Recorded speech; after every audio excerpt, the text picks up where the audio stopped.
Chapter 1591. Magicians who could control automatons, perform clever magic, and engage in clever battles were usually called puppeteers. And those who specialized in creating automatons, installing magic circuits on automatons, and even developing high-performance automatons and powerful magic circuits were called puppeteers. Although the Walpurgis Academy was a place to cultivate outstanding puppeteers and export talents to the outside world, there were also puppeteers who wanted to become puppeteers. After all, controlling automatons and making automatons were two completely different technologies. Using and making were also two completely different levels of difficulty. However, whether it was puppeteers or puppeteers, they could not do without automatons. Therefore, there were definitely many similarities. Because of this, the Walpurgis Academy, which specialized in cultivating puppeteers, also set up a course called Mechanic Technology Department. It allowed some puppeteers to learn how to make automatons. At the very least, it allowed puppeteers to understand how an automaton was created. Therefore, the students who enrolled in the Mechanic Technology Department either wanted to understand automatons and improve their skills in crafting, or they wanted to become puppeteers. In addition, in the building that exclusively belonged to the Mechanic Technology Department, it also had professional equipment that could make automatons. There were still many people who took this course.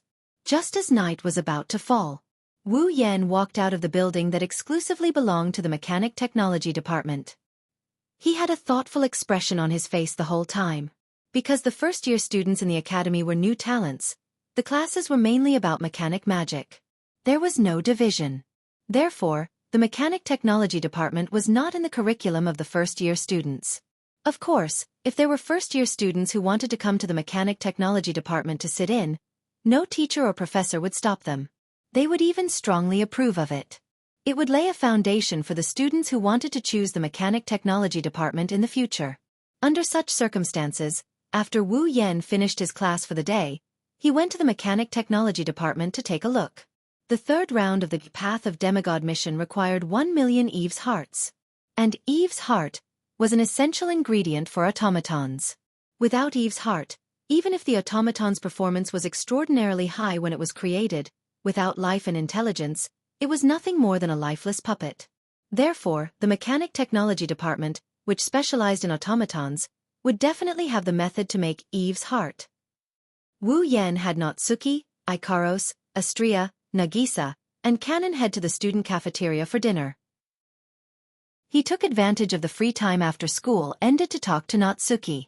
After school, he went to the Mechanic Technology Department to take a look, hoping to get some information. Surprisingly, Wu Yan managed to get some useful information. Inside all the automatons that were used for tactical combat, they were all equipped with Eve's heart, a magic circuit that could bring life and wisdom. Eve was a magic circuit with a high degree of freedom. Not only was it the only magic circuit that could break through the mana imbalance principle, but it also gave the automatons intelligence and turned them into automatons. In the hands of a skilled puppeteer, it could also be used to achieve certain life reactions. For example, breathing, sweating, digestion of food, metabolism, and other functions similar to humans. In other words, the history of mechanic magic started with the invention of Eve's heart. That was the origin of mechanic magic. Eve's heart was the most common and most primitive magic circuit. There were still many mysteries and functions that had yet to be revealed. Therefore, they wanted to assemble Eve's heart from scratch and create it. So far, no one was able to do it. That is to say, it was almost impossible to create Eve's heart. But it would be easy to replicate one. In this era where automatons were widespread, no matter which workshop, there would be a device to replicate Eve's heart. They would also prepare a Eve's heart to replicate this magic circuit. It was precisely because the replication of life had become so simple that automatons could be popularized. Therefore, there were 3 ways to get Eve's heart. 1. The simplest and most violent way. Snatch. No matter which automatons were equipped with Eve's heart. Kill the other automatons and dig out the hearts in their bodies to obtain Eve's heart. But 1,000,000 Eve's heart meant that Wu Yan had to kill 1 million automatons. Every automaton was a considerable fighting force. If he killed them carelessly, not to mention whether the automaton's puppeteers would retaliate or alert the various countries, Even finding 1 million automatons was not an easy task. In addition, it would definitely take a lot of time. This method was definitely not advisable. 2. The most rational and easiest way. Buy. Since there was a workshop that specialized in making automatons and selling them, it wouldn't be strange to sell Eve's heart and use it to make automatons for the puppeteers. However, not to mention how much money it would cost to purchase 1 million Eve's hearts, the reason for purchasing so many Eve's hearts would also attract unwanted attention. No matter where one was, there would always be people who were dissatisfied with the country's policies, similar to terrorists. In this era where magic was popular, it wasn't strange at all that there were terrorists who were puppeteers. Under such circumstances, the sale of automatons and Eve's heart was restricted. If he really wanted to buy so many Eve's hearts, the military or the police would definitely come knocking on his door and interrogate him. Would Wu Yan tell them that he was using them to complete a mission? It would be strange if he didn't get locked up as a suspicious person. Then, there was only one last, most troublesome and most laborious method left. He had to obtain the technology to replicate Eve's heart and create an Eve's heart replication device. Then, he had to get his hands on an Eve's heart and replicate 1 million Eve's heart's heart. The replication technology wasn't that difficult. The technology department already knew about it. Wu Yan just had to find time to come over and learn it. If it's a copy device, he can borrow it from the IT department or he can just take a blueprint and make one himself. Then, he would have to get his hands on an Eve's heart. While Wu Yan was lost in his thoughts, a figure appeared in front of him on one of the side paths of the main street. No. Or rather, it should be said that a figure with a group of young girls appeared there.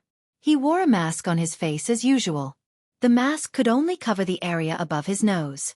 Other than that, one of his eyes was also covered, while the other was directly exposed to the air. Wearing the academy uniform and a majestic cape, that person led a group of young girls in black formal attire with a curtain hanging in front of them. Like a flash from the darkness, they slowly walked towards the Mechanics and Technology Department school building. It was Magnus. Seeing Magnus slowly walking towards him, Wu Yan's wine-red eyes smiled. Chapter 1592. Magnus was a fourth-year student of the highest grade in the Walpurgis Royal Mechanical Academy. Magnus had already stayed in the Walpurgis Royal Mechanical Academy for 4 whole years. 4 years of time allowed Magnus to climb to the top of the academy. Not only did he have the best results in the history of the academy, he was now ranked number 1, the most promising puppet user to become the Demon King. The Walpurgis Royal Mechanical Academy was a place where strength was the only thing that mattered. Therefore, the academy could turn a blind eye to those students who had strength but had poor results in theory. As for those students who were not only strong but also had excellent results, the academy had no reason to not give them good treatment. As the strongest puppet user in the Walpurgis Royal Mechanical Academy, and the one with the best results in history, Magnus didn't only have his own house, he also had a dedicated automaton research lab. This research lab also had all sorts of equipment for making automatons. With it, Magnus, who was a student of the mechanical engineering department, would basically stay there unless it was necessary, except during his usual classes. Today, when school was over, Magnus suddenly came to the mechanical engineering department's dormitory. Magnus didn't seem to want others to notice that he was still loitering outside at this time, so he avoided the main street and went through a small path beside the main street. He walked in the direction of the mechanical engineering department. Just as Magnus was about to reach the mechanical engineering department's dormitory, he walked out of the small path and entered the main street. As he walked towards the main door of the dormitory, he suddenly stopped. There was no other reason. Because, in front of the main door of Magnus' destination, there was a uniformed student leaning against a pillar outside the main door of the dormitory. He looked at Magnus with a pair of wine-red eyes that flickered with a scarlet luster in the dark environment. He had a faint smile on his face. This person. Although they had only met once or twice, and he only knew his name a few days ago, Magnus still had a deep impression of him. Because, this person gave Magnus a feeling of threat that he hadn't felt in a long time. Magnus had never had such a feeling ever since he came to the academy. He was a new student who had just entered the school a few days ago. His name was Wu Yan, and he was an expert. Now, this person had once again appeared in front of Magnus. It felt different from during the day. His wine-red eyes seemed even more profound in the darkness. Even his aura became ethereal and mysterious, as if he was a king born in the night. His entire body was filled with an oppressive feeling that made Magnus' heart sink despite it being very casual. It was so deep that it almost seemed to have color, and it seemed to have turned the surroundings into a blood-red oppressive feeling. It seemed that even Magnus' team felt a shiver, and they all jumped in front of Magnus, their bodies emitting traces of mana. Oh! Wu Yan raised an eyebrow when he saw Magnus' squad, burning their own mana without the help of a puppet master. The faint smile on his face became even more pronounced. Being able to produce a certain amount of mana without the help of a puppet master, Student Magnus. Your automatons seem to be all bandoliers. Wu Yan's words sounded like he was just casually chatting. This caused an indescribable tension to permeate the atmosphere of the entire place. Magnus' squad reacted to this tension. The mana in their body surged even more, and they also showed hostility towards Wu Yan. It seems that the extremely short battle from before had caused all 6 girls to be wary of Wu Yan. After all, that was the first time Magnus had been invincible since the birth of the squad. There was no way these automatons wouldn't be afraid of Wu Yan. And the so-called bandoliers referred to the existence of bandoliers. Automatons relied on the mana of their puppeteer to survive. Although they had magic circuits in their bodies, without mana, they were just empty shells. Automatons also couldn't produce mana on their own because the only thing that could produce mana was the bandolier. As for automatons, even if they had life and intelligence because of Eve's heart, they were still just puppets and couldn't produce mana. But the bandoliers were an exception. That was because the body of the Forbidden Doll, which was known as the Forbidden Doll, was made of human parts. They weren't the ashes or remains of the dead, but real living humans. With the bandoliers as components, the bandoliers could rely on the bandoliers to produce mana and provide mana for themselves. They were able to perform better than normal automatons, and to a certain extent, had the ability to break away from their puppeteer. Of course, the amount of mana a bandolier could produce was also very limited. It couldn't be compared to humans with mana, but it was still much stronger than automatons that couldn't break away from their puppeteer. But using the bandolier to create an automaton was already against the magician's code of ethics. It was taboo. Magnus, you're still not the Demon King. You can't break away from the International Magic Charter and the magician's code of ethics. A cruel smile appeared on Wu Yan's face as if it was carved out by a knife. If the people from the Magicians Association find out about this, you'll be sent to the guillotine. Hearing this, Magnus' squad seemed to have been provoked and wanted to make a move. However, just as the girls were about to make their move, Magnus suddenly said something like this. You don't seem to have your automaton with you? The tension in the air instantly multiplied, and the magic power of the girls of the battle squad also surged out even more intensely. Are you trying to kill me to silence me? Wu Yan had a look of disbelief on his face, but in the next second, he smiled calmly. I don't mind, you can try. I see. Without waiting for his squad to react, Magnus nodded nonchalantly. You have an automaton in your squad that can teleport, right? This time Wu Yan had a surprised look on his face. You saw through it? Magnus didn't answer.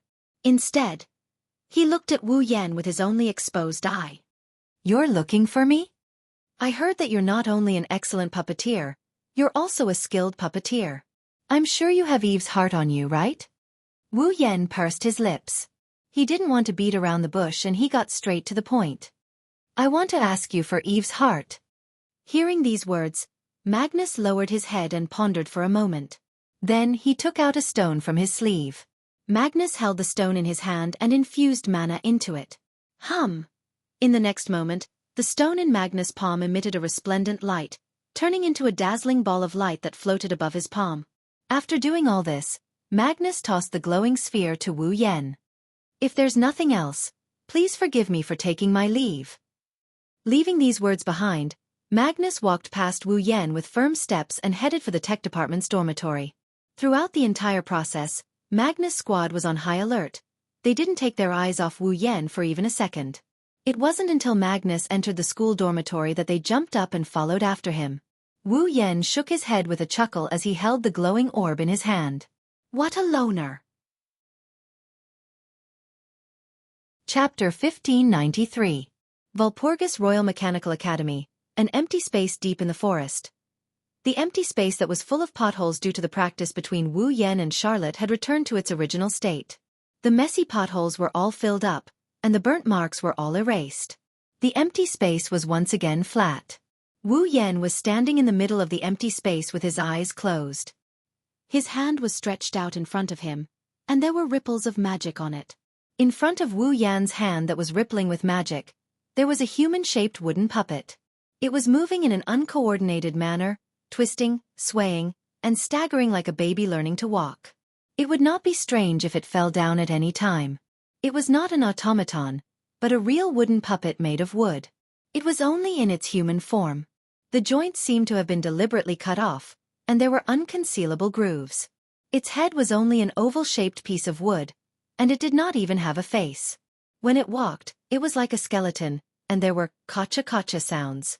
It was an ordinary wooden puppet that did not have a basic magic circuit like Eve's heart. In other words, it did not have self-will, which was a common thing for automatons.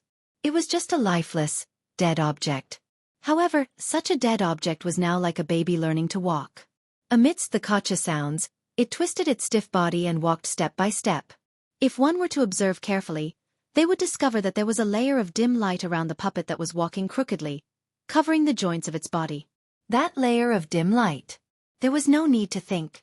It could only be what Wu Yan was doing with his eyes closed and his hand facing the puppet. That was an advanced magic called telekinesis. It was a technique that could use magic to interfere with matter and control it with one's thoughts. Wu Yan was using such a technique. He was manipulating the puppet that had no self-control. The reason why he was doing such a thing, of course, it was because he was practicing magic. Although the automaton had the ability to act on its own and did not need the puppeteer to control its every move, the automaton still had the ability to act on its own. In battle, the puppeteer still needed to control the automaton to a certain extent. Therefore, using telekinesis to control a puppet without self-control could not only train the puppeteer's skills, but because the puppet did not have self-control, it also consumed a lot of magic to control it. It could also improve one's magic to a certain extent. However, it was not easy for a normal puppeteer to make a puppet move. Using magic to control all the joints of the puppet and make it move as one wanted while maintaining balance. Not only did this require a lot of attention to each joint, it also consumed a lot of magic power. The burden was really shocking. Therefore, if one was not an experienced and powerful puppeteer, they would not even be able to make the puppet's hands. And to the students of the academy, this was something that was close to impossible. In the entire academy, there were no more than 10 students who could use telekinesis to make a puppet move. As for being able to make the puppet move according to his will, probably only Magnus was able to do that. Wu Yan only learned how to use telekinesis from Kimberly in a recent class. Using telekinesis to control the puppet and practice magic was something he only started doing this morning. But now, Wu Yan can force the marionette to move according to his will. If others were to know about this, they would be so shocked that their eyes would fall out. Unfortunately, there was someone who wasn't satisfied with this result at all. Control it more smoothly for me. Natsuki frowned as she looked at the puppet that was moving in a crooked manner.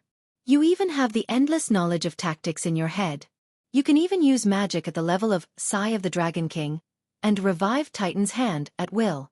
The magic of telekinesis is only a basic magic to you, right? And you can only use it to this extent?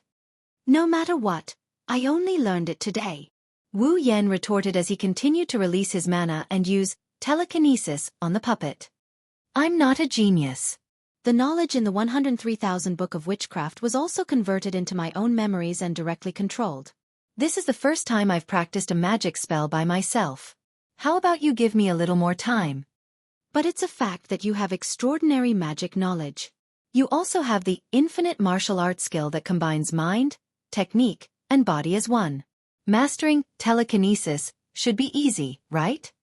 That's easy for you to say. Wu Yan opened his eyes and he retracted his mana. The marionette fell to the ground with a thud. Why don't you give it a try? Wu Yan injected a portion of his mana into Natsuki's body.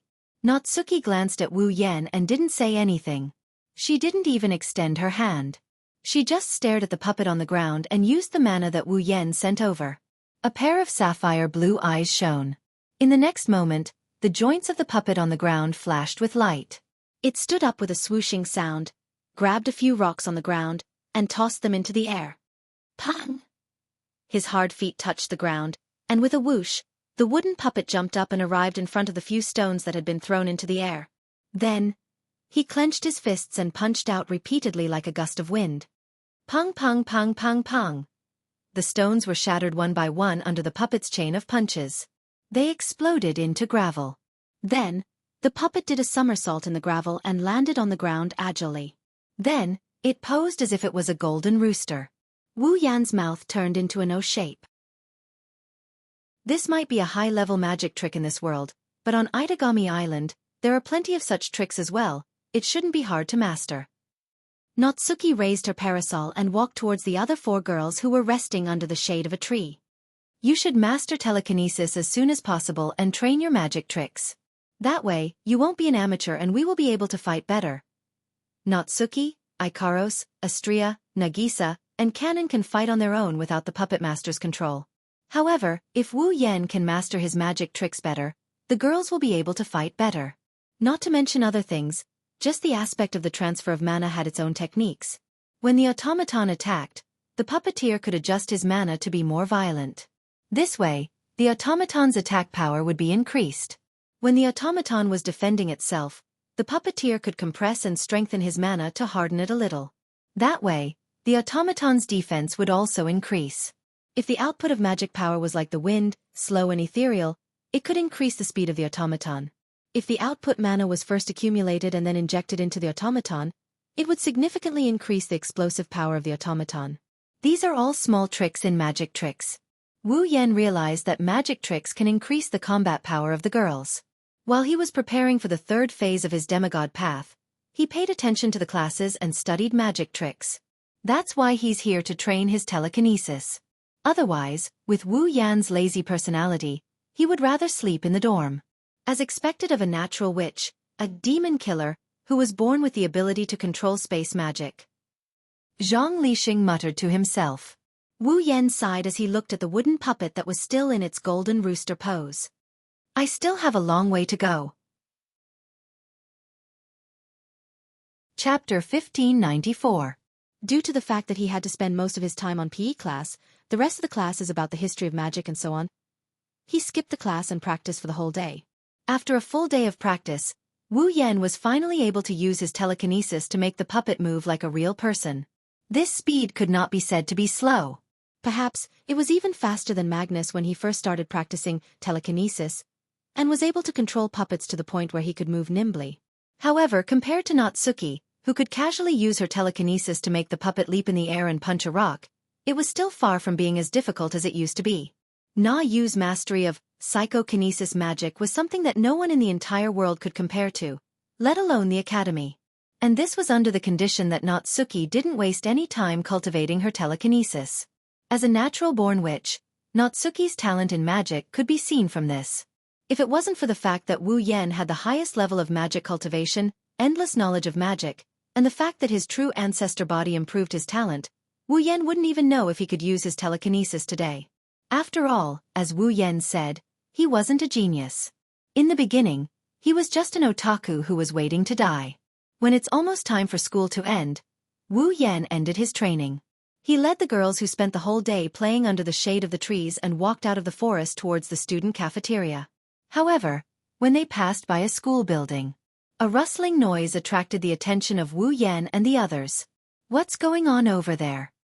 The first to notice the source of the noise was Nagisa, who pointed at a corner of the school building. Everyone followed the direction Nagisa was pointing at.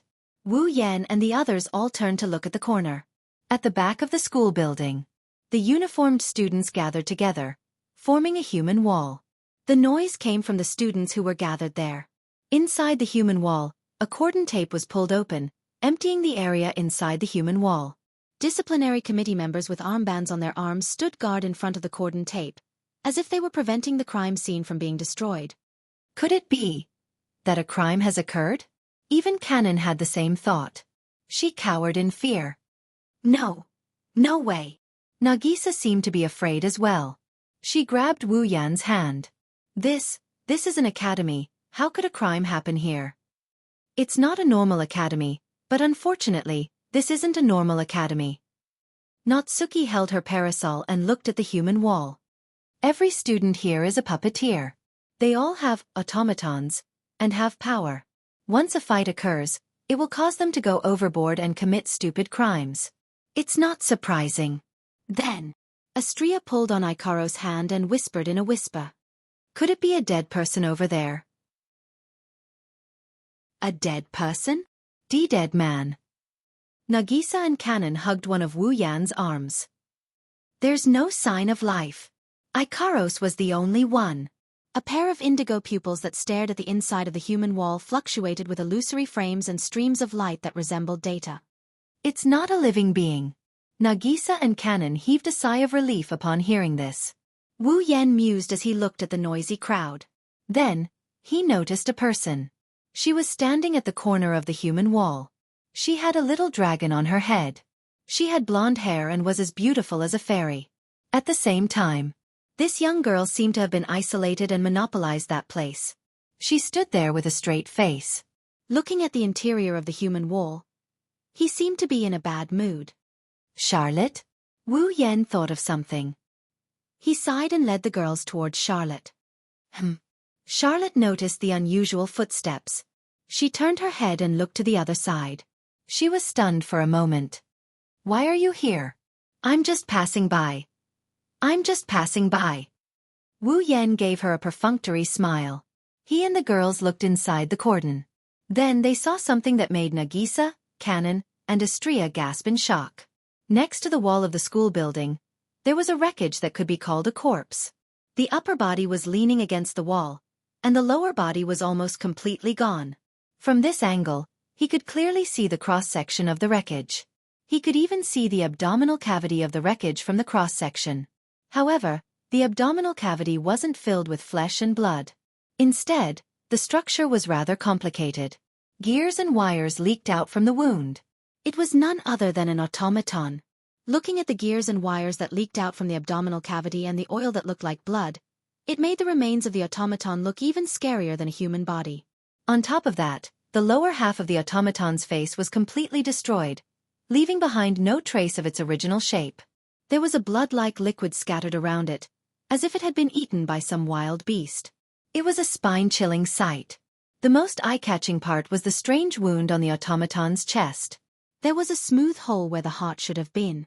It looked like a melted candy. Ugh! Kanon and Nagisa turned their heads away, their faces turning green. Astria looked like she couldn't bear to see this happen. Who the hell did this? Charlotte gritted her teeth and clenched her fists. That's the work of magic liquor. Magic liquor? It's a pest that hides in the shadows of the academy. It specializes in attacking lone puppeteers and automatons. Charlotte took a deep breath and explained. Every year in the academy, there would be a few puppeteers who would mysteriously go missing, and the automatons of these missing puppeteers would all be destroyed. Was it attacked? As an excellent attack mage officer, Natsuki, who had dealt with countless big and small matters, kept looking at the remains of the automaton and frowned. Besides, since some puppeteers go missing and automatons are destroyed every year, it should be an untargeted and indiscriminate crime, right? That's right. That's it. Charlot nodded hard as he looked at the automaton inside the cordon. Every time Eyebaldy appears, a puppeteer would go missing. It would dig out or eat the automaton's Eve's heart along with its magic circuit. That is why Eyebaldy is the culprit behind this automaton's destruction. Why would it do something like this? Kanon hugged Nagisa tightly. She didn't dare to look inside the cordon as she spoke in a sad tone. There's no grudge between us, right? Since there are no grudges between them, there can only be two reasons why they would do such a thing. Wu Yan sneered. Either it's a psychopath or it has a motive. For example, looking at the heart of the automaton, Wu Yan's eyes flashed with a glint. They need the magic circuit that will eat it every time they attack. Clap, clap, clap, clap. When Wu Yan finished his sentence, the crowd applauded just like they did when he finished his fight with Lei Jun. That's a good judgment. With such a sentence, not far away, the handsome blonde man slowly walked over with a man and a woman. Looking at the handsome man with a kind smile on his face, Charlotte was startled. Felix! It was Felix. Beside Felix were Lei Zhan and Yaya. Chapter 1595. Yo, Seal, you're here too? As Felix walked over, he cast his gaze on Charlotte with a smile. I thought you weren't interested in things that have nothing to do with you. It's too noisy here. That's why I came to take a look. Xiara averted her gaze as if she was trying to hide something. She was behaving strangely. It's not that strange, is it? The magic liquor is an indiscriminate criminal, isn't it? Don't you think I might be targeted as well? With Charles's strength, magic liquor definitely wouldn't dare to target you. Felix's signature friendly smile appeared on his face. Even if magic liquors were to find you, I would do my best to protect you. I don't need it. Charlotte was a little flustered. Like a proud little girl, she turned her head away. I'm not weak enough to need someone to protect me. How cold. Felix shrugged helplessly. He looked at Wu Yan, who didn't even look at him as he joked. But that's right, with this expert by your side who can match up to Magnus, you don't need my protection anymore. It's not like that. Hearing this, Charlotte seemed to be even more flustered. I don't have that kind of relationship with him. Why are you in such a hurry to cut ties with me? Wu Yan glanced at Charlotte. No matter what, I've practiced with you and helped you a lot. Aren't you being a little too unreasonable? It's not like that. Charlotte panicked even more, but she didn't explain anything. She looked at Wu Yan apologetically. She changed the topic and said to Felix, by the way, why are you here? Me. Felix smiled lecherously. I'm here to invite you on a date. What? Charlotte's face was dyed with a layer of rosy red. She stuttered. I refuse. I've invited you so many times already. Why don't you consider it? Felix sighed in disappointment. But let's forget about it today. Let me finish my work first. Felix looked at Wu Yan and smiled. Your reasoning just now is very helpful to us. I wonder if you can help us out? Wu Yan pursed his lips and looked at Lei Zhan. Lei Zhan is already helping you, right? Lei Zhan looked up in surprise. You know about my deal with Felix? Deal? Charlotte looked at Lei Zhan. What deal? Nothing. Lei Zhan shook his head. Felix asked me to defeat magic liquor in exchange for the right to participate in the night party. The qualification to participate in the night party? Wu Yan raised an eyebrow. He chuckled. I didn't expect the discipline committee of the Walpurgis Academy to have so much power. They can even decide the candidates to participate in the night party. The night party's participation is provided by the night party's executive department. The discipline committee will only recommend the candidates to the executive department collectively. Felix explained.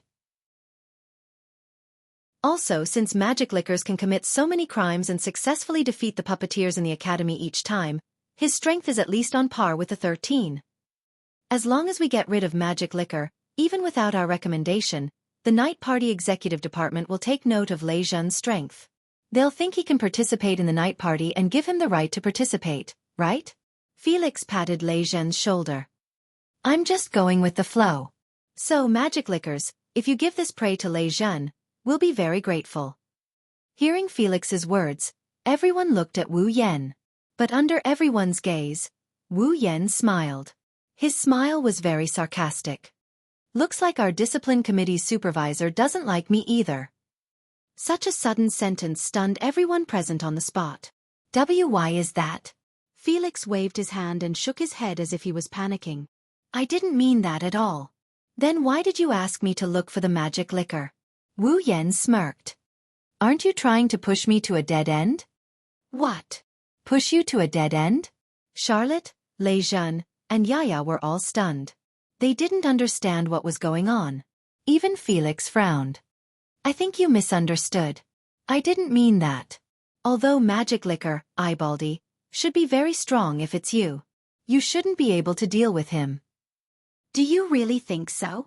Before Felix could finish, Wu Yan interrupted him. Then, can you please tell me if the academy has found any of the missing students up until now? Yes. The academy has already started searching for the missing students. Felix became serious. But the discipline committee, the guards, and the academy's professors haven't been able to find them. Don't you know that? Wu Yan sighed. That's right, the number of students that magic liquor had ambushed so far has completely disappeared. In other words, not only did magic liquors eat the automaton, but they also hid the puppeteers who might have been killed. Wu Yan looked at Felix mockingly. It's not easy to hide a corpse. If you bury it, there will be soil there. If you dissect it, there will be bloodstains on the ground. Moving the corpse is even more troublesome. Many murderers give themselves away when they dispose of the corpse. That's right. Felix's frown deepened. But what does this have to do with me wanting to push you to a dead end? You still don't understand. Wu Yan shook his head and looked straight at Felix. There would definitely be some sort of criminal act that would give the game away. However, up until now, there hasn't been a single trace left behind. If magic liquor was someone from this academy, there's no way he could have done it so perfectly. Unless. Wu Yan's wine-red eyes shone with a clear coldness. The culprit is someone with status, power, and authority in the academy, someone who can do things behind the scenes. For example, the academy's higher-ups, the guards, or disciplinary committee member. His clear words reverberated in the surroundings, causing everyone present to clamor loudly. Charlotte and Lei Zhan were even more shocked. As if they had made an agreement, they cast their gazes on Felix. Felix retracted his usual friendly smile. He stared at Wu Yan in a deadlock. They didn't say anything else. One must admit that Wu Yan's judgment was very accurate. There were so many missing students, but the academy still hadn't found the reason. They didn't even have a single clue, which was very strange. However, if there was an academy behind the scenes that tampered with magic liquor, then it wouldn't be strange at all. Of course, I don't have any evidence. After a while, Wu Yan suddenly changed the topic. He smiled and turned around. However, if I cause trouble for magic liquors, I might become enemies with a disciplinary committee member, the guards, or even the academy's higher-ups. If that's the case, I should be quietly eliminated, right? I don't want to take the risk. Along with this teasing remark that may or may not be true, Wu Yan led the girls and left the scene with clear footsteps, leaving behind a heavy, suspicious and bewildered atmosphere. It was as if he was telling everyone that the following days wouldn't be peaceful. Chapter 1596. Nighttime. Inside the tortoiseshell, no one other than the housemaster noticed the change. Nagisa, Kanon, and Astria were sitting on the bed in their pajamas. They were chatting happily. Natsuki was sitting on a sofa against the wall. She was also wearing pajamas. She was enjoying a cup of black tea with her eyes closed. Ikaros was standing on the other side. She was holding a large watermelon in her arms. She was caressing it while staring blankly at the bathroom. If the students who lived in the same house saw the scene of a lovey-dovey couple in the room, they would be very envious, right? Even though the 5 girls came in all shapes and sizes, they were all beautiful. In a male dormitory like this where problem students and third-rate puppeteers live, a room like this should be heaven, right? As a matter of fact, Wu Yan is quite happy living here. Not only can he watch the girls laugh and play every day, there are only 2 beds in the room. Even if Ikaros and Astria don't need to sleep, if they share a bed, the remaining one will have to sleep with Wu Yan. How could he not be satisfied with this kind of life? Of course, with Natsuki's personality, there was no way she would sleep with Wu Yan in front of so many people. Nagisa also had a strong reaction to sleeping with Wu Yan. Normally, Kanon was the one who slept with Wu Yan. Being surrounded by so many girls and sharing a room was nice, but it wasn't as comfortable as when he was living with Chuju and Makoto in Fuyuki City. After all, when he was living with Chuju and Makoto, Wu Yan could sleep with them without any qualms. But here, he had Natsuki, Nagisa, and Kanon, the 3 fresh and delicious girls. Wu Yan couldn't do whatever he liked without any qualms. While the girls were happily doing their own things, The bathroom door that Ikaros was staring at was opened. Then, Wu Yan walked out of the bathroom in loose casual clothes. He was drying his hair with a towel. I'm done. After drying his hair, Wu Yan exhaled in satisfaction. Who's next? Us. Let's do it. Nagisa, Astria, and the shy canon raised their hands. The three of us will shower together. Nagisa, Canon, and Astria got off the bed. They grabbed their clothes and towels and walked towards the bathroom. Clang. Suddenly, there was a knock on the window of the room. Ah! Ikaros stood up. His indigo pupils were slowly turning into a deep red. Don't worry. Wu Yan raised his hand and stopped Ikaros. There won't be anyone who wants to harm us who would obediently make a sound. Even though he said that, he still had a puzzled expression on his face. He walked to the window, pulled the curtains and opened the window. Almost at the same time, a small pebble came flying from below. It went straight for Wu Yan's face and Wu Yan slapped it away with a loud smack. He caught it with his hand. Ah! It was only at this moment that a small cry of surprise reverberated from below. It caught Wu Yan's attention. In the courtyard of the tortoiseshell dormitory, Charlotte stood there with Sigmund on her head. She looked at Wu Yan with a surprised look on her face. Needless to say, the one who threw a rock at Wu Yan and the one who used the projectile method to hit the window is undoubtedly Charlotte. I say. Wu Yan tossed the stone in his hand. He looked at Charlotte with an annoyed expression. Coming here in the middle of the night to play a prank. Do you have a grudge against me? It's not a prank. Charlotte reacted and her eyes darted left and right. She muttered. I just wanted to talk to you about something. Something? Wu Yan paused and turned around. He looked at Natsuki. Natsuki was holding a teacup but her eyes were on Wu Yan. When she saw Wu Yan looking at her, she nodded casually. All right.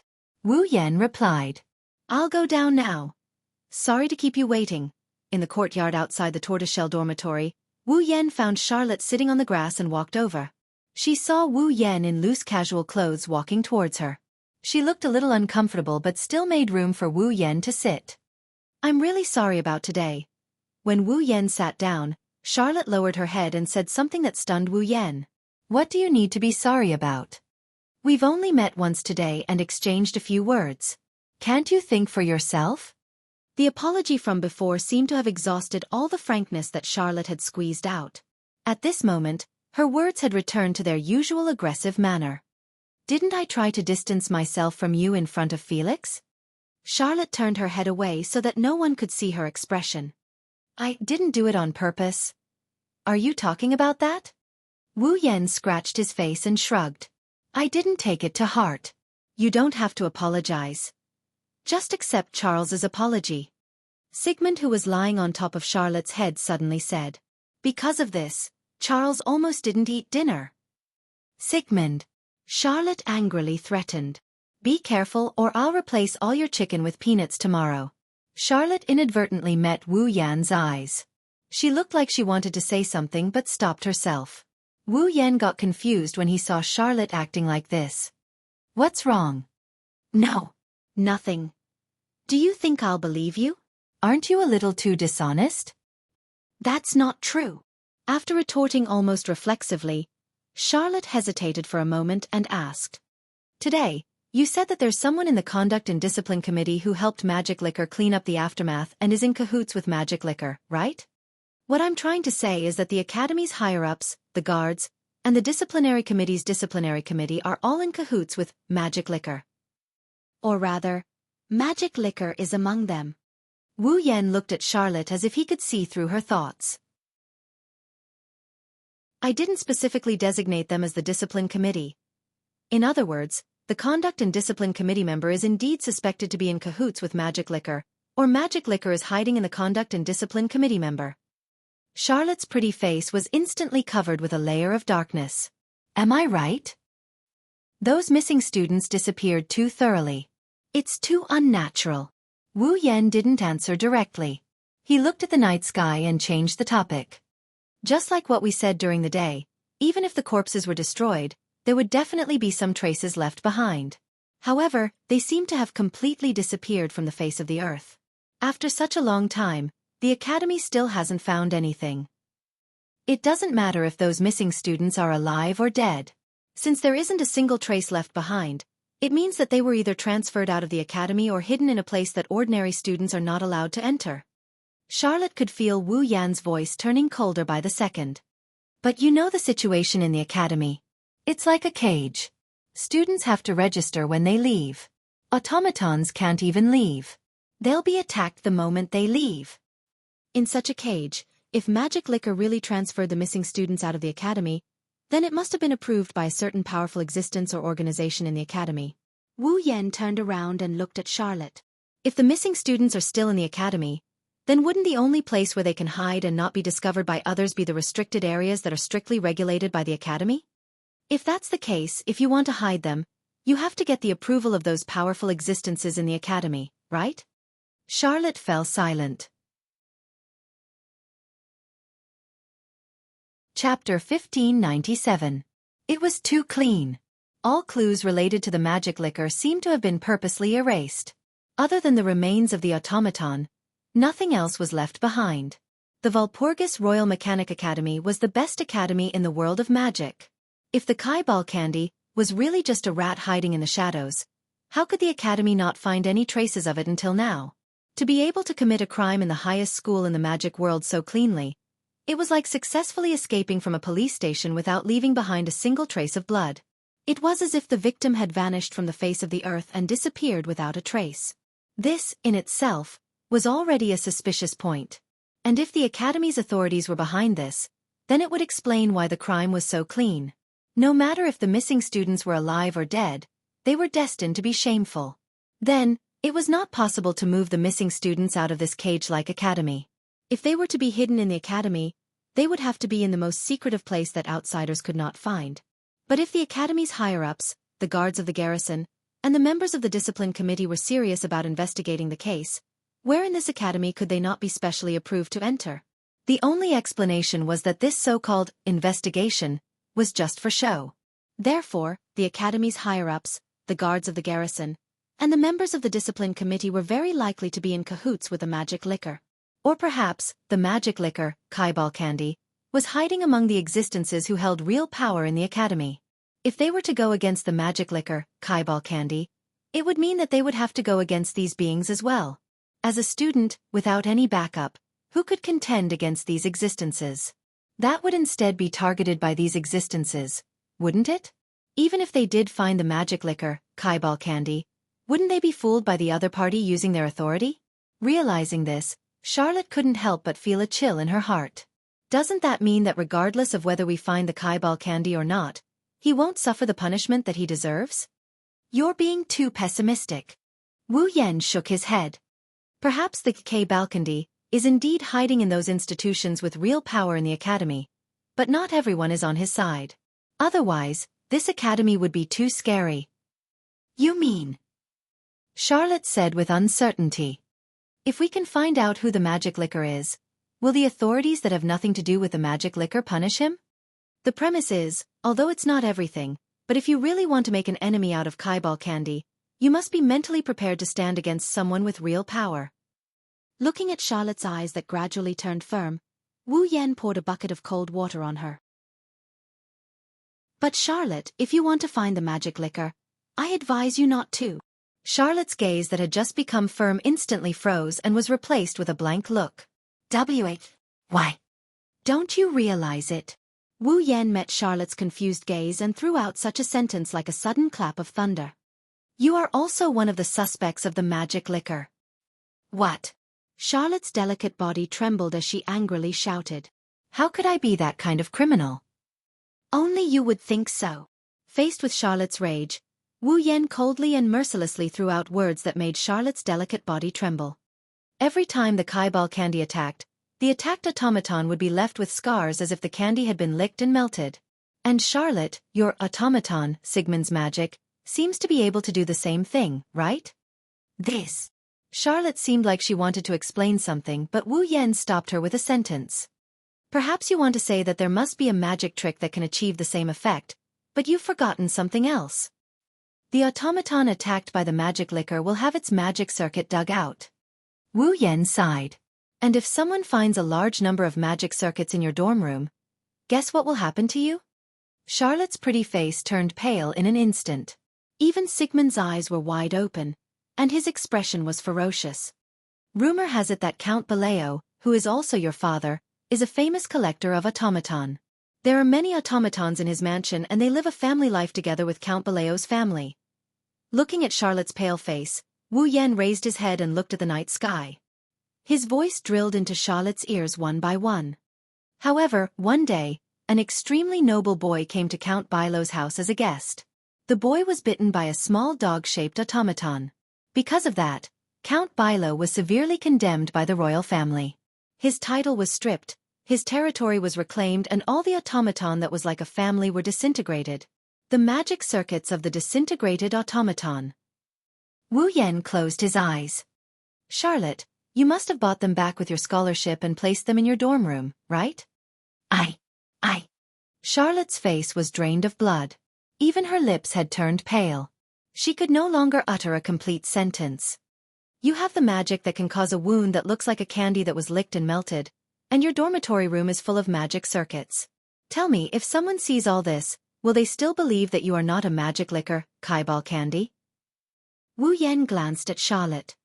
If the real magic liquor knows about all of this and is a member of the authorities in the academy that you're about to go up against, even if it's black, they can turn it into white and push all the blame onto you. What should you do then? What should I do? You can only defend yourself helplessly. Then, you'll be treated as a magic liquor and sent to prison, right? Charlotte collapsed on the ground. She didn't have the time to ask Wu Yan how he knew about the magic circuits in her room. Her mind was completely blank. So, that's why you spread the rumor that the magic liquor is a member of the authorities in the academy in front of everyone, right? Sigmund, who was lying on top of Charlotte's head, laughed bitterly. I'm sorry to have troubled you. You said it's just a rumor.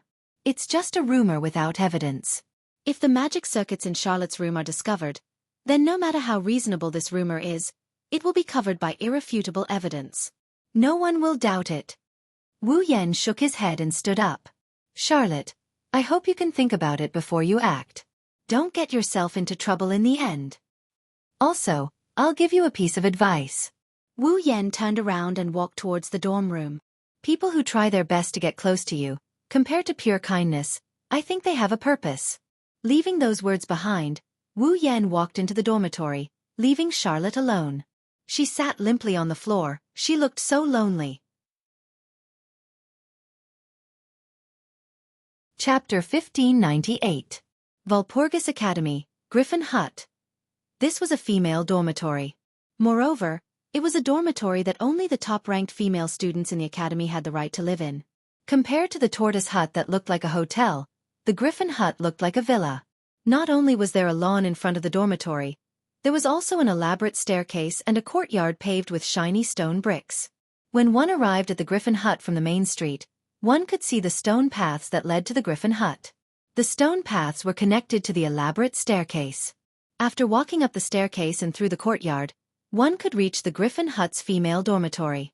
In this quiet night, in a room in the Griffin Hut's female dormitory, Charlotte sat alone on her bed. She hugged her knees and buried her head. She didn't even turn on the lights.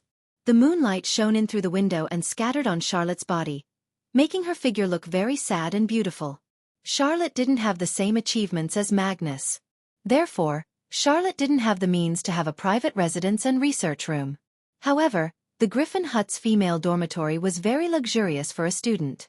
Just the space alone was more than double the size of the tortoise hut. There were also 2 double beds. However, there was a large table that was enough for 4 people to use at the same time. There was also a study table and a bookshelf that looked like a library. There were even 2 spacious and comfortable sofas. It was too much of a waste for a single person to live in such a room. However, the reason why Charlotte lived alone and didn't have a roommate was because Charlotte often got into trouble. She alienated others and didn't get close to anyone. This was why no one lived with her. Otherwise, the students wouldn't be so scared when they saw Charlotte. They would escape and make way for her in fear. And it was also because Charlotte often got into trouble. She alienated others and used violence whenever she encountered something that didn't go her way. This was why she had the code name, Tyrant Rex, and was also known as T-Rex. Her notoriety spread far and wide. Therefore, if the students in the academy saw Charlotte, who was known as T-Rex, in such a weak state, they would be shocked. Wouldn't it be very hard to believe? On the other side of the bed, Sigmund looked at Charlotte quietly without saying a word. Charlotte raised her head slightly. His gaze stopped at a corner of the room. Over there was a wooden cabinet. Charlotte took a deep breath and got off the bed. She walked to the cabinet, squatted down, and slowly opened it. The next moment, the scene in the cupboard was exposed to the air. Inside, there were many small culture tanks that contained heart-like things. Next to the small culture tank that contained the heart-like object, there was also a device. Wires extended from the device and connected to the small culture tank, and the device was operating. The heart-like things in the culture tanks were none other than Eve's heart. It was also the magic circuit of the family-like automaton that Charlotte bought from the outside one by one with her scholarship. Count Bilo's family used to be the pride of the United Kingdom for their ingenious magic. But that was already a thing of the past. Just like what Wu Yan said, one of Count Bilo's dog-like automaton bit a boy of noble status. As a result, Charlotte's father was severely condemned by the royal family. Even his title was stripped away and his territory was taken back. As for the automaton that used to be her family, with the exception of Sigmund, all of them suffered the fate of disintegration. Now, the hearts of the automaton that suffered the fate of disintegration were being bought back by Charlotte one by one with her scholarship. But now these hearts might very well cause Charlotte to be treated as a magic liquor, Balkandy. Plus, Sigmund's demon sword was able to cause the candy to melt. With these two reasons added together, even if Charlotte wanted to prove her innocence, there was no way she could do so. After all, a magic liquor, Balkandy, might very well be one of those existences that held real power in the academy. Compared to Charlotte, who hated others, often got into trouble, didn't interact with others, and stubbornly used violence, causing harm to many students, the words of those high and mighty existences were more likely to gain the trust of others. Besides, they were existences that held real power. They could explain themselves however they wanted. They could even fabricate some false evidence. By that time, no one in the academy would believe that Charlotte wasn't a magic liquor, Balkandy. Right? I just want to live with my family again. Looking at the rows of magic circuits in the cabinet, Charlotte squeezed out some bitter words as if she was complaining. Could it be that this is also wrong? The one at fault isn't you, Seal. Sigmund flew to Charlotte's side and lifted his small dragon head to look at her. His old and steady voice brought an indescribable sense of security. However, Wu Yan's words are also reasonable. If you continue like this, you might be used as a scapegoat by the real magic liquor, Balkandy. No, that won't happen. Charlotte bit her lips and shook her head in disbelief. Although I don't know how he found out about these magic circuits, but other than him, no one else knows about this. The magic liquor, Balkandy, wouldn't know either. As long as I'm not discovered, I won't be used. There was some truth in this statement. Who asked Charlotte to never get close to anyone? She had never even had a friendly conversation with anyone before. People feared Charlotte like a tiger. They didn't even want to see her, so how could they know about the existence of these magic circuits? However, it was a pity that this time, Sigmund remained silent, which made Charlotte feel uneasy. Did you think of something? Sigmund didn't answer immediately. Instead, after a moment of silence, he said such a sentence. Didn't Wu Yan give you a piece of advice? Advice? Charlotte was stunned. Then, she was confused. Is it the one that says, compared to pure kindness, I feel that those who try their best to get close to you have ulterior motives? After saying that, Charlotte couldn't help but laugh. How can that be? Other than that guy, who else would be willing to get close to me? As she spoke, Charlotte's pretty face suddenly froze. Try their best to get close to me? Isn't there? In her memory, a face flashed across Charlotte's mind. At the same time, a thought that she would never consider flashed across her mind. Charlotte's delicate body trembled slightly. No, it can't be. Charlotte's eyes trembled even more intensely. She shook her head in disbelief as if she had lost all her strength. No, it can't be him. He. Sigmund seemed to have thought of the same thing as Charlotte. He grabbed Charlotte's hand with his dragon claw. Calm down. Seal. The pain from her hand made Charlotte's confused mind start working again. However, her face was still full of disbelief, but there was also a faint trace of panic. Sigmund. As if looking for someone to rely on, Charlotte hugged Sigmund tightly. She closed her eyes tightly as if she didn't dare to face reality. That should be impossible, right? I don't know, Sigmund said in a deep voice. However, we can't rule out this possibility. It depends on which side you choose to believe. Which side do I believe? That's right. That's right. Sigmund nodded vigorously. One side is the person who spared no effort to practice with you, eat with you, chat with you, and give you advice. The other side is the person who tried his best to get close to you every day. He helped you settle a lot of problems for you, but his motives are unclear. Which side are you willing to believe? Hearing this, Charlotte lowered her head so that no one could see her expression. Chapter 1599. The next morning. On the noisy main street, Charlotte brought Sigmund, who was standing on her shoulder, to the student cafeteria. Along the way, the students acted as if they had seen the god of plague. They opened up a path in a panic, making the places that Charlotte passed by become like a ferocious tiger on the streets, creating chaos. Looking at this scene, Charlotte was expressionless on the surface, but she smiled bitterly in her heart. That's right, Charlotte, who was known as the Tyrannosaurus, was such an existence that people wanted to avoid. Because Charlotte had done a lot of extreme things. For example, when school started, Charlotte sent 5 senior students who tried to touch her body to the hospital.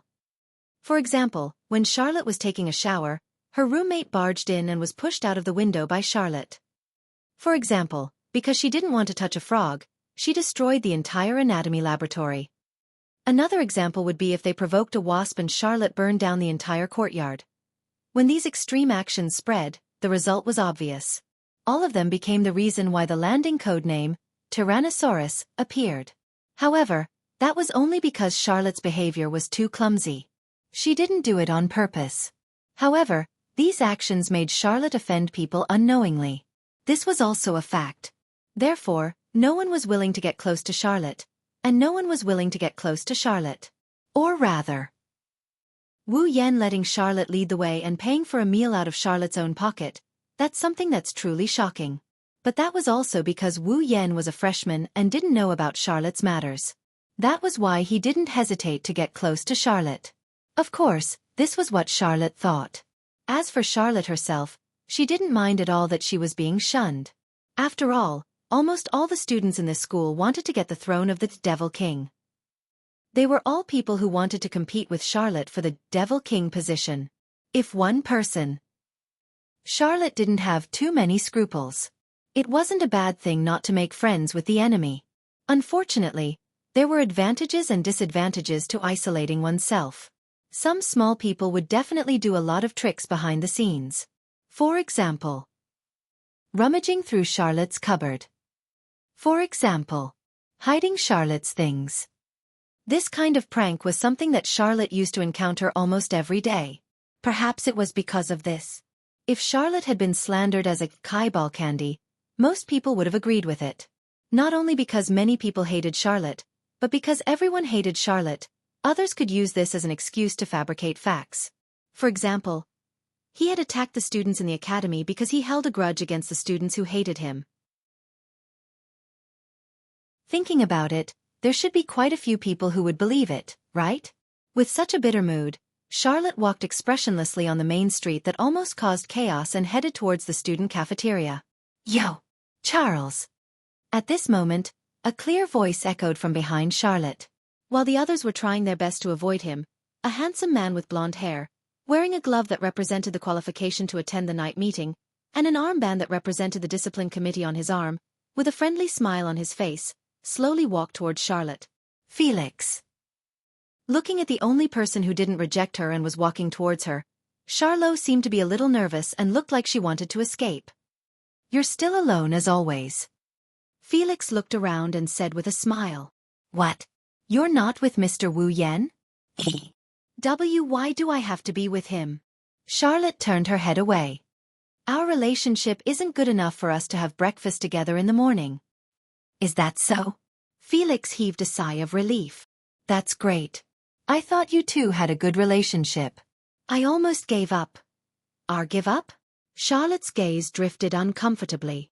Our give up on what? Well, who knows? Felix looked at Charlotte meaningfully and revealed a lecherous smile. Well, let's not talk about this anymore. Charles, why don't you give me a chance today and go on a date with me? A date? Charlotte pursed her lips and looked up at Felix with a serious expression. Why does it have to be me? Hearing this, Felix paused for a moment before his eyes lit up. In the past, when Felix asked Charlotte out on a date, Charlotte would refuse without hesitation. But today, Charlotte asked for the reason. Didn't this mean that Felix had a chance? Isn't it obvious? At that moment, Felix looked at Charlotte with some enthusiasm and said half jokingly and half seriously, Don't worry. Isn't it normal to pursue a girl as beautiful as you? There are plenty of girls in the academy who are prettier than me. Charlotte's cheeks were slightly red, but she still said seriously to Felix. They're not as annoying as me, and you're so popular among the girls. If you go on a date with them, they should be happy, right? We've known each other for a long time. You should know me more or less, right? Felix stopped smiling and looked straight at Charlotte. Do you think I would casually ask someone on a date because of this? Is that so? Charlotte blushed even more when Felix looked directly at her. She quickly averted her gaze and said shyly, Is that so? If it's just for a while. I don't mind accompanying you for a while. Really? Felix revealed a dazzling smile that dazzled the girls around him. That's great. Please have breakfast with me. That's it. Charlotte turned around and walked towards the student cafeteria in a panic. Only then did Felix straighten his collar. A heartfelt smile appeared on his face as he followed Charlotte's footsteps. On the way to the student cafeteria, Felix had been actively talking to Charlotte. Charlotte, on the other hand, seemed a little nervous, replying intermittently like a little girl. This made many of Felix's fans grit their teeth and look at Charlotte with unfriendly gazes. However, Charlotte completely ignored him. Not long after, she suddenly said such a sentence. Felix, there's something I want to ask of you. Something? Felix paused for a moment before smiling helplessly. I understand. So that's why you were willing to accept my invitation today. I'm sorry. Charlotte lowered her head. But I can only ask for your help. That's an honor. Felix shrugged. Just say it, Charles. If I can help you, I'll do my best. Is that so? Charlotte's eyes flashed with a complicated expression. She looked up at Felix. Then, can I trouble you to find time to let me see the automaton that was eaten by the K-Balcondy? The automaton that was eaten by the K-Balcondy? Felix paused and frowned. Why do you want to see the automaton? It's like this. Charlotte hesitated for a moment before replying. My friend has a way to extract the last scene the automaton saw in the short period of time before it was destroyed from the broken automaton. Extract the last scene the automaton saw before it was destroyed? Felix's eyes narrowed. That friend of yours is Mr. Wu Yan, right? Is this true? I don't know. But that guy said. Charlotte clenched her fists. If this is true, then we'll be able to see the true face of the K-Balcondy. So, Felix, Charlotte said pleadingly, the automaton should still be in the hands of the discipline committee, right? Can you give us some time to take a look at that automaton? Felix seemed to be in a difficult position.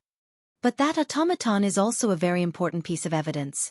If it's accidentally destroyed, we will be accompanied by the disciplinary committee. Charlotte's determined eyes were exposed to Felix's vision. Please, Felix. This is the only way to find the K-Balcondy right now. If we apply for it ourselves, we don't know how many procedures we'll have to go through, and it'll take a long time as well. I can only trouble you. Felix closed his eyes and fell silent. All right. After a long time, Felix nodded. I will go and prepare. I will inform you when I'm ready. Thank you. Charlotte thanked Felix, relieved. Felix smiled when he saw the relieved Charlotte. His smile was very pleasant. Chapter 1600. Walpurgis Royal Mecha Academy, Central Great Hall. On the second floor of the Central Lecture Hall, there was a rather large area. This area was made up of the Conduct and Discipline Committee's office, the Conduct and Discipline Committee's waiting room, and the Conduct and Discipline Committee's meeting room. In other words, the Conduct and Discipline Committee's headquarters was set up on the second floor of the Central Lecture Hall. From the location of the Conduct and Discipline Committee's headquarters, it could be seen just how important the Conduct and Discipline Committee was in the Academy. Although this was a group that the students could freely join, and none of the Academy's higher-ups were involved in the affairs, the Conduct and Discipline Committee was still an important existence in maintaining the Academy's discipline. Even if there were no students, the Academy wouldn't neglect them. Using the second floor of the Central Lecture Hall as the Conduct and Discipline Committee's headquarters showed just how much the Academy valued and acknowledged the Conduct and Discipline Committee. Under these circumstances, the Conduct and Discipline Committee couldn't be said to be able to cover the sky with one hand, but they did have some privileges given by the Academy. For example, incidents such as K-Balkandy, which led to the disappearance of the puppeteer students and the destruction of the automaton, were all handled by the Disciplinary Committee, not the guards. Of course, if it was proven that the Conduct and Discipline Committee killed the missing puppeteer, then the guards would have no choice but to move out. At night, the lights in the Central Lecture Hall were almost completely extinguished, causing the entire place to be shrouded in darkness. But on the second floor of the Central Lecture Hall, in the Conduct and Discipline Committee's office, Felix was sitting in front of his desk with a rare serious expression, flipping through a document in his hand. It was already the middle of the night, but Felix was still working in his office. It had to be said. He was indeed very hard-working. A group of Conduct and Discipline Committee members who came to the office and saw Felix working in his office didn't find it strange. They greeted him and left. Thinking about it, Felix often worked until the middle of the night. Actually, the Conduct and Discipline Committee members all knew. Almost every night, Felix would work until the wee hours of the morning before leaving his office and returning to his dorm. But today, the Conduct and Discipline Committee members did not see that Felix was only halfway through his work when he left his office and walked in another direction on the second floor of the Central Lecture Hall. After passing through a long corridor and turning one corner after another, Felix soon arrived in front of a door. He extended his hand and pushed it open. Suddenly, a slightly messy room was exposed under the light of the corridor. The main color of the room was a light gray. Even at night, the light inside the room was much dimmer than the surrounding environment. There were piles of miscellaneous items, books, machines, and some miscellaneous items that looked like goods. Everything was there. A foreign object was placed on a table in this somewhat messy room. It looked like a human skeleton, but it was actually a humanoid mechanical body made of metal. However, this humanoid metallic mechanical body was extremely damaged. The lower half of the body below the thighs had almost completely disappeared, leaving behind a section where one could clearly see the abdominal cavity. Many gears and wires leaked out from the section, and the lower half of the face was completely destroyed, leaving behind no trace of its original shape. There was a hideous hole where the humanoid metallic mechanical body's heart should be. It was the automaton that had been eaten by the K-Balkandy. At this moment, this broken automaton was lying on the table by the wall of the room. Its eyes were looking at the ceiling as if it was silently accusing the K-Balkandy of its crimes. Coupled with the hideous hole where its heart should be and its broken body, in the dark night, anyone who saw it would feel their scalp tingle. If a timid girl saw this scene, she would probably faint right away, right? Felix, on the other hand, stared closely at the broken automaton.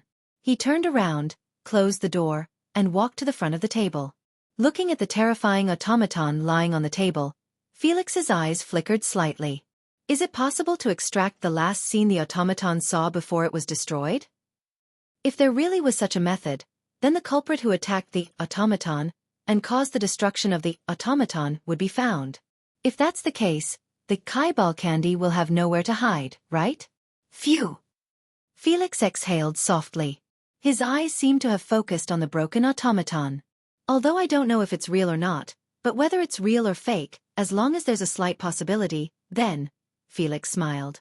However, that smile no longer had the friendliness and calmness it used to have. Instead, it seemed a bit twisted. I absolutely can't let anyone touch this automaton. After saying that, Felix grabbed the broken automaton by its neck and lifted it up. Walpurgis Royal Tactical Academy, deep within a forest. Bang! Felix threw the broken automaton on the ground, grabbed a torch, and threw it on the broken automaton. Phew!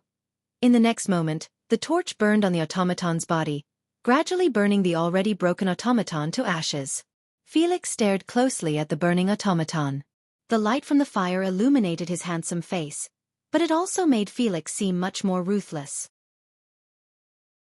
After an unknown amount of time, the burning flames gradually weakened until they were completely extinguished.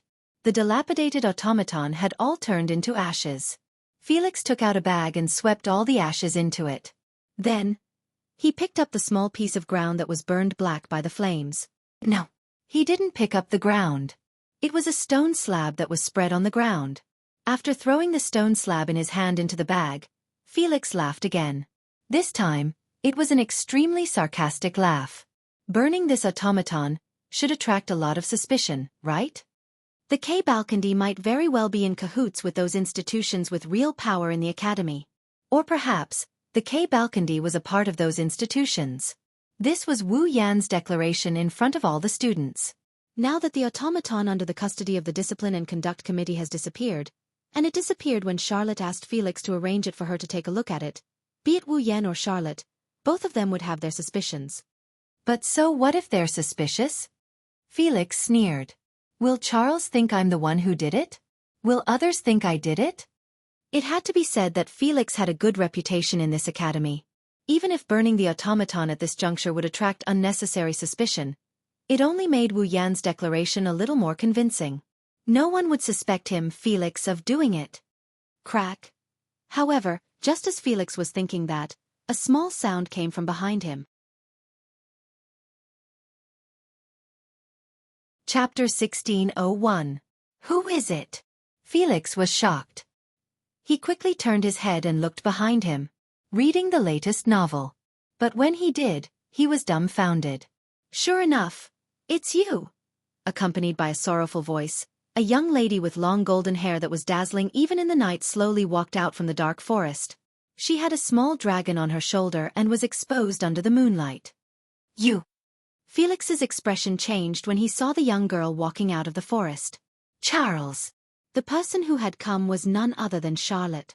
Raising her head, Charlotte's gaze met Felix's handsome face. A miserable smile appeared on her face. How I wish it wasn't you! Felix reacted when he heard Charlotte's sorrowful words. He looked at Charlotte with sincere eyes. Charles, please calm down. This is a misunderstanding. Felix's voice became softer and softer. It was for no other reason than the tears that flowed from Charlotte's crystal-clear eyes. Why, is it you, Charles? Felix clenched his teeth and said with some pain. Don't tell me you don't believe me? Charlotte smiled. Charlotte laughed, and it was a masochistic laugh. Felix, do you still not understand? Understand? Felix's face was full of confusion. He had a bad feeling in his heart. Understand what? Seeing that Felix was still putting on an act, Charlotte wiped away the tears on her cheeks. With a trembling voice, she said something that made Felix's heart beat faster. What do you mean by being able to extract the scene that the automaton saw before it was destroyed? That's all fake, from the moment you brought the automaton out to the moment you burned it. The entire process. I saw everything with my own eyes. You! Felix was speechless. You set a trap to lure me. No. You're the one who set a trap to frame me. Charlotte's eyes were wet once again, but she met Felix's gaze. It was as if she had forced the words out of her mouth. I said it. Am I right? Magic liquor, K-Balkandi. This time. Felix didn't explain any more. In the space that became deathly silent, all of Felix's expressions disappeared, and he stared at Charlotte. Then he stopped. He suddenly smiled. That really surprised me. With the same kind smile on his face, Felix nodded in admiration. I didn't expect you to suspect me and set a trap for me. I've said it before. You're the one who set the trap. Charlotte bit her lips as if she was holding back her tears. Her voice was hoarse. Felix, The reason why you're so close to me and try your best to invite me on a date every time is only because Sigmund's magic sword is very similar to the candy-melting scar you left behind when you committed the crime, isn't it? The reason Felix tried his best to get close to Charlotte wasn't because he had feelings for her. It was because the magic effects left behind by the two were too similar. In other words, Felix only got close to Charlotte after carefully preparing a trap. I often offended people in the academy and often attracted small tricks and pranks from others. But every time, it was you, the head of the discipline committee, who helped me deal with the aftermath and took care of me. Charlotte almost bit her lips until they bled, but she still raised her voice and shouted. But that was also to get close to me, right? In other words, everything Felix said to Charlotte, the care he showed her, the gentleness he showed her, everything was fake. Felix was only trying to pin his crimes on Charlotte. Kill Charlotte as a magic licker, Balkandy, and deceive the world. I didn't set the trap for you. Charlotte finally couldn't help but cry again. It's you. You set the trap for me, you planned to frame me. Ha ha. Ha ha ha ha. Seeing Charlotte cry, Felix covered his face with one hand and laughed out loud, as if he couldn't hold it in any longer. Shocking, truly shocking. I didn't think that someone as naive as you would be able to see through my tricks. I thought you only knew how to daydream, wanting to become the Demon King by hook or by crook while obediently accepting the hypocritical favors of the enemy. Enemy! Charlotte took a step back as if she was hit by something. In other words, you framed me because you wanted to become the Demon King and eliminate an opponent? No, no, no. You've misunderstood me. I've never thought of becoming a magic candy, just to eliminate an opponent. The smile on Felix's face was still as cordial as before, but in the eyes of others, that smile was even more terrifying than ferocious. My automaton is capable of transforming the magic circuits that I've eaten into my own and using the magic of other automatons that I've eaten. Magic that allows you to use other automatons that you've eaten. Charlotte covered her mouth. Could it be that you're preparing for the night meeting? Correct. Felix's lips slowly curled up. In order to win in the night meeting, of course I have to prepare more magic tricks. Just for something like this. Charlotte's delicate body trembled. Just for something like this, you actually destroyed so many automatons? In order to become the Demon King, no matter who stands in your way, you must defeat them. No matter what method you use, you must achieve your goal. Felix looked at Charlotte mockingly. Hasn't this always been your point of view? That's right. Charlotte wanted to become the Demon King and revive Count Bilo's family. She wanted to find all her family members and find that warm family of the past once again. This was Charlotte's goal of becoming the Demon King. In order to achieve this goal, Charlotte alienated the students in the academy who were destined to be her enemies and who also had the goal of becoming the Demon King. She also secretly decided that no matter who stood in her way, she would eliminate them. Therefore, strictly speaking, Felix's words were indeed correct. I really like you. I really like your point of view because I have the same idea. Felix closed his eyes as if intoxicated. In order to become the Demon King, any method must be used. If I can become the king of this magic world, then what's the point of sacrificing a few puppeteers and a few automatons? But I can't stand your naivety. Felix opened his eyes forcefully. His eyes were filled with endless coldness. You've already decided to defeat everyone in your way to obtain everything, but until now, you haven't destroyed even a single automaton. You have magic that can destroy everything, but you still show mercy every time. How noble, so noble that I want to vomit. Automatons aren't tools. Charlotte shouted in agitation. They have their own lives. In the past, Charlotte used to live with the automaton like her family. Now, in order to reclaim her family members who had been disintegrated, Charlotte had been trying her best to find the hearts of her family members. The reason why Charlotte tried so hard to find the Balkandy was because she didn't see the automaton as a tool. Unfortunately, such a point of view only made Felix laugh out loud again.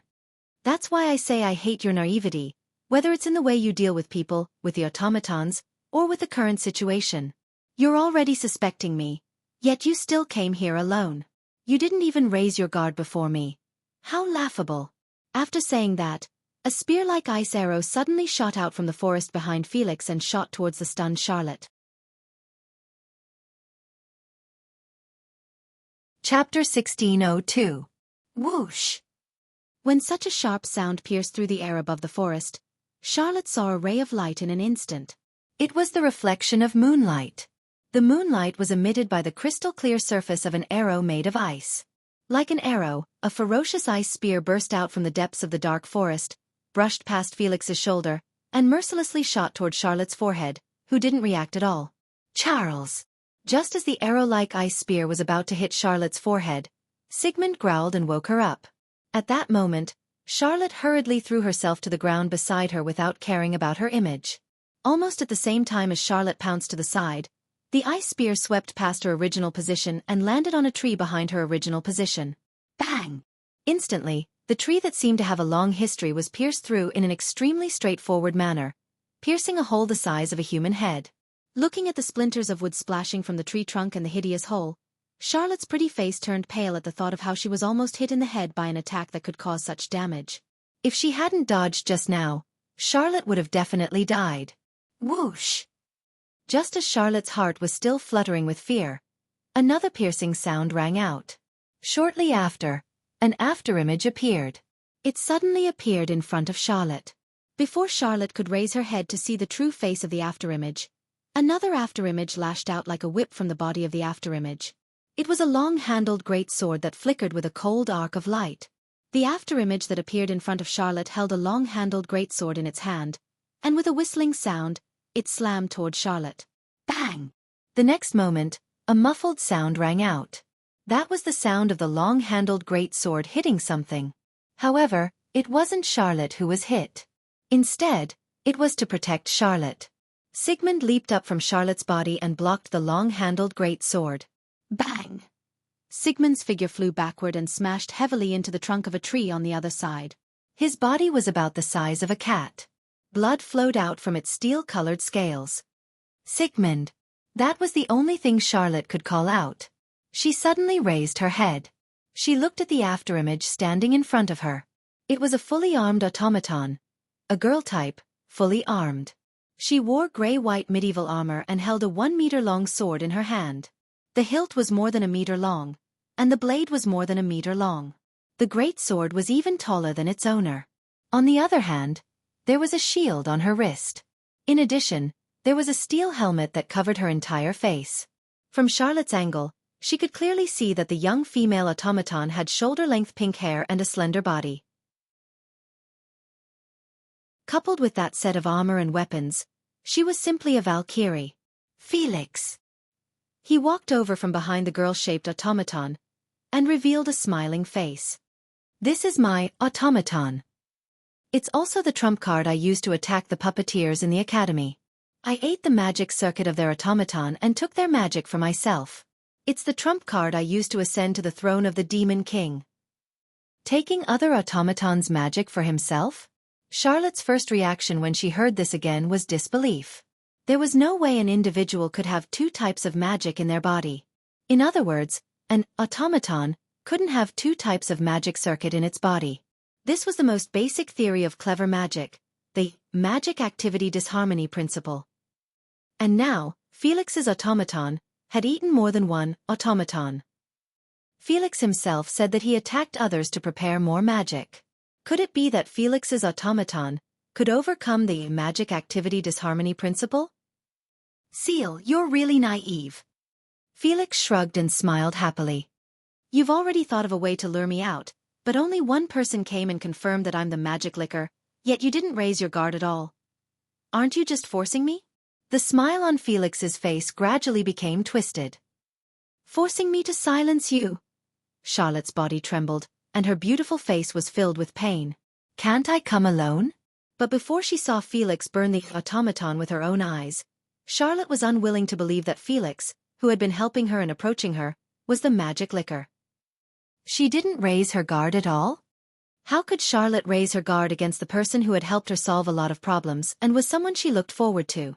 Perhaps this was what Felix meant by naivety. You've really helped me a lot, Seal. Felix slowly raised his hand and laughed evilly like a devil. After I deal with you, I'll tell others that as the magic liquor, you attacked me and I killed you in self-defense. Then, I'll find the magic circuits hidden in your room. I believe, no one will doubt it. After all, Felix gathered his magic power and turned it into a light-like wire that flowed into the automaton in front of him. I'm the head of the disciplinary committee. No matter what I say, everyone will believe. After saying that, Felix's automaton nimbly raised its slender arm covered in heavy armor. Magic power surged out and turned into a stream of water above its palm. Then, it condensed into ice and turned into an ice spear. Kill her. Elisa. Under Felix's order, the automaton named Elisa grabbed the ice spear and threw it at Charlotte. Whoosh. The sharp sound of the ice spear piercing through the air sounded again. The tip of the ice spear kept enlarging in Charlotte's eyes. However, Charlotte could no longer see it. She sat on the ground and did nothing. She stared blankly at the ice spear approaching her. There was only one thing in her mind. How should she apologize or thank that person? That person clearly told her that she had to think carefully before acting. She didn't want to put herself in danger in the end. In the end, even though she chose to believe his advice, she didn't want to believe that Felix was a bad person. Even though she had a good plan, she still acted recklessly. In the end, she didn't have time to thank that person. In the end, she didn't have time to apologize to that person either. She was so naive. A tear slowly slid down Charlotte's cheek. She closed her eyes and waited for her death. The ice spear that reflected the moonlight pierced through the air. The sharp sound of it piercing through the air covered the sound of tears dripping down Charlotte's cheeks and onto the ground. The sharp tip of the spear was aimed at Charlotte's heart and suddenly pierced towards it. Charles! Sigmund, who was covered in blood, could only watch helplessly as the ice spear shot toward Charlotte. His eyes were about to pop out of their sockets. Clink! At this moment, the sound of metal colliding came from in front of Charlotte and entered her ears. Charlotte opened her eyes and reflexively raised her head to look in front of her. Then she saw. Under the reflection of the moonlight, the sparkling water droplets flew away. It was the ice spear that had turned back into water. In front of Charlotte, a layer of protective barrier made of crystals blocked the attack. It was this layer of protective barrier that knocked the ice spear away and protected Charlotte. It took Charlotte a few seconds to understand what had happened. She looked at the protective barrier in front of her and burst into tears again. Charlotte had already seen this protective barrier many times in practice. Therefore Charlotte understood. Who in the world came? Who in the world protected her? Sigh. As if bringing warmth to Charlotte's ice-cold heart, a sigh was heard. What a troublesome young lady.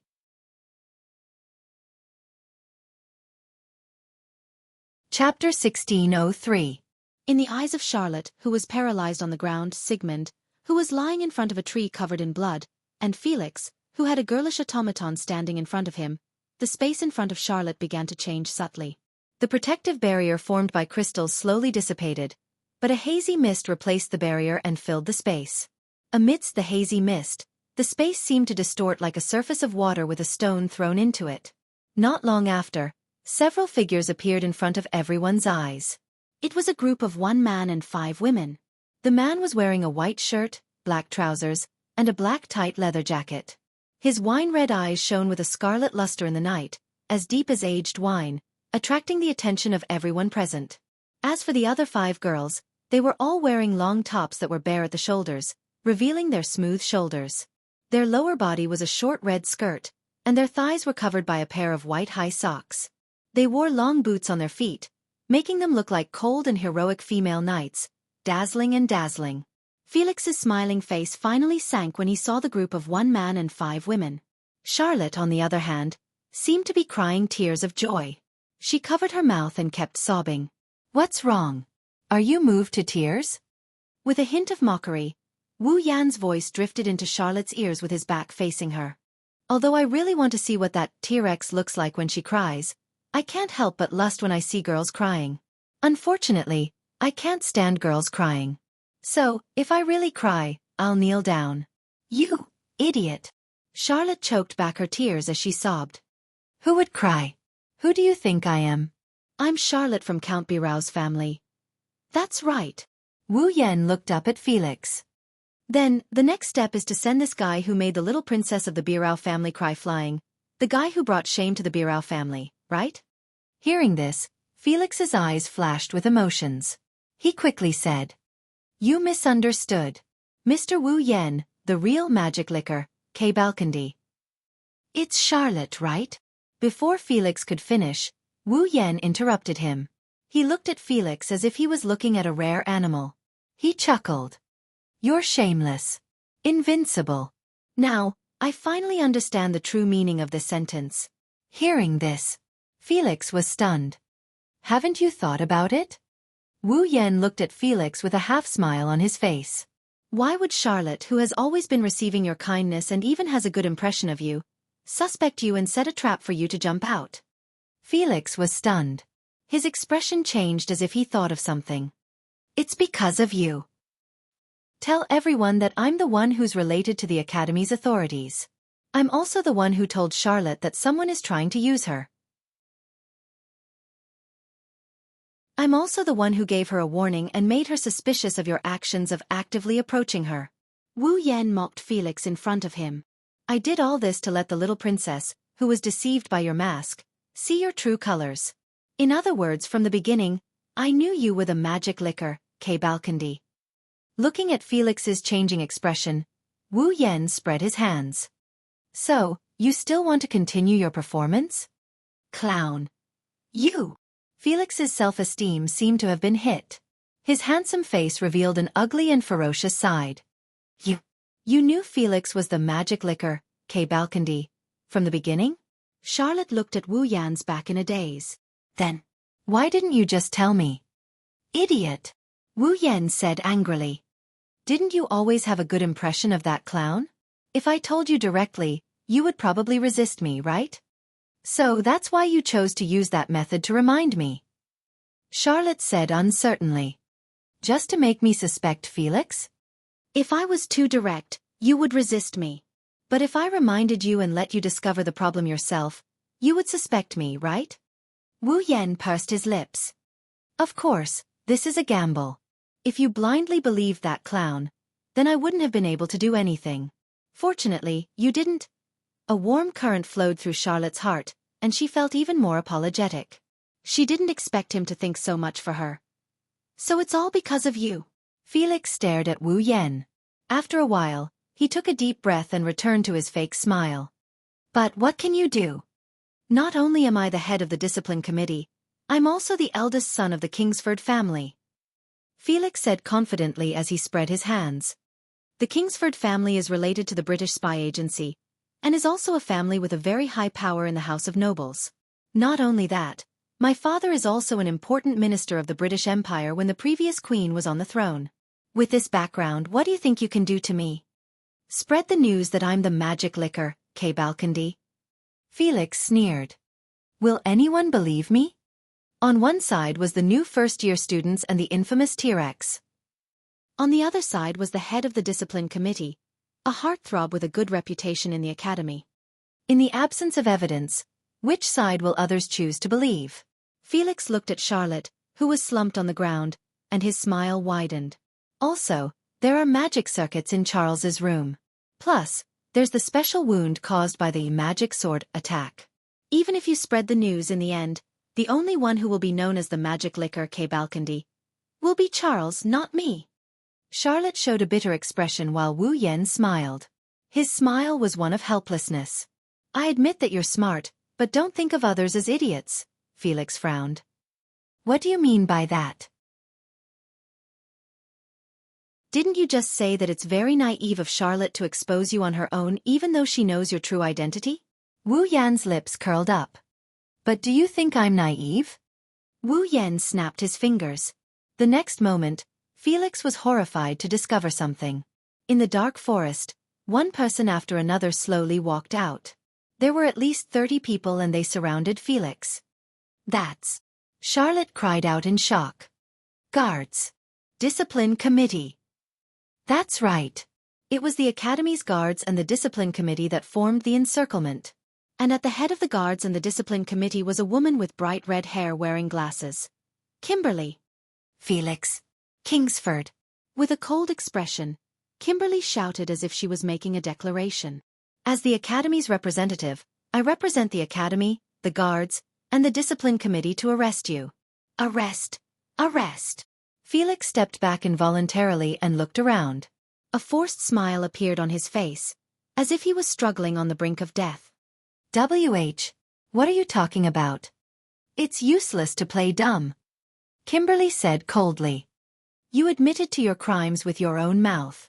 Everyone here heard it with their own ears. There are as many witnesses as you want. You heard it all. Felix's eyes widened. He turned his head and looked at Wu Yan. You again. Like I said, I knew you were magic liquor, K. Balkandi, from the start. Wu Yan snickered with malicious intent. So, you think I'm not prepared? Felix. Kingsford. Kimberly led the guards and the discipline committee and slowly approached Felix. Be a good boy and put on shackles. Go to jail. Jail. A vicious look appeared on Felix's face. Don't even think about it. The automaton named Elisa immediately picked up Felix and jumped into the dark forest. Stop. Seeing this scene, the surrounding guards and members of the Discipline and Conduct Committee were in an uproar. You want to escape? Kimberly's eyes flashed with a cold light. Chase after him. With Kimberly's cold yell, the guards and members of the Discipline Committee all rushed into the forest with their automatons, following in Felix's direction.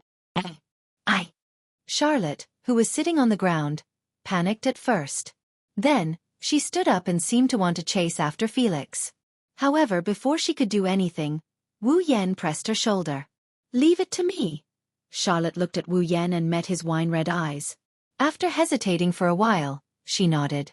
Wu Yan smiled and looked at Natsuki. Natsuki understood and waved her hand. In the next second, the group of 1 man and 5 women all disappeared.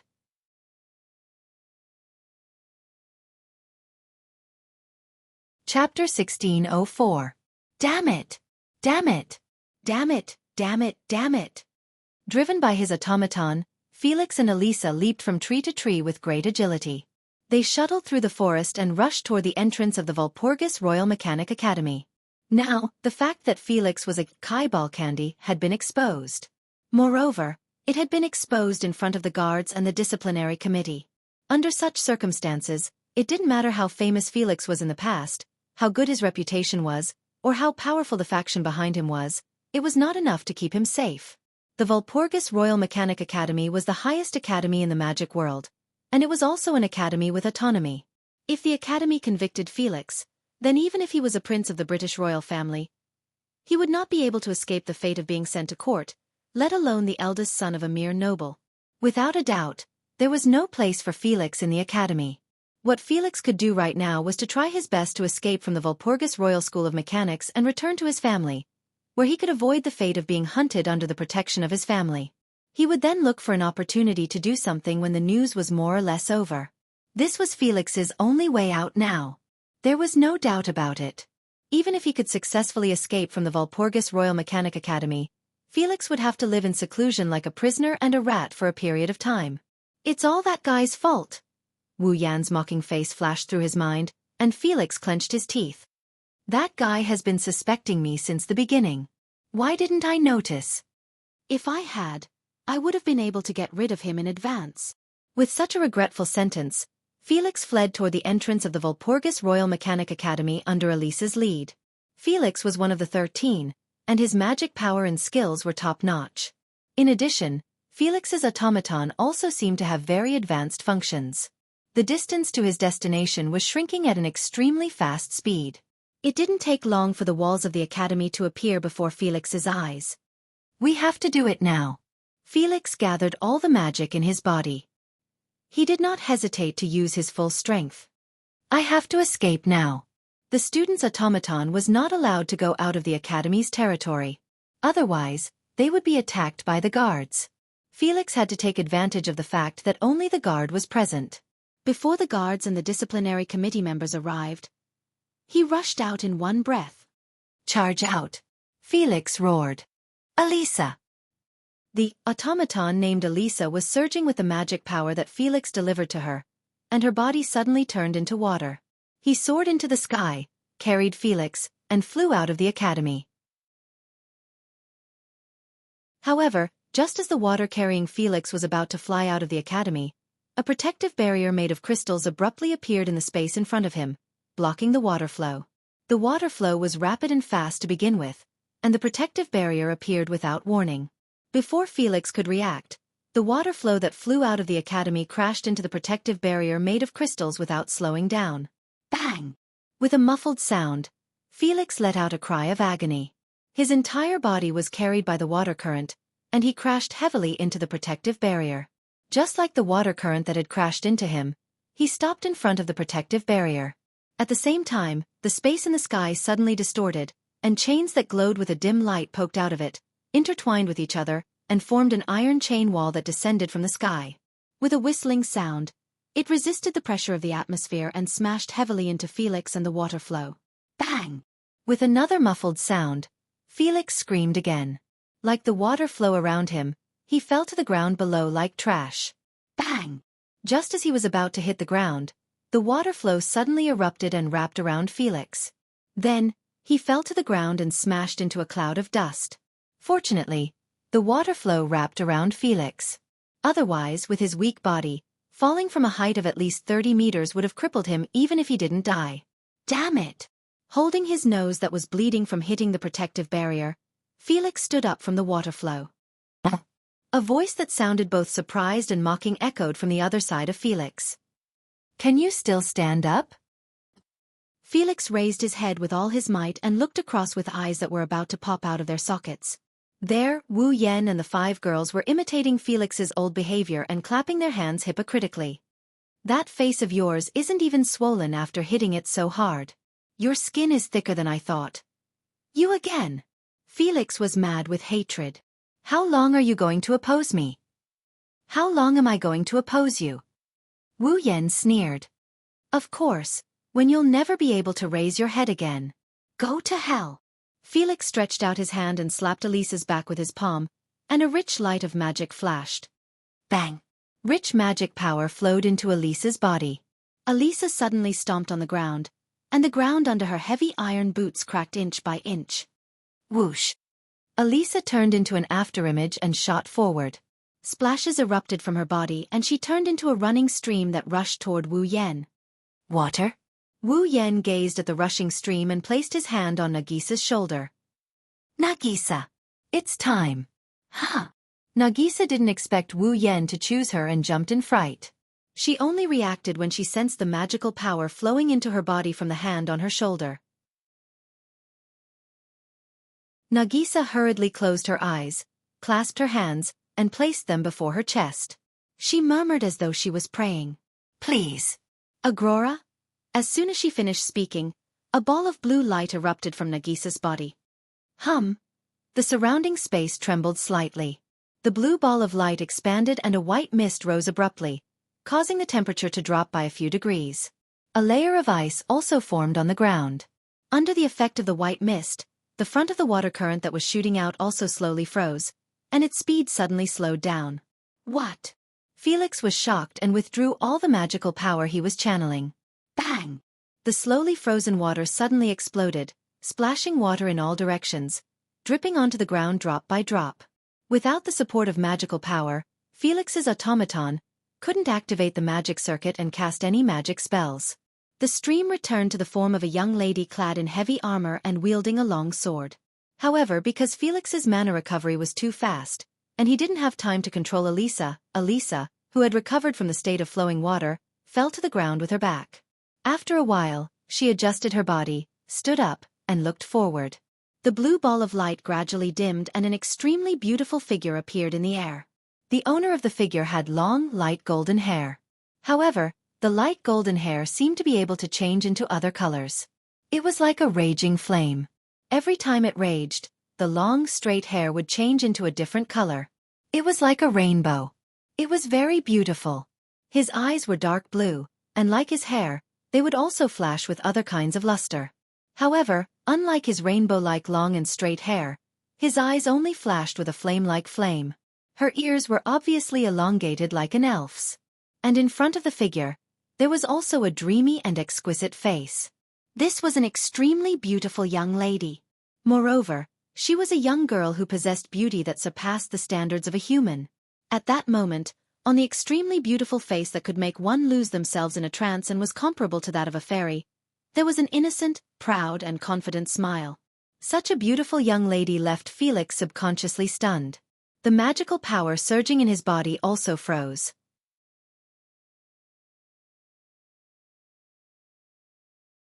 Chapter 1605. Whoosh!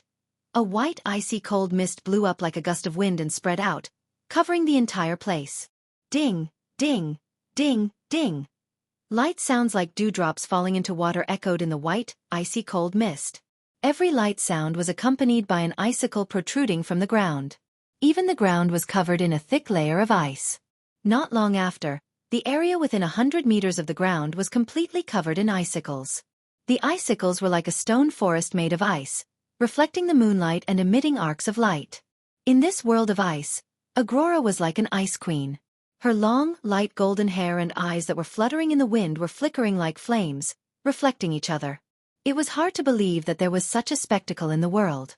Such a spectacle was the most realistic portrayal of the fourth true ancestor, Aurora, who was known as the Fiery Night Earl.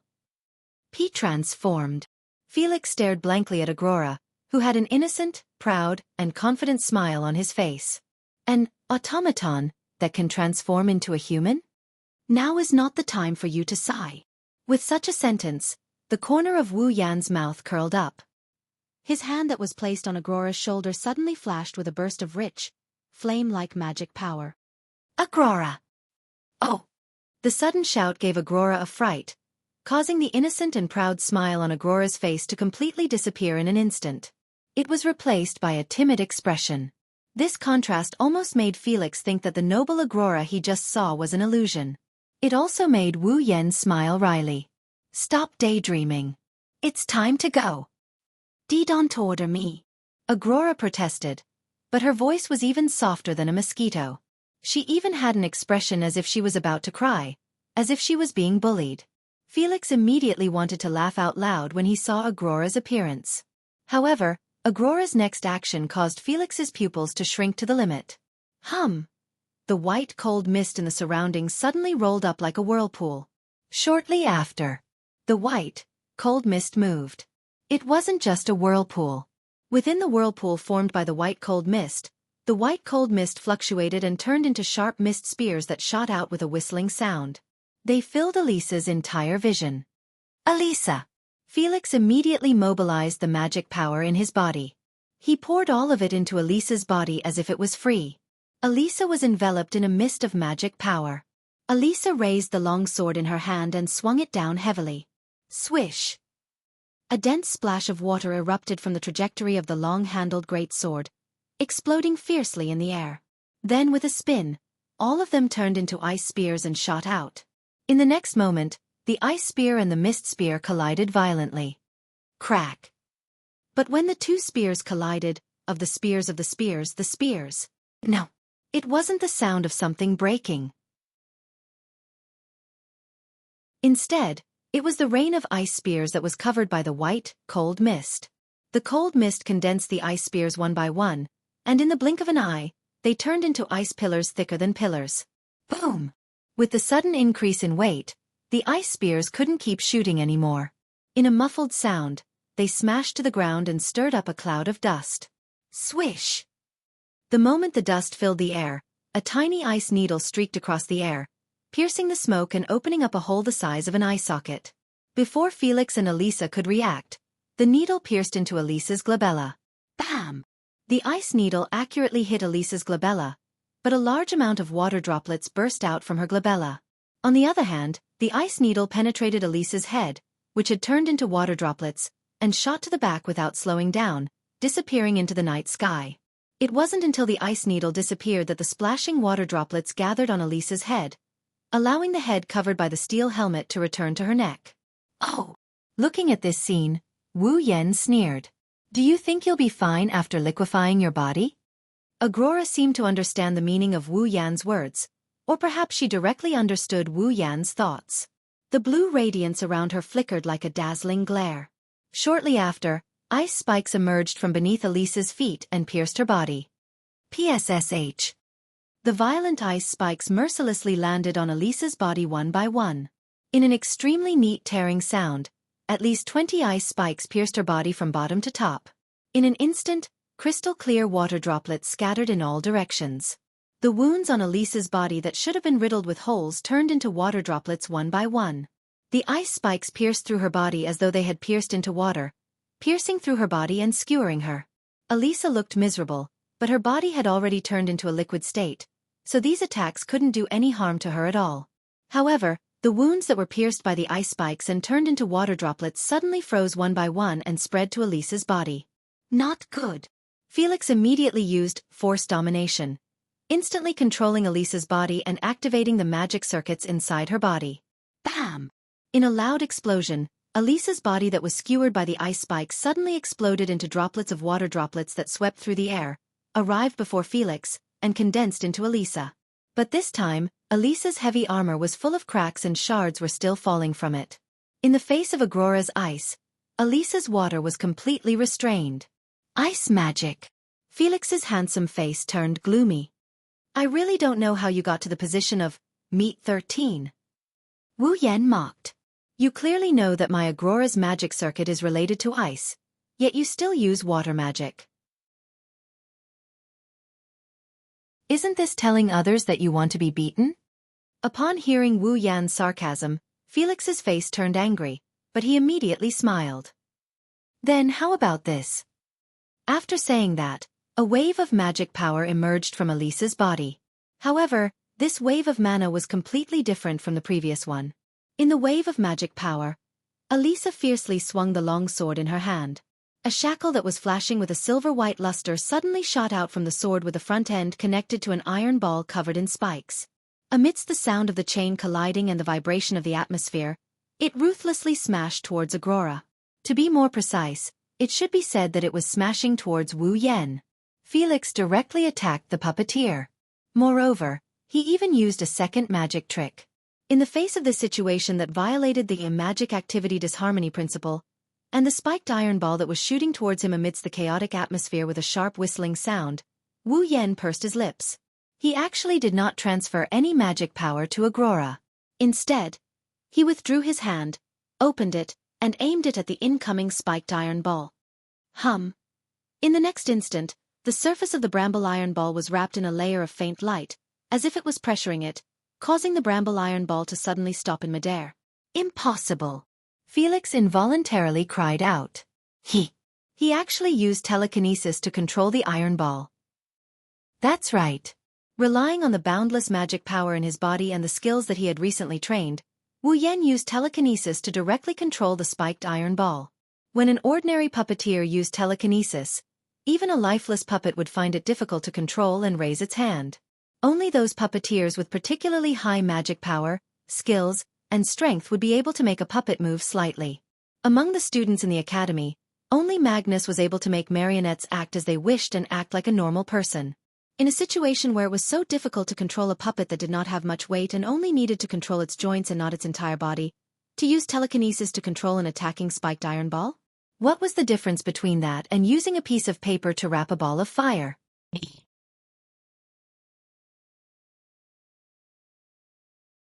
Chapter 1606. Wrapping a ball of fire with paper. That was an apt description for how difficult it was to control a bramble iron ball with a diameter of 2 meters with telekinesis. However, Wu Yan not only wrapped the ball of fire with paper, he also used the paper to control the entire ball of fire. No matter how the ball of fire struggled, it couldn't break free from the paper, let alone burn it. What? You want to go back? Wu Yan sneered at Felix's incredulous expression. Then I'll return it to you. Then, Wu Yan extended his hand and a ripple of mana appeared around him. Then, the light wrapped around the thorny iron ball suddenly brightened, and the iron ball that had been suspended in the air suddenly turned around. With the clear sound of chains clashing and the sharp sound of breaking through the air, it heavily smashed into Elisa, who was caught off guard. Boom! With a muffled sound, Elisa was knocked back as if she was hit by a car. Even though her feet were nailed to the ground, she was still knocked back. She plowed 2 long trenches in the ground. It wasn't until she was forced back more than 30 meters that she stabilized herself and came to a stop. Gotcha! Under everyone's gaze, Elisa's heavy armor finally couldn't hold on any longer. With a cracking sound, a crack appeared on her armor, and with a bang, her chest was completely shattered. The armor in front of Elisa's chest shattered. Wu Yan raised an eyebrow. As I thought. Felix gritted his teeth angrily. What do you mean? What I mean is, why didn't you turn Elisa into liquid this time? Wu Yan looked at Felix's gloomy face. Didn't you say that your automaton could use nod magic circuits? Then why didn't you use the water magic from before? Felix didn't answer. Instead, he stared at Wu Yan. His eyes were filled with uncertainty. You can't use two types of magic at the same time, right? Wu Yan slowly smiled in front of Felix's uncertain expression. Not only that, your automaton can't use magic a second time. To put it simply, the magic circuits that were gnawed by your automaton can only be used once. They can only be used once. Also, there's a limit to the number of times it can be used. Wu Yan glanced at Felix. I'm right, aren't I? Overcoming the principle of magical activity disharmony, allowing individuals to use multiple types of magic at the same time, or allowing automatons to carry multiple types of magic circuits. That was until now. The entire magic world hoped that it could be solved. But it was the most basic and difficult problem that had never been solved. If Felix's automaton could really overcome the principle of disharmony of magical activity, then, using multiple magic at the same time, the British royal family had already ordered that this technology be used for their own use. They would throw it into the army's automaton to increase their military strength. In that case, the news that someone had overcome the principle of magical activity disharmony should have spread throughout the world. But the truth was that in England, no one had ever heard of anyone who had overcome the magical disharmony principle, nor had there ever been an automaton that carried more than two types of magic circuits. The reason was that Felix's automaton could use multiple types of magic was all because of opportunism. Moreover, the restrictions were huge. The magic circuits were all one-time use. There was also a limit to the number of times it could be used. That was already a huge limitation. One had to know that the price of each magic circuit was quite expensive. If they were used as ammunition for Felix's automaton, the Kingsford family would go bankrupt no matter how rich they were. But it had to be said that if Felix could prepare enough magic circuits, Felix's automaton could indeed unleash a very powerful combat ability. After all, everything had its weakness. With so many magic tricks, Felix could definitely use the right medicine. It was not impossible for him to win in the night gathering. Therefore, in order to become the Devil King, Felix still chose to use Elisa. Therefore, in order to win in the night gathering, Felix could only transform into a K-Balcondy and prepare enough ammunition for his automaton. Ask your automaton to collect as many magic circuits as you can before the night party, and find a scapegoat when the night party is about to begin. Then, you'll be able to perform all kinds of magic tricks in the night party, openly. Wu Yan looked at Felix with a cold expression in his eyes. I have to say that your wishful thinking is not bad. Unfortunately, you didn't expect Charlotte to dig a hole for you to jump into, so you jumped into it without thinking. How stupid! Felix couldn't say anything. It was only after a while that he shook his head. You're wrong. What I didn't expect was that someone like you would appear in the academy out of nowhere. Otherwise, my plan would have succeeded long ago. You're the one who wiped out my hope, and you're the one who made it impossible for me to sit on the throne of the Devil King. Coldness appeared in Felix's eyes.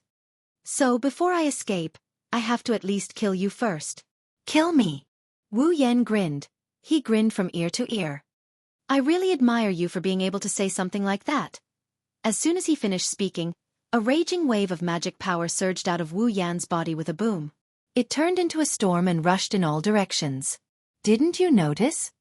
In the storm of magic power, Wu Yan's voice rang out as Felix looked on in shock. I have 5 automatons, and I've only used one since the beginning. Besides, the storm of magic power rubbed against each other and burst into fierce sparks. Shortly after, they turned into air currents and flowed into Agrora's body. Even if there's only one, this one hasn't used its full strength yet. The voice slowly traveled into Felix's ears, causing the expression on Felix's face to completely collapse. Agurola opened his eyes. His dark blue eyes flashed with a flame-like radiance, and the dark blue radiance on his body abruptly surged. Boom! Amidst such a muffled sound, the white mist that contained icy temperatures pervading around Agurola exploded. Like a shockwave, it frantically spread out. Wherever it passed, the ground would be frozen into ice, while ice crystals would fall from the air. Then, the white mist hit Elisa like a shockwave. Kacha! Kacha kacha kacha! Before Elisa could react, her body gradually froze into ice amidst a series of cracking sounds. Not long after, Elisa was frozen in an icicle like a lifelike specimen nailed to the wall. Looking at Elisa frozen in the icicle, Aurora clasped her hands and placed them in front of her chest like a pitiful saintess. Then, she pointed her finger. An icicle condensed in front of Aurora at an extremely slow speed. With a sharp piercing sound, it shot out like an arrow. No! Amid Felix's desperate roar, the icicle flashed through the air and accurately landed on the icicle that froze Elisa. Boom! With a loud crash, the icicle that froze Elisa shattered like a wall smashed by a hammer under the icicle's barrage. The rare automaton which Felix had been proud of and intended to use to win in the night meeting, had not on a lot of magic circuits and could perform all kinds of magic, disappeared from this world just like that. Along with it, Felix's hope disappeared as well. Without the automaton, with Felix's strength, it was impossible for him to escape from the Walpurgis Academy. Similarly, he couldn't escape the fate of being sent to prison.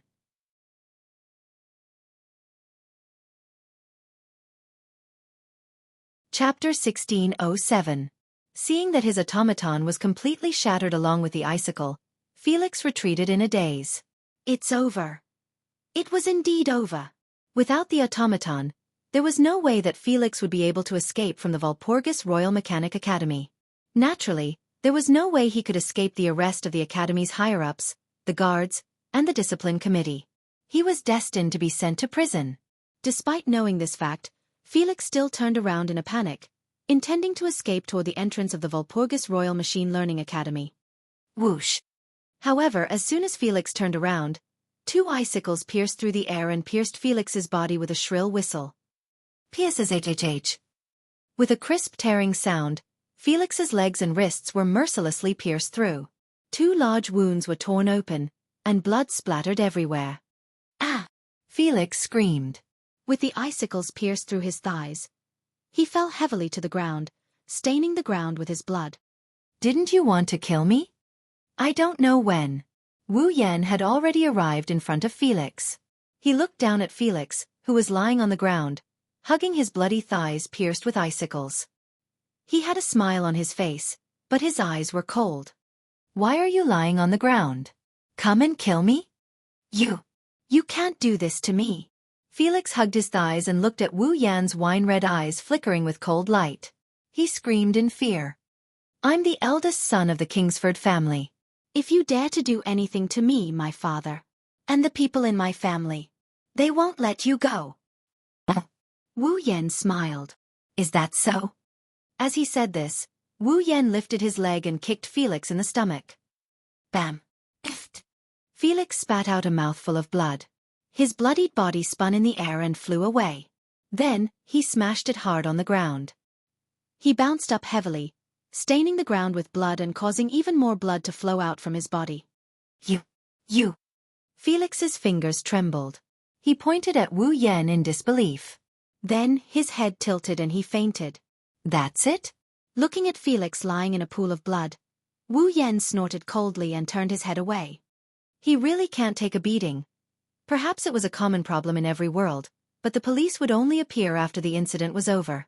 Almost as if they were counting the time, the moment Felix fainted, the guards and members of the discipline committee rushed out of the woods one by one with their automaton after another.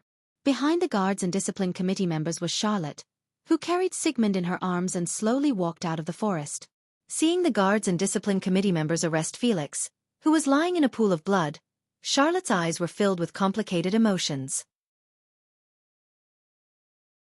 Who would have thought that the person who always helped her, tried his best to get close to her, wanted to invite her on a date, and made her yearn for him, was actually a small person wearing a mask? However, what Felix said was indeed true. It was because she was too naive that she yearned for someone who obviously had an ulterior motive. She lifted her head and looked at the starry night sky. What was unbelievable was that at this moment, Her heart actually recovered its calmness. It's over. What's wrong? A familiar voice came from in front of Charlotte, mocking her. Playing the sentimental character isn't something you're good at. Charlotte came to her senses and cast her gaze forward, allowing a face with a faint smile to enter her eyes.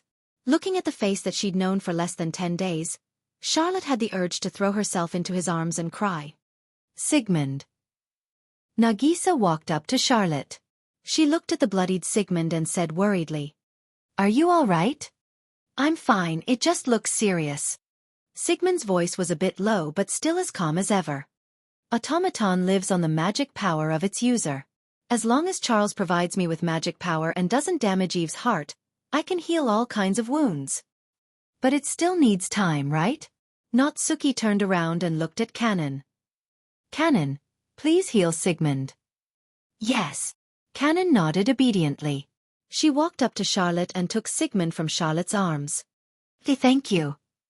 Charlotte stiffly thanked Natsuki with an unnatural tone. Sorry to trouble you.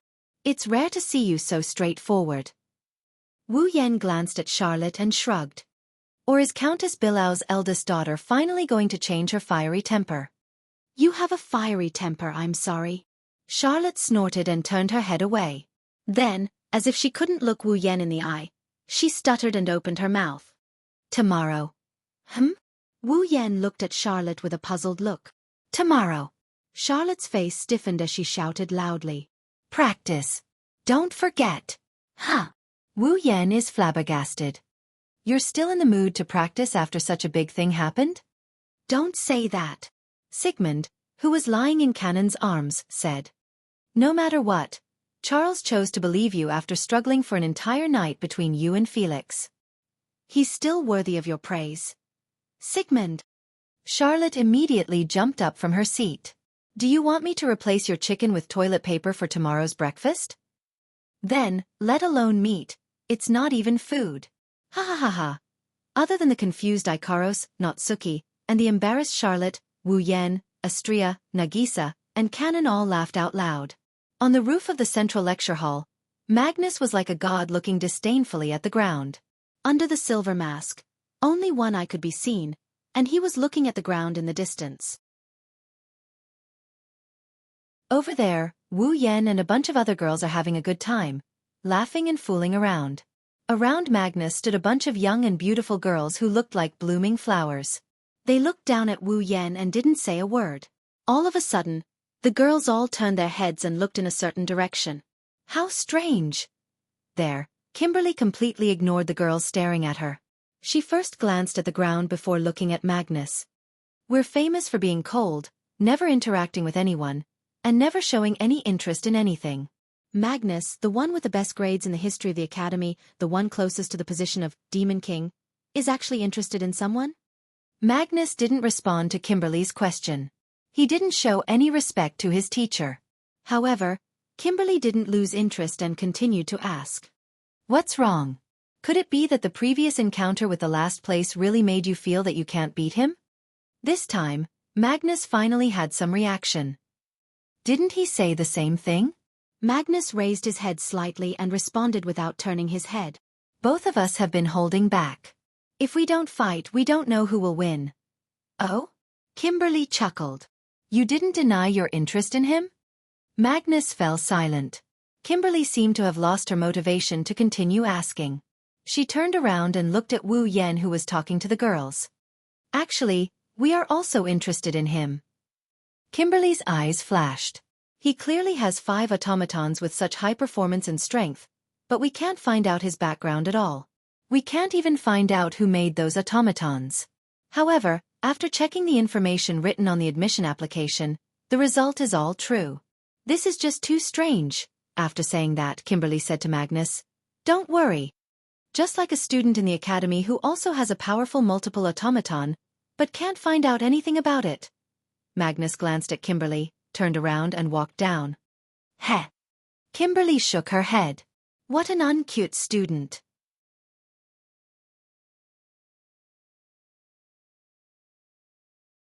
Chapter 1608. Amidst the solemn music, the sky above the Walpurgis Royal Mechanic Academy, reverberated with boiling cheers. The dove symbolizing peace flew over the Walpurgis Royal Mechanical Academy as if it was purposely arranged. In the open space in front of the clock tower of the academy, students wearing long black coats that resembled formal attire gathered together. At this moment, the eyes of these students were filled with passion as they looked in the direction of the clock tower.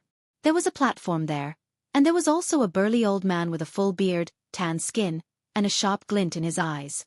The dean of the Walpurgis Royal School of Engineering, Edward Gillian, was a man who had a lot of experience in his life. Rutherford. The moment the solemn music ended, the dean on the platform opened his eyes and spoke loudly. Raishin. Step forward. As soon as he finished speaking, Raisin, who was wearing a uniform, brought Yaya, who was wearing a kimono, up to the platform and in front of the dean. I'm Edward Snowden. In the name of Rutherford, Your Excellency is recognized as the candidate of the Devil King and is allowed to attend Valproki's party. A tray full of carvings was placed in front of Lei Zhan after the dean's words. It's on the tray. A pair of fingerless gloves, completely black in color and exquisitely sewn with gold thread, lay on top of the gloves, which were completely black and made of the finest silk. The gloves shone with a luster. It was a glove that could only be obtained by students who were qualified to participate in the night meeting. The moment they obtained this pair of gloves, the student who owned the gloves would be crowned with a title, Gauntlet Holder.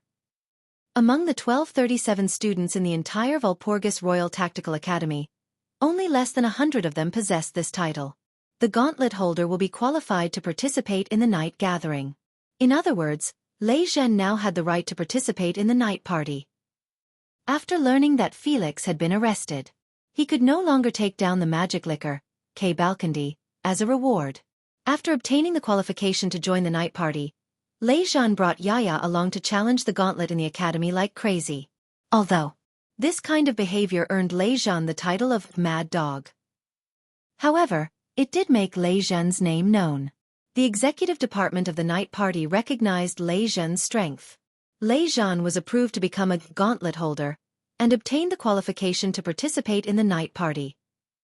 Standing in front of the platform, Lei Zhan looked at the tray in front of him and looked at the position of the wrist part. There, a landing code embroidered with gold thread shined with a dazzling luster, shining under the sun. Sun. Login code name, Sexkund Last. In other words, he was second to last. Lei Zhen's mouth twitched slightly when he saw that his login code was actually his own ranking. You're ranked 100th in the night meeting. It was as if he had dealt the final blow to Lei Zhen. The dean made the declaration expressionlessly. Is there a problem? No.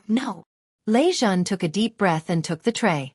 Then he took Yaya and retreated to the back. The dean nodded and looked at the person beside Lei Zhen. Wu Yan. Step forward. The entire place fell silent. Wu Yan led Natsuki, Ikaros, Astria, Nagisa, and Kanon in their white night outfits. They parted the crowd and they slowly walked up the platform. This reaction was completely different from when Lei Zhen was on stage. However, that was only natural. After all, the person in front of him had not only gone up against the #1 student in the academy, Magnus, but also had the upper hand. Now, he had defeated Felix, one of the 13 meat players, who was ranked 4th. He was clearly just a freshman, but he was already so powerful. Furthermore, he had 5 automatons that were second only to Magnus in the academy, and all of them were extremely beautiful girls. It was impossible for him not to attract attention. When they arrived in front of the headmaster actually put on a smile and declared loudly, I'm Edward Snowden. In the name of Rutherford, I recognize you as a candidate for the Demon King and allow you to participate in the Walpurgis evening banquet. After saying that, the headmaster personally picked up a tray and placed it in front of Wu Yan. On the tray was a pair of high-quality black gloves similar to Lei Zhen's. There was only one difference between the gloves and Lei Zhen's. It was the code embroidered with golden thread on the wrist of the gloves. Scarlet Eyes. Scarlet Tays. Looking at the gloves on the tray, Wu Yan really wanted to refuse. He didn't want to participate in the evening banquet. It was something he had already decided on. However, the evening banquet executive department recognized Wu Yan's strength and announced that he was qualified to participate in the evening banquet. Therefore, even if he didn't want to participate, Wu Yan had to come here to get the gloves and go through the motions. If he really didn't want to participate, he could just forfeit when the time comes. With that thought in mind, Wu Yan decided to participate in the ceremony today. The headmaster's next sentence caused an uproar among the students. Your evening banquet is ranked 4th. The headmaster smiled meaningfully in front of all the students and the shocked Wu Yan. Is there a problem? It was the same scene as Lei Zhen, but this time there was a lot of noise. 4th place? Didn't that mean Wu Yan was about to become one of the top 13 in the academy? The 4th place was also Felix's previous ranking.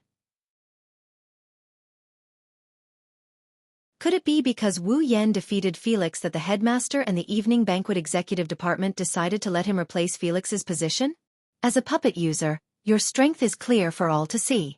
Amidst the noisy crowd, the headmaster's voice clearly traveled into everyone's ears. I believe that you have the qualifications to be ranked this way. If anyone disagrees, you can step forward and explain your reasons. If it is reasonable, this ranking can be changed. The moment the headmaster said that, the crowd quieted down. Although it was noisy, who would actually object to Wu Yan replacing Felix's position? That was someone who had defeated Felix and was able to fight against Magnus. Since no one has any objections, it is decided. The headmaster looked at Wu Yan with an expression that said he expected. Wu Yan, do you have any objections? Wu Yan met the headmaster's gaze. Coincidentally, the headmaster was also staring at Wu Yan. Or rather, he was sizing up Wu Yan. His sharp eyes were filled with an unfathomable light. Wu Yan sighed inwardly when he saw this. Forget it, it doesn't matter what my rank is. Anyway, he wasn't going to participate. Immediately, Wu Yan nodded in agreement. No objections. Seeing that Wu Yan had agreed, Canon immediately stepped forward and took the tray for Wu Yan. Then, the group retreated to Lei Zhen's side. The dean lowered his voice and spoke to Wu Yan and Lei Zhen in a friendly tone. Then I, the dean of the Walpurgis Royal Tactical Academy, hereby acknowledge that you are the official gauntlet from now on. Ah! The students cheered once again, bringing the simple award ceremony to an end. Under the gaze of all the students present, Wu Yan and Lei Zhen stood on the platform. They looked at each other and smiled.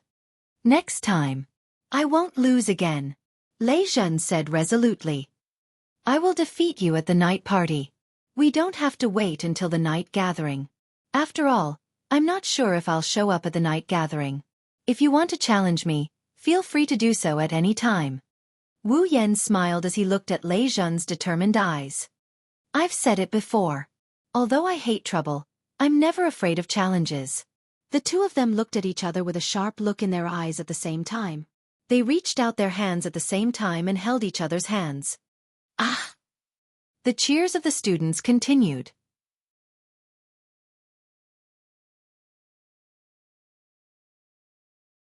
Chapter 1609. Unpleasant. It's so unpleasant. In the student cafeteria, Charlotte violently cut the toast on the plate in front of her while venting her dissatisfaction with an indignant expression. How did a guy who came to the academy for less than 10 days become a gauntlet holder? And one of the 13 people? Calm down, Seal. Sigmund, who was enjoying a chicken dish on the dining table, said coldly as he held a small piece of chicken in his little dragon claw. You're not upset because Wu Yan became a gauntlet or because he's one of the 13 meat players. You're upset because he's ranked higher than you, right? Ah, that's right. Charlotte choked and blurted out, as if she had nothing to lose. How can a guy whose theoretical score is so bad that he could hand in a blank paper be ranked higher than me?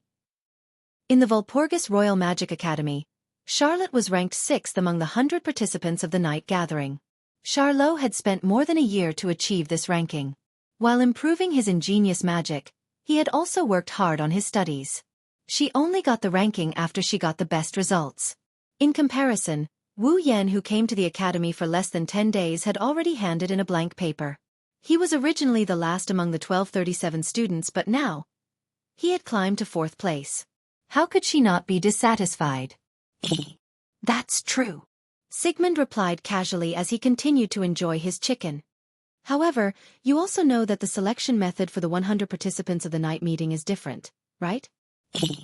Hearing this, Charlotte fell silent. Indeed.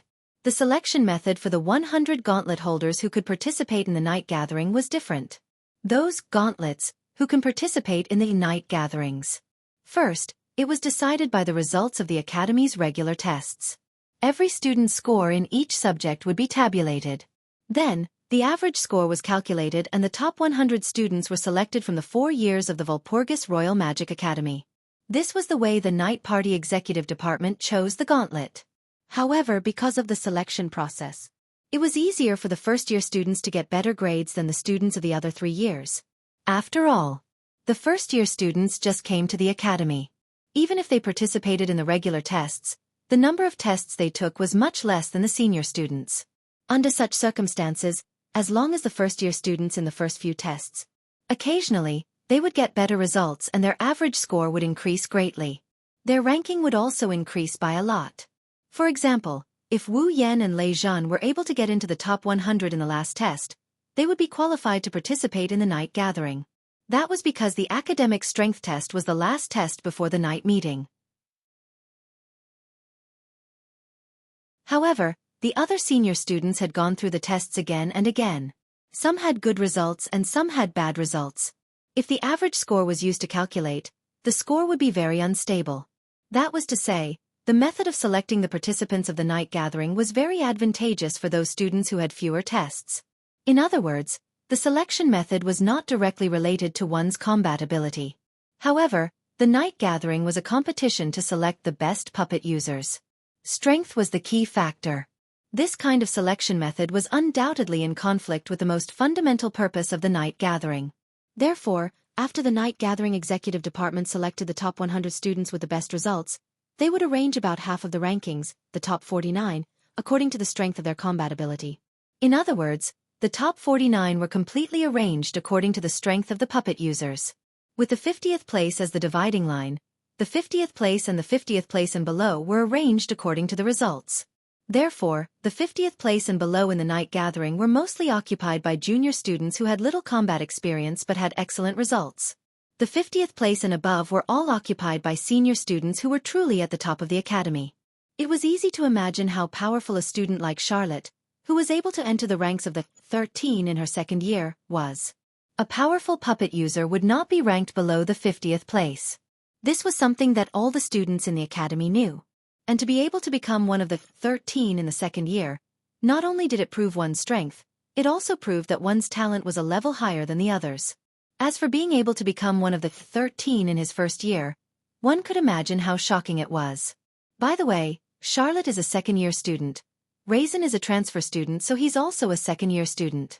Wu Yan, on the other hand, signed up as a first-year student because he's never learned any magic tricks before, so he wanted to start from scratch. Charlotte and Raisin were Wu Yan's seniors. As long as you have the strength, you will be able to enter the top 50. Wu Yan's strength is comparable to Magnus and he even defeated Felix. I think 4th place is a bit unfair for him. Sigmund raised his head and looked at Charlotte. Come to think of it, Seal, he's your friend. Now that he's one of the Meet 13, don't you want to go and celebrate for him? Friend. Friend. Charlotte seemed to feel that this word was very new to her. She paused for a moment and then muttered with some hesitation. I want to go and celebrate for him. But now that he's a gauntlet, he'll become Charlotte's enemy sooner or later. Thinking of this, Charlotte couldn't help but think of Felix and Felix's evaluation. Naive. This person who just became her friend and said he didn't want to participate in the night party has now become a gauntlet. In that case, would she still be able to get along with him in a friendly manner like before? Haven't I already decided to defeat everyone who gets in my way?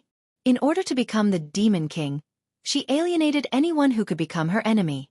Because that person said he didn't want to participate in the night party, she let down her guard and went to interact with him. But now, he's still her enemy. Not only that, but because they had practiced together, Felix clearly knew his strength, knew Sigmund's magic, and knew his fighting style. Furthermore, Felix had the strength to fight against Magnus and defeat Felix. Charlotte could imagine that if the two of them were to fight, it would only take an instant for Charlotte to be defeated. Charlotte couldn't help but be on guard. She didn't want to be called naive anymore. Seal. As if he saw through Charlotte's thoughts, Sigmund spoke in a deep voice. I think Wu Yan can be trusted. Trust? Charlotte laughed self-deprecatingly. But I've already been betrayed once, Sigmund said in response to Charlotte's self-deprecation. I think you've known for a long time that Felix would betray you. Charlotte was stunned. Indeed, you've been longing for the Felix who's always helped you and treated you gently. Or perhaps, you're still longing for him even now, but you're only longing for that fake Felix. The real Felix isn't the Felix you like. Sigmund's words hit Charlotte's heart one by one. Perhaps you didn't realize it yourself, but in your subconscious, you've long suspected that Felix is trying to get close to you with ulterior motives. The proof is that even after struggling for an entire night, the person you chose to trust is still the friend you just met, not the person you like. Sigmund sighed. Since you chose to trust him, then trust him until the end. Charlotte was speechless.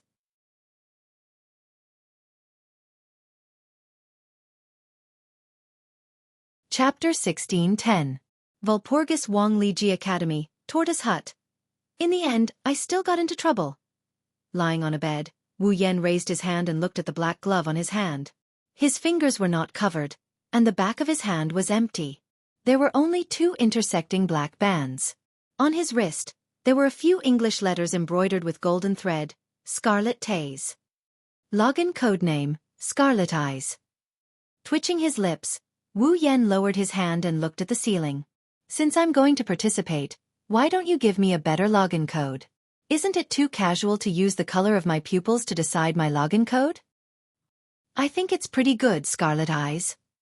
Sasaba, who was tidying up the laundry with Canon and Ikaros, tilted her head and blinked her cute big eyes. In our world, the second true ancestor's name is Scarlet Tays. You're also a true ancestor. It's not bad to have such a name. Why don't you just let me inherit Agrora's title? Wu Yan waved his hand while still lying on the bed. Fiery Night Earl. She's obviously a super cute girl. Why would she have such a title? To be precise, Fiery Night isn't Agrora's name. It's the 4th true ancestor's code, right? Natsuki's blue eyes flashed with nostalgia. She seemed to be thinking about the days she spent on Itagami Island. She glanced at Wu Yan when she regained her senses. You should be glad that you didn't get tricked like Rai Xin. Otherwise, I will give you a last stone login code. You'll be famous by then. That's true. Master. Astria was lying on the bed opposite Wu Yan. She pressed her pair of plump breasts onto the soft bed, flattening them. Are you going to participate in that meeting? Night meeting. Wu Yan shook his head without hesitation. Forget it. It's useless for me to participate in the meeting. I don't want to become a demon king. I might as well focus on completing the demigod path mission. You won't be able to play that kind of game. Natsuki closed her eyes. She laid on the back of the sofa. You're ranked 4th. How long would he have to wait before he could go on stage if he were to attend the night party? Wu Yan shrugged. Nagisa looked at him in confusion. Does the ranking have anything to do with the time? Of course not. Why would the Academy waste so much effort to come up with such a pointless ranking? Natsuki tapped her fan against the armrest of the sofa as she spoke. The gauntlet holders who are ranked at the top have preferential treatment. First of all, the order of appearance is already preferential treatment. Preferential treatment? Nagisa, Canon, and Astria stopped what they were doing and turned to look at Natsuki. Even Ikaros turned to look at Natsuki with her indigo eyes. Since you're interested, let's hear it. Natsuki shook her head. I've heard that the night party is based on the competition system of Royal Breast Battle. Royal Battle of the Breasts? Nagisa said with uncertainty. I think I've heard of that term before. I remember it's a special format to make the audience more excited. Every once in a while, a participant will join in, right? Correct. Correct. Natsuki nodded. The night party of the Academy is only held at night. That's why it's called Walpurgis's Party. On the first night, the 199th place will fight each other. No matter what the result is, the 98th place will have to fight on the second night. Next night, the 97th place must join the battle as well. Every other night, A new gauntlet must join the fray. Wu Yan stood up and glanced at the girls before adding on his instructions. Moreover, the battle has a time limit. Before the clock rings at midnight, the battle will start. If there is no winner after midnight, the battle will end. The next night, a new enemy will join the battle, and the battle will begin. This is the uniqueness of the night meeting. The more survivors there are, the more chaotic the battle will be. In fact, there was even a possibility that those who were ranked lower would band together to waste time and work together to defeat those who were ranked higher. Isn't it easy to have an unfair result like this? Cannon spoke with a confused expression. If someone keeps stalling for time, they can stay in the arena and wait until the 100th night. They might have some ace up their sleeves and defeat the first place. That doesn't prove that they're the best gauntlet user, right? Yes. If the 100th place player can survive until the end, that's a skill. Wu Yan chuckled. Also, the 100th place player is the only one without special privileges. Special privileges? Nagisa, Cannon, and Astria were dumbfounded. Ha! Nagisa, Cannon, and Astria were confused. When facing an opponent with a lower ranking than you, those with a higher ranking have the right to choose not to fight. Natsuki was the one who answered this question. When facing a higher-ranked opponent, the lower-ranked person has to stay in the arena for a full hour. After that, the lower-ranked person can leave the arena and wait for the second night. Aside from Astria, who's an idiot with an IQ of 9, Nagisa and Cannon understood what Wu Yan and Natsuki meant. If the 100th ranker wants to stay on the battlefield until the 100th night, he would have to spend a full hour on the battlefield every day, accumulating a total of 100 hours. Wu Yan said with a tone that sounded like he's full of admiration. Those ranked after the 50th place all relied on their results, but those ranked before the 50th place are all people with strength. The 100th place is at the bottom of the rankings, and his strength is not enough to be ranked in the top 50. Facing so many strong enemies, he can still last until the last night. If he can become the Demon King, there should be no one who will object to it. The higher-ranked person has the right to not fight. Once it's the higher-ranked person's turn, no matter how many people there are, other than the highest-ranked person, no one else has the right to be absent. They have to stay in the arena for a full hour. Natsuki said disinterestedly. With the addition of one person every night, if the fourth-place player wants to fight, they have to wait until the fourth night. Not necessarily. Wu Yan shrugged. Those with a high ranking also have the right to be automatically demoted. So, if I want to fight, I can directly drop to the 100th or 99th place and I can fight on the first night. Then. Cannon met Wu Yan's gaze with her breathtaking eyes. B. Oniai-chun, do you want to fight? There's no reason for me to fight. Wu Yan sighed. He raised his hand and looked at his glove.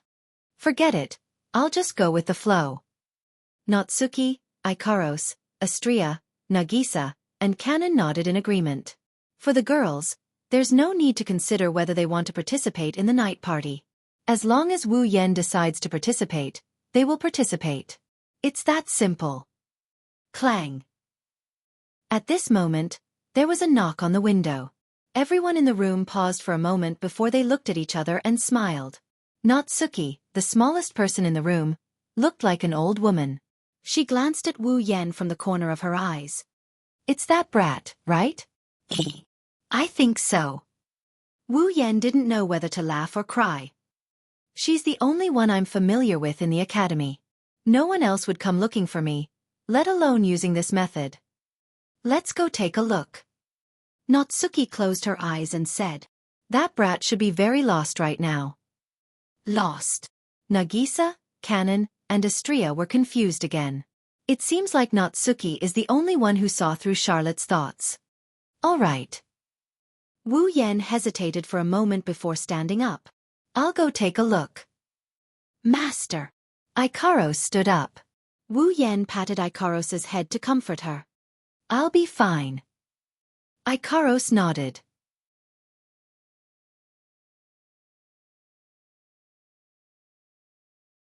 Chapter 16:12.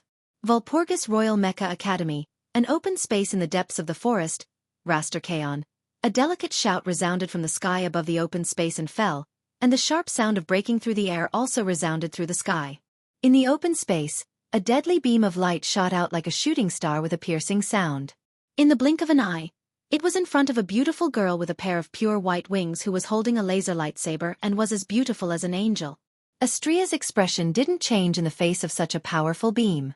Her crimson eyes flickered as she thrusted her laser lightsaber at a certain point on the side of the beam. Boom! Instantly, a ferocious power erupted from the girl's slender and voluptuous body. Through the laser light sword in her hand, she exerted all of her power on the side of the incoming light beam. She actually forcefully shook off the fatal light beam that could destroy everything and sent it flying. Looking at this scene, Charlotte, who was standing on top of Sigmund's gigantic dragon head, gasped in shock. Not only was the laser lightsaber not destroyed when it collided with the element of destruction, it even sent the raster cannon flying. How is this possible? I don't have time to distract you, Charlotte. While Charlotte's heart was in shock, a teasing voice drilled into her ears. Then, a magical light flashed at the corner of the clearing and entered Astria's body. Ha! Astria shouted. She flapped her wings and dashed forward, leaving afterimages in her wake. She appeared above Sigmund in the blink of an eye with her laser sword in hand. She aimed at Sigmund's head without any fancy moves. She swung it down. Whoosh! The vibrating laser lightsaber whistled through the air, accompanied by the sound of the wind.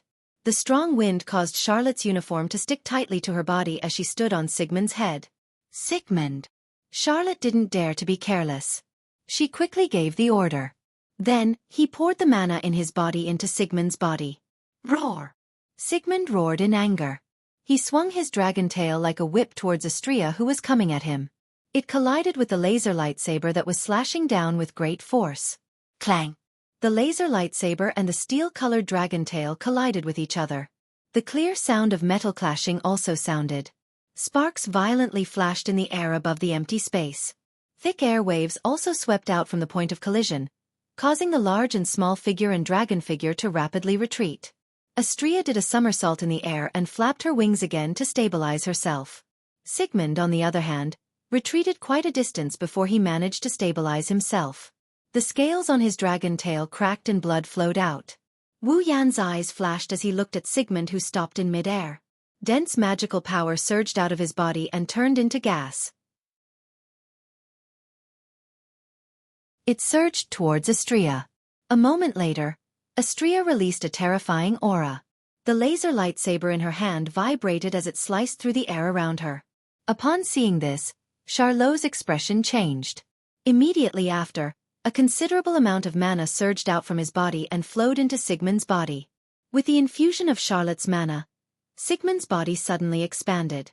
A bloody light flashed in his eyes as he opened his mouth and a terrifying energy condensed, making Sigmund's mouth flash with a dazzling light. The laser lightsaber in her hand vibrated more and more frequently. At a certain point, Astria's crimson eyes turned sharp. She gripped the hilt of her sword tightly and charged forward. Before she reached Sigmund, the laser lightsaber in her hand slashed down at him from afar. Raster cane. At the same time, Charlotte gave the order. The blinding light inside Sigmund's mouth exploded and turned into a beam of light. It pierced through space and shot towards Astria. Astria's laser lightsaber landed on the incoming laser beam. She didn't know if it was a calculated move or not, but her laser lightsaber landed on the incoming laser beam. Boom! Under the watchful eyes of the audience, the sword slash clashed with the light beam. A thunderous explosion erupted from Astria's position, sending a wave of fire and dust into the air. Whoosh! Suddenly, a hole was pierced through the center of the fire wave and smoke, leaving behind an empty area. Astria shot out like an arrow and arrived in front of Charlotte and Sigmund, who couldn't react in time. She swung her laser sword at Astria. Stop! Wu Yan shouted when Astria's laser sword was about to hit Sigmund's body. Stop here! The laser lightsaber stopped less than 5 centimeters away from Sigmund's chest and slowly dissipated. Yay! The illusory frame in her eyes disappeared along with her cold aura. Astria flapped her wings and cheered in the air. I won again! Yuwa! Charlotte hugged her head and shook it like she couldn't accept it. Why did I lose again? Why can't I win? How did Astria manage to knock the raster cannon away?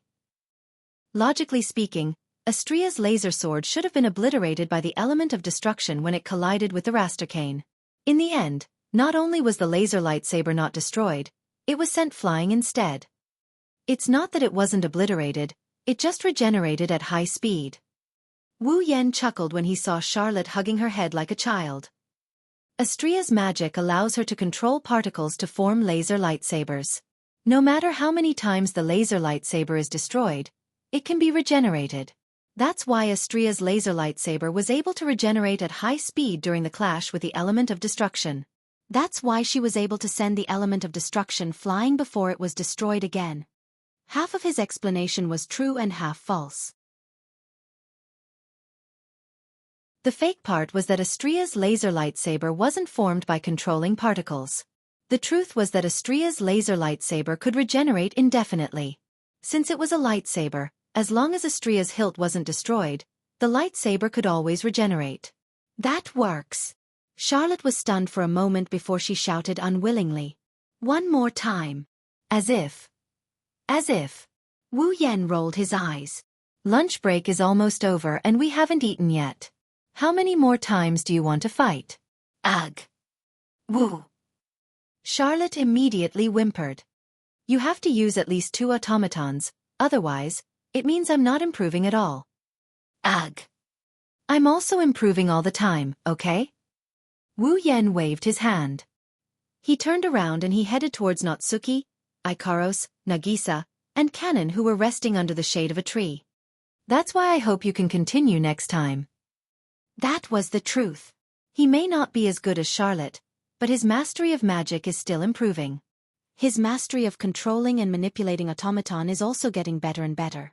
The fact that Astria was able to use super regeneration to clash with Sigmund's magic and send him flying was proof of that. When the laser sword clashed with Sigmund's magic, Wu Yan used force domination on Astria. Otherwise, Astria wouldn't be able to come up with such a strategy with her limited brain. The fact that Wu Yan is able to use forceful domination proves that he has taken a solid first step on the path of puppeteer.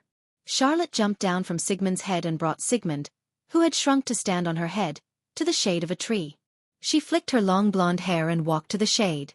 Under the shade, Ikaros, Nagisa, and Kanon laid out a cloth and sat on it with Natsuki. And in the middle of the 4 girls, there was a large pile of delicious food. It looked like a picnic.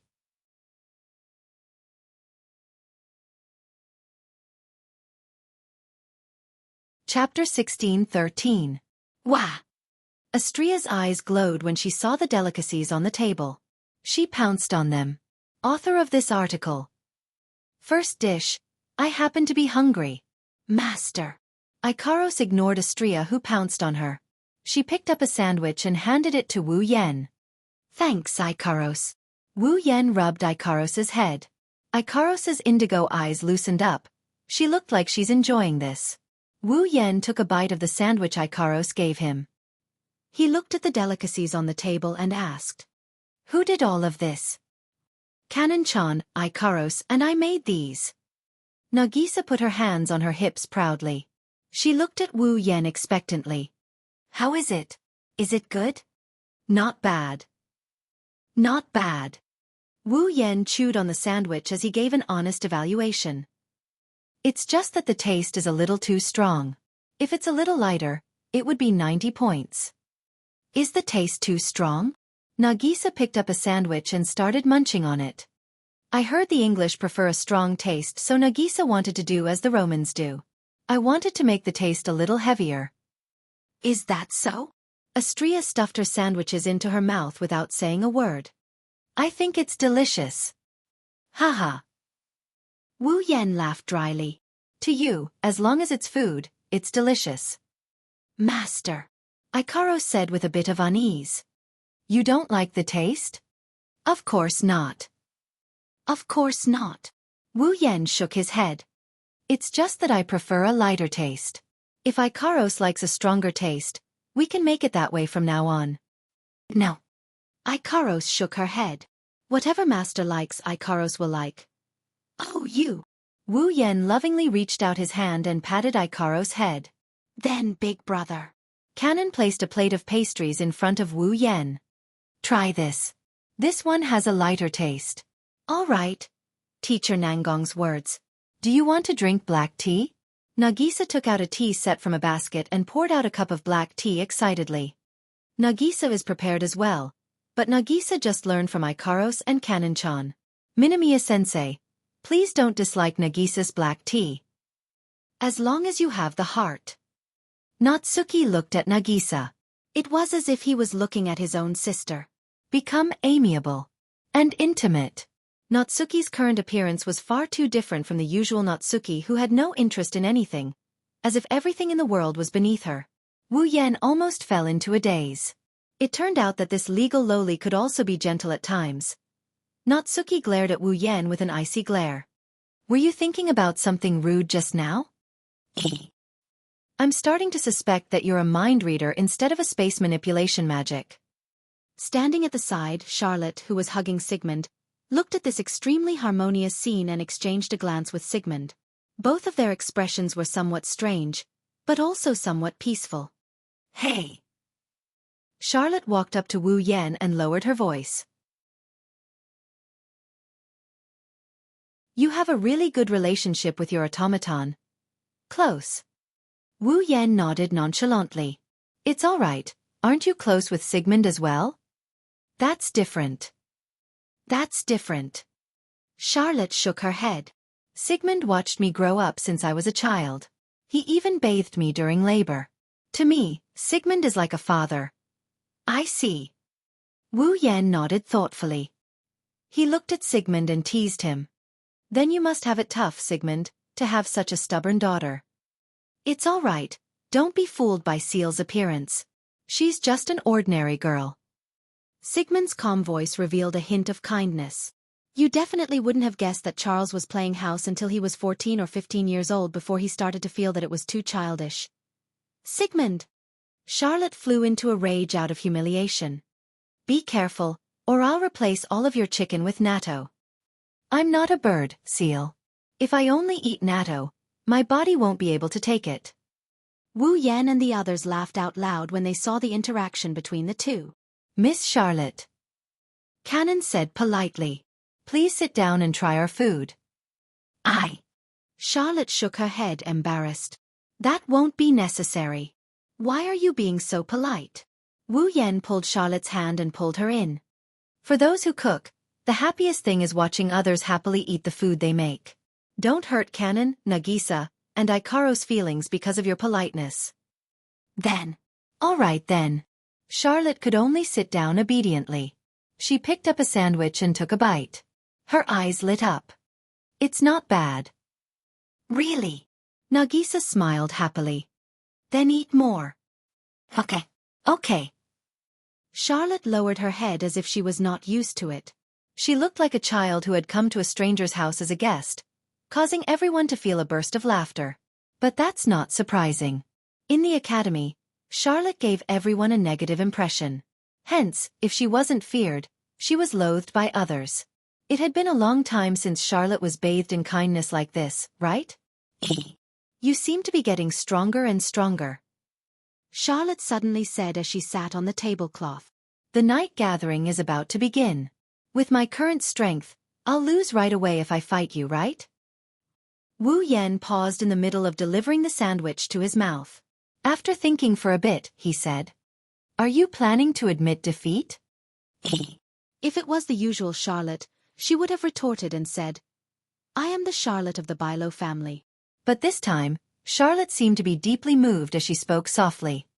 In the past, I didn't understand how a freshman like you could be so strong that even Magnus would be suppressed by you. Now I roughly understand. As she said this, Charlotte's gaze swept across her surroundings.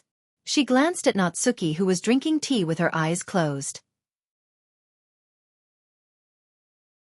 She glanced at Nagisa, who was drinking tea with a smile on her face. She glanced at Ikaros, who was holding a basket and staring at Wu Yan.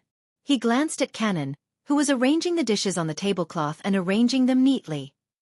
She glanced at Astria, who was happily munching on a sandwich. You and them trust each other. Charlotte spoke her mind. That's why you are stronger than anyone else. Basically, puppeteers could control the automaton under their control at will. Even if it was an automaton with strong self-discipline, it could still be controlled by using the method of force domination.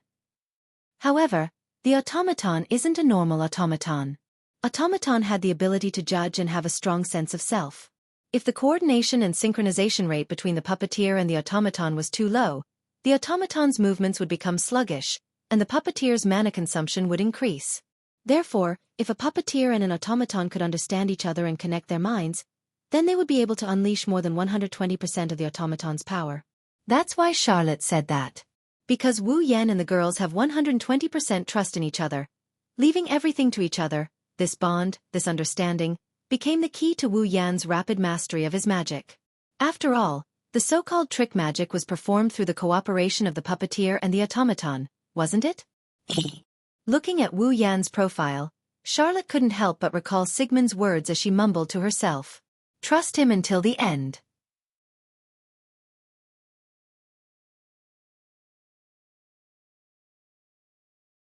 Chapter 16-14. Walpurgis Wang Liji Academy, Tortoise Hut. After returning to the male dormitory, Nagisa, Ikaros, and Kanon suddenly stopped when they passed by the cafeteria on the first floor. Oni-chan. Kanon wasn't used to calling Wu Yan by this name. She tugged at Wu Yan's sleeve as he was about to head back to his room. You can go back with Minamiya-sensei and Astria, Nagisa, Ikaros, and I need to go to the cafeteria's kitchen. The cafeteria's kitchen? Natsuki and Astria stopped. Wu Yan turned around to look at Nagisa, Kanon, and Ikaros with a confused look. Why are we going to the cafeteria's kitchen? To fulfill our promise. Nagisa giggled. We talked to the person in charge of the kitchen this morning and asked them to lend us the kitchen. When we come back, we will work in the kitchen as a reward. At this point, Wu Yan and Natsuki finally understood how the dishes were made. In Walpurgis Wangli Academy, other than the cafeteria in the middle of the main street, the only place that provides food for the students is the cafeteria in the student dormitory. Due to the cafeteria and the cafeteria providing food, the students didn't have kitchen utensils in their rooms. It was the same even in the dormitories of the most outstanding students. Wu Yan and Natsuki were puzzled at first. They didn't know how these dishes were made. But now they know the answer. Then, Astria raised her hand impatiently. Let me help. You. Nagisa blinked and scratched her cheeks. But Astria-chan, you don't even know how to fold clothes, right? Can you help? Astria choked. She clenched her fists and yelled with a determined expression. As an all-purpose angel, I'm the strongest in close combat. It's just a human job. I can do it if I learn it. Really? Nagisa and Kanon looked at each other. They didn't know whether they should believe Astria or not. Master. Ikaros spoke in a soft voice. In the past, Astria helped me in the kitchen. Oh. Wu Yan didn't expect this. So she already did it. Then get Astria to help out. There shouldn't be any problem. However, Ikaros didn't even get to say the word title before her next sentence froze everyone's face. That day, everyone didn't get to eat. Ikaros sounded like she was telling a story, her tone as calm as an ancient well. Astria used Chrysor when she was cutting the fish and sliced the kitchen in half. Natsuki, Nagisa, and Kanon were speechless. Astria. Wu Yan grabbed Astria's shoulder and he said in a serious tone. Leave this to Ikaros and Kanon. Astria grumbled in dissatisfaction. Why? I'm good at doing chores at home. Nagisa smiled sheepishly. So leave it to me. It won't be a problem. I do chores all the time too. Kanon chimed in. I'll be of help. Ikaros, on the other hand, couldn't bear to see Astria sobbing like this. If you want to help, you can. Embage. Before Ikaros could finish, Nagisa and Kanon covered her mouth. Then, I'll leave this to you. To prevent any accidents from happening, Wu Yan grabbed Astria's hand and said that. If there's anything, just call out my name in your mind. You've all set up a telepathic skill. If you call out to me, I'll be able to sense it. Then he pulled Astria, who was pouting with a displeased expression, and quickly walked towards his room. Natsuki sighed and turned around. Her blue eyes landed on Ikaros, Nagisa, and Kanon. Come back when you're done, don't stay outside for too long. Got it. Minamiya-sensei. Nagisa and Kanon replied obediently. Ikaros nodded as well. Seeing this, Natsuki turned around and walked towards her room. Then, Kanon-chan and I will go help out in the kitchen. Nagisa waved her hand enthusiastically. Ikaros, I'll have to trouble you to do some shopping. Shopping? Ikaros tilted her head in confusion. What shopping? Yeah. Soy sauce, right? Kanon reminded her. When you borrowed the kitchen this morning, you asked us to remember to buy soy sauce when you come back. Soy sauce. Ikaros paused. She seemed to be recalling what soy sauce looked like. She nodded after a while. Got it. Then I'll have to trouble you. Nagisa and Kanon waved at Ikaros and walked towards the kitchen, chatting and laughing. Soy sauce. Ikaros stood there in a daze. She muttered the word, soy sauce, and walked out of the tortoise dormitory. The sky is starting to redden. It's almost evening. One by one, students came out from all directions of the main street and came out from the buildings. They chatted with each other and walked in other directions, making the entire main street seem lively. Ikaros was wearing a white long jacket with red edges and a red short skirt. As she walked down the main street, her pair of indigo eyes revealed a pitiful expression. Under the dim light of the evening sun, she was as beautiful as a goddess who had just fallen into the mortal realm and didn't know how to return to the heavens. Instantly, the noisy surroundings quieted down. So pretty. She looks like an angel. Who is she? Is she a student too? Which year is she from? That uniform, I think I've seen it somewhere before. I remember now. Isn't that the uniform worn by the automaton from Scarlet Eyes? As soon as the sentence rang out, the surrounding boys who more or less had a hint of surprise and lust in their eyes felt like a bucket of cold water had been poured over them. They shuddered and looked at Ikaros with some fear in their eyes. Under the gazes of shock, fear, curiosity, and scrutiny, Ikaros lowered her head and walked down the main street. She slowly walked away from the noisy crowd.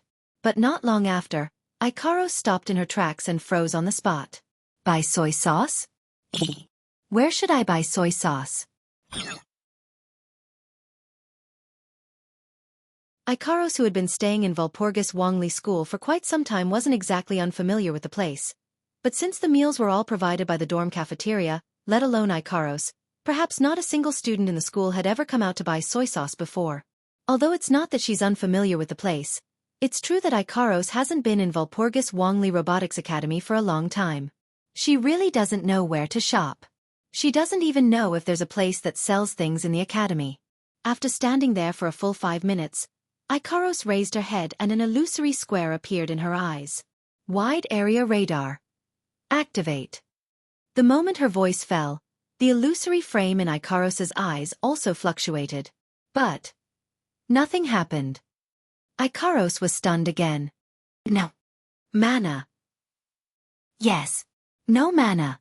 In this world, due to the restriction bracelet, not only was Ikaros suppressed to level 69, she was also restricted to the same level as an automaton. Without magic, Ikaros is just an ordinary person. And now, Wu Yen isn't with Ikaros. Ikaros didn't know what to do. Wu Yen placed a telepathic spell in every girl's body. Aside from being able to sense Wu Yen when the girls are in danger, Wu Yen also said that if the girls were to call out to him in their minds, he would be able to sense it. If Ikaros were to call out to Wu Yen now, not only would Wu Yen send his mana over, he would also come in person. But Ikaros didn't want to trouble Wu Yen. Right at this moment, a young girl slowly walked over from the front.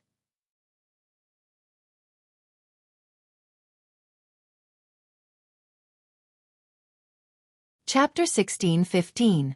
When the girl walked into Ikaros' field of vision from the opposite side of the main street, the first thing she noticed was her dreamy long hair.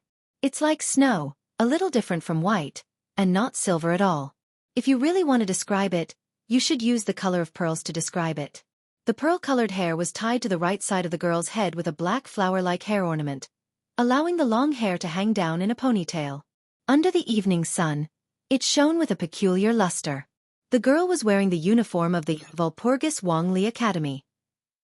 However, due to the girl's mature voluptuousness, the front part of her chest was open like a coat, allowing people to clearly see her fair skin and a pair of soft fleshy sides. An exceptionally long scarf was wrapped around the young girl's neck and secured. The silk ribbon fluttered behind her back, making her look exceptionally adorable.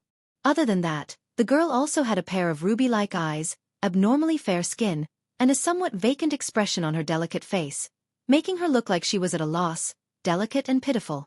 At first glance, this girl, other than her appearance, her temperament was a little similar to Ikaros. However, unlike Ikaros, who was pure and holy, the pearl-colored haired girl was more lovable, and in this aspect, she was quite similar to Ikaros. Next to the girl, there was a dog half the height of a person. A pitch-black wolfhound followed her every step. Compared to normal wolfhounds, it was slightly bigger. However, the wolfhound's shoulders, limbs, and the front of its head were all covered with steel-colored armor. When it walked on the ground, its steps were also powerful, and its eyes would flash with a fierce glint from time to time. Even though it was a dog, it gave off a more dangerous feeling than a wolf. From this aspect alone, it was clear that this wolfhound half the height of a person wasn't a real wolfhound. It was an automaton. The girl's automaton. Of course. Ikaros didn't pay special attention to the girl because her temperament was similar to her, or because of the wolfhound. What really attracted Ikaros's attention was the basket of sandwiches in the girl's hand. Inside the basket, other than the sandwiches, there was also a small bottle. There was some black liquid in the bottle. Soy sauce. After realizing this, Li Yundong said, Ikaros's pair of indigo eyes couldn't leave the bottle in the girl's hand. As the girl walked closer, the distance between her and Ikaros kept shrinking. Ikaros's gaze also kept following the soy sauce bottle in the girl's hand. Such an obvious display. Finally, it attracted the girl's attention. The girl's footsteps stopped on the spot, looking at Ikaros, who stood not far in front of her staring at the basket in her hand. A timid expression appeared on her face. You. The wolfhound, the girl's automaton, of which the girl's is of a person, of a girl of course, of her of a person, and bared its of its teeth. However, Ikaros didn't even look at the wolfhound, still staring at the basket in the girl's hand. That. The girl mustered up her courage and spoke in a voice as soft as a mosquito. You. Do you need something? Ikaros didn't speak, still staring at the basket in the girl's hand. The girl tilted her head. A question mark floated above her head. Following Ikaros's gaze, she looked at the basket in her hand and timidly took a step to the left. Ikaros immediately turned her head to look at him. You. The girl timidly took a step to the right. Ikaros turned her head again and looked to the right. This time, the girl seemed to have guessed what Ikaros was looking at. She looked at the basket in her hand suspiciously. After a while, she didn't move, but her hand moved the basket to the left. As expected, Ikaros looked over reluctantly. The girl slowly moved the basket in her hand to the left, then to the right, constantly moving. Ikaros followed the basket's trajectory, constantly shifting her line of sight. Suddenly, on the main street, a young girl moved the basket with all her might, while another young girl moved her head back and forth, following the direction of the basket. This strange scene caused the nearby students to stare in a daze. Not long after, the girl tightly gripped the handle of the basket in her hand. Her red eyes timidly looked at Ikaros. Do you want some? Ikaros finally raised her head and looked at the girl. She lightly shook her head and spat out 2 words. Soy sauce. Soy sauce? It took the girl 4 to 5 seconds to understand what Ikaros meant. She took out the soy sauce bottle from the basket in her hand and said with uncertainty. You want this? Ikaros looked straight at the girl without saying a word. Before the girl could feel uncomfortable, she nodded. I'm here to buy soy sauce. Buy soy sauce? The girl was stunned for a moment before she weakly opened her mouth. But I'm not a soy sauce seller. Not a soy sauce seller. Ikaros lowered her head again. Not a soy sauce seller. Ikaros didn't pay any more attention to the girl. She turned around and lifted her foot, as if she was about to leave. Wait! The pearl-haired girl hurriedly stopped her. Gripping the soy sauce bottle in her hand, the girl hesitantly walked in front of Ikaros. Then, she handed the soy sauce bottle to Ikaros. Ikaros was stunned. She couldn't understand the situation in front of her. Here. A faint smile hung on the girl's face. Even though she still looked weak, there was a hint of gentleness in her expression. You need this, right? Ikaros was silent for a moment before she reached out and took the bottle from the girl's hand. This is for you too. The girl also passed the basket in her hand to Ikaros.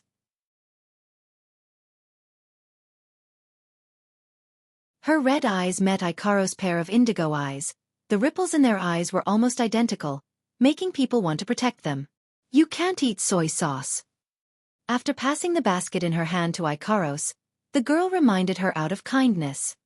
If you're hungry, eat this. With that, the girl bowed to Ikaros and walked past her with her black wolfhound. After a few steps, she stopped, turned around, and asked with a timid expression. That. You. Hearing the voice, Ikaros also turned around and stared at the girl. The girl couldn't help but shrink her neck and asked in a voice that seemed like it's about to disappear. You. What's your name? Me. Ikaros' indigo eyes flashed with a hint of emotion. Her red lips parted slightly. Ikaros. Ikaros. Is it? The girl repeated the name several times. Her timid face blossomed into a beautiful smile. My name is Flay. The girl by the name of Flay extended her hand and stroked the black wolfhound by her feet. This is my family member, Robbie. Family member. Ikaros looked to the black wolfhound. The black wolfhound by the name of Robbie licked Flay's palm intimately. This sort of behavior was something that an automaton with intelligence like an ordinary person would not do. In other words, even though this black wolfhound was an automaton, its intelligence did not seem to have reached the level of a human. It should be similar to an ordinary dog. The young girl named Flay, on the other hand, called this dog-shaped automaton that did not have much intelligence, but she called it her family. If others were to hear this, they might want to laugh. However, Ikaros clenched her hands before her chest. Her heart that would only waver when she faced Wu Yen, for the first time, began to have feelings for something else. After all, Ikaros was also not a human. Until next time. After she finished her introduction, Flay bowed again.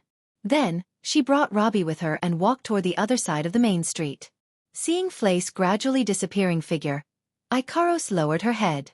Her indigo eyes were fluctuating non-stop. Family member.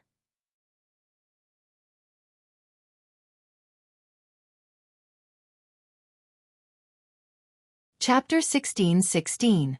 The darkness of the night shrouded the brightly lit Walpurgis Royal Mechanical Academy, setting off gusts of cold wind that gently ruffled everything in the academy.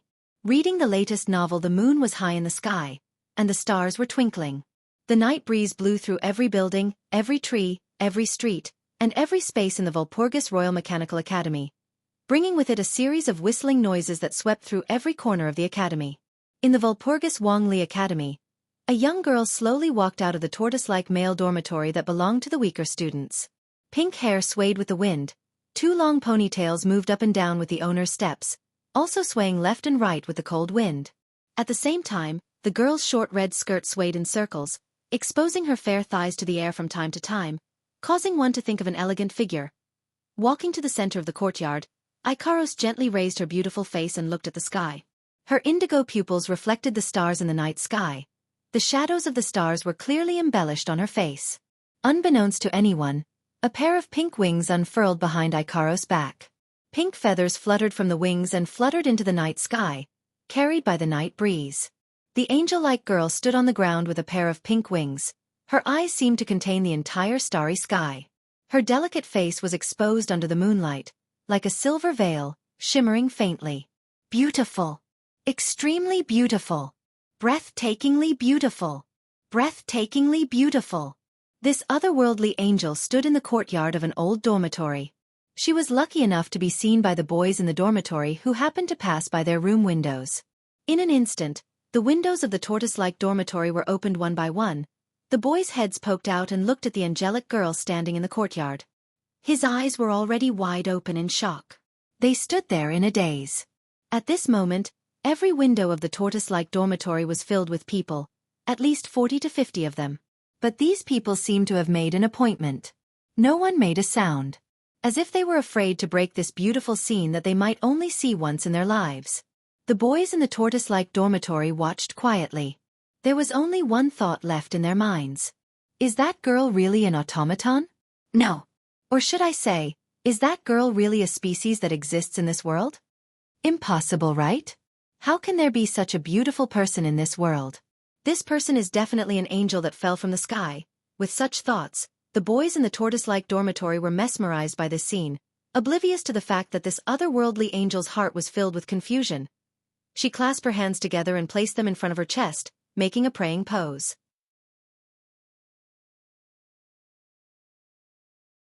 Ikaros looked at the round moon, her eyes filled with intoxicating ripples. Family. Even if they weren't human, could they still become family members with humans?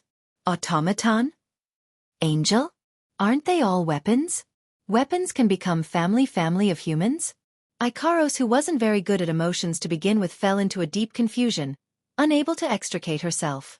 Ikaros couldn't help but fall into a deep state of confusion, unable to extricate herself. While Ikaros was deep in the abyss of bewilderment, the boys in the tortoiseshell dorm were looking through the window at the angelic girl bathed in moonlight with infatuation. At that moment, a person silently appeared behind Ikaros.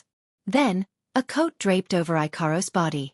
Ikaros was stunned for a moment before she snapped out of her daze. The moment she snapped out of her daze, a voice that was deeply engraved in her soul entered her ears. The night is very cold. It's just a simple sentence, but it instantly filled Ikaros' heart that was in a state of confusion. Ikaros tilted her head and looked at the person beside her. He was also looking up at the night sky with a pair of deep red eyes. She uttered the name that was buried deep in her heart. Master. Why didn't you tell me you were coming here? Wu Yan also tilted his head, meeting Ikaros' pitiful pair of indigo eyes. You can't do this next time, it'll make me worry. Master. Ikaros' eyes twinkled and she nodded obediently to show that she understood. What's wrong? As if he could see the confusion in Ikaros' heart, Wu Yan didn't shift his gaze away. He continued to stare at Ikaros' eyes that seemed to be able to speak. If there's anything troubling you, you can discuss it with me. Troubling. Ikaros clenched her hands in front of her chest. She didn't shift her gaze away either. A hint of depression appeared in her eyes. I don't know, but the energy furnace's condition seems a little strange. Strange? Wu Yan furrowed his brows. Tell me in detail. How strange is it? Something. It feels like. Ikaros tried to find the right word and came up with the right one.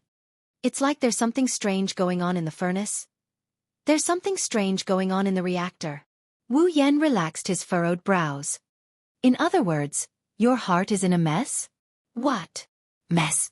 Ikaros was startled by his words. Wu Yan turned around to face Ikaros. He asked in a serious tone. Ikaros, can you tell me what's bothering you so much? Is this what's troubling me? Ikaros crossed her arms in front of her chest. She lowered her head and fell silent. Master.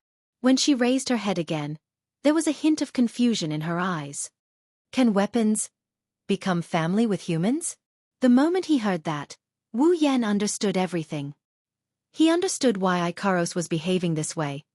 But why would Ikaros be so confused? Could it be that something happened while Ikaros wasn't by my side? Wu Yan thought about it for a bit before tossing it aside. No matter what happened, the most important thing right now is to unravel Ikaros' confusion. That's the most important thing. Ikaros. Wu Yan reached out and patted her head. Do you know what family is? Family. What is family? Ikaros' confusion deepened. This question might be too difficult for you. Wu Yan smiled.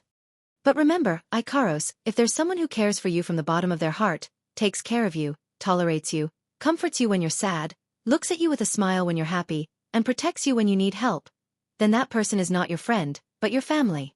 Friends, family. Ikaros murmured. Other than confusion, there's also some uneasiness in her eyes. Then, am I Master's friend family?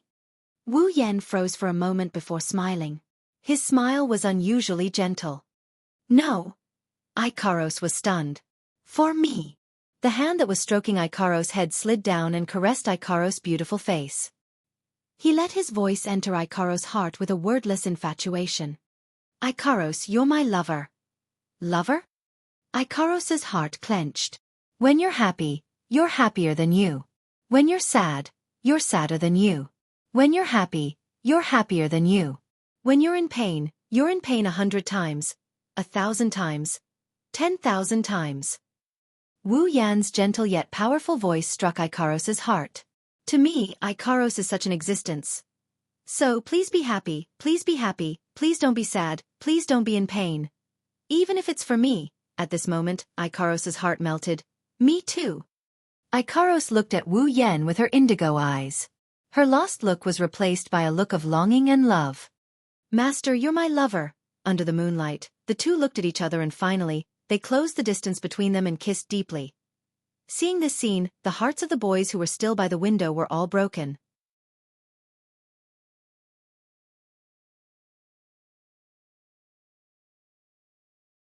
Chapter 16-17. The next morning. Natsuki, Ikaros, Astria, Nagisa, Kanon and the other girls arrived at the student cafeteria. The moment they stepped through the door, Wu Yan sensed something amiss. Reading the latest novel.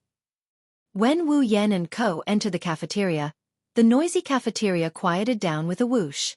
Then with a whoosh, all eyes focused on the group that just entered the cafeteria. Among these gazes, some are curious, some are jealous, some are disdainful. There are even some that contain traces of hatred.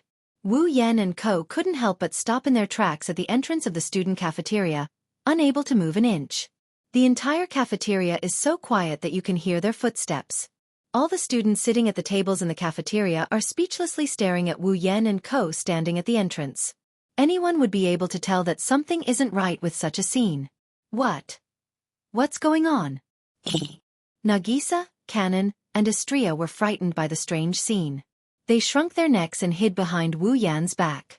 Natsuki furrowed her brows tightly and scanned the entire restaurant. His sapphire-like blue eyes also scanned the entire student cafeteria. It should be said that Natsuki truly lived up to her reputation as an attack magic officer. She had solved many magical disasters and was revered by the demon race as a demon assassin. Natsuki only needed to glance at the student cafeteria to discover something. These people aren't looking at us. Natsuki raised her doll-like face and she looked at Wu Yan with a confused expression. They're looking at you and Ikaros. Me? Ikaros and me? Wu Yan is having a hard time wrapping his head around this strange situation. He listened to Natsuki's words and he didn't say anything. He froze on the spot. Why are they looking at me and Ikaros? Ikaros tilted her head. Her beautiful face carried a sadness that never faded, but her pair of indigo eyes were also filled with confusion. A man and 5 girls stood at the entrance of the cafeteria. They were being stared at like monkeys in a circus. It made people feel very unpleasant. No matter what. Let's go in. Natsuki said with a displeased expression. Of course not. I'm afraid I won't be able to control myself and will transfer everyone here to the cesspool. Yeah. Nagisa, Kanon, and Astria nodded like they were pounding garlic. It was clear they were uncomfortable with the situation. Phew. Wu Yan exhaled. He suppressed all the doubts and puzzlement in his heart and regained his composure. You're right, let's go in. Although he doesn't understand why this is happening, Wu Yan still led the girls into the student cafeteria, ignoring the gazes of the people around them, as if there's no one around, and they started looking for a seat. After entering the student cafeteria, Wu Yan subtly observed the students around him.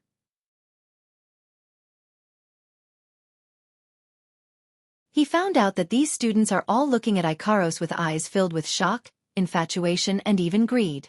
Those eyes that are filled with disdain, contempt and hatred are all focused on him. What the hell? Wu Yan grumbled in annoyance. Did I offend you? Wu Yan quickened his pace. Before he could resist the urge to toss everyone into the cesspool, he saw a familiar face.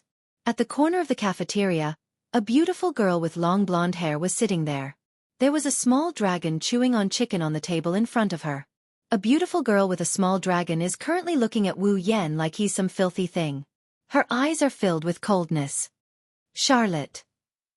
Under Charlotte's cold gaze, Wu Yan felt conflicted about whether he should go over or not.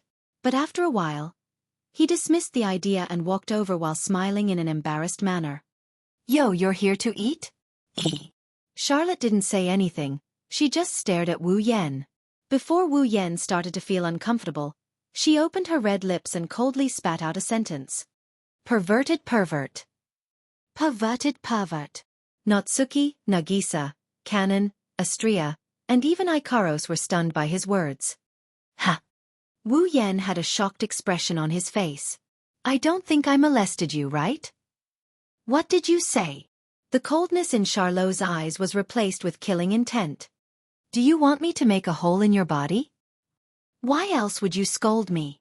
Wu Yan pursed his lips in annoyance. Since I didn't molest you, why did you call me a pervert? Humph. Charlotte didn't explain herself. She just snorted and turned her head away. Sigmund, who was enjoying the chicken, suddenly raised his head and pointed at the newspaper on the table with his oily claws. Look at that. Wu Yan exchanged glances with the other girls before sitting down and picking up the newspaper on the table. They gathered their heads together and focused their attention on the newspaper. The next moment, be it Wu Yan or the girls, all of them widened their eyes in shock. It was a newspaper with the theme of what happened in the Walpurgis Royal Ingenious Academy, and some important news outside the academy. It was made by the students themselves and was only distributed in the Walpurgis Royal Ingenious Academy. Looking at the date recorded on the title of the newspaper, it was obvious that this was the latest newspaper that had just been released in the morning.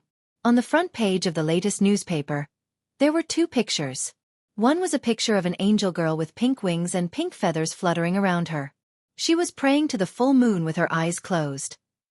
One was a picture of an angelic girl with pink wings hugging a uniformed male student and kissing him passionately under the full moon. The former is of course Ikaros. The latter is the picture of Wu Yan and Ikaros kissing in the courtyard of the Tortoise Dormitory last night.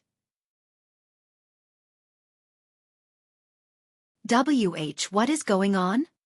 Wu Yan yelled out. Ikaros's face turned bright red as well.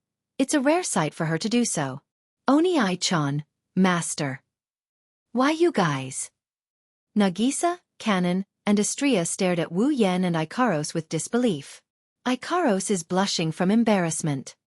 You guys did this in the courtyard of the dormitory? I see. Natsuki chuckled, but there was no joy in her eyes. I finally understand why those students are looking at us with such gazes. The beautiful scene of Ikaros praying under the moon. I believe anyone who saw it would be stunned. Some of them might even fall in love with her at first sight. However, such a goddess, who had a 90% chance of falling in love at first sight, had thrown herself into another man's embrace and kissed him. Who wouldn't hate Wu Yan for that?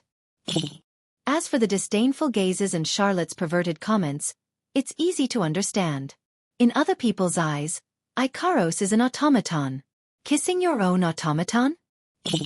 For those whose values towards automaton were still stuck at the level of an item, such an action should be no different from hugging and kissing a moving doll, right? That's why the people who read the newspaper have the impression that Wu Yan is a fetish. Disdain? Disdain? Isn't that obvious? Natsuki, Nagisa, and Kanon didn't know what to say. Astria, who still can't wrap her head around Ikaros's blushing face, kept mumbling to herself. Only Wu Yan was speechless. What's wrong with kissing each other? Wasn't it normal to hug and kiss one's lover? Boring. Wu Yan lost interest in this matter. He tossed the newspaper on the table and narrowed his eyes at Charlotte. Don't tell me you're the same as those superficial guys who think that kissing an automaton is a pervert? Charlotte wanted to say yes, but she couldn't bring herself to say it. After all, Charlotte also treated her automaton as her family and not an item.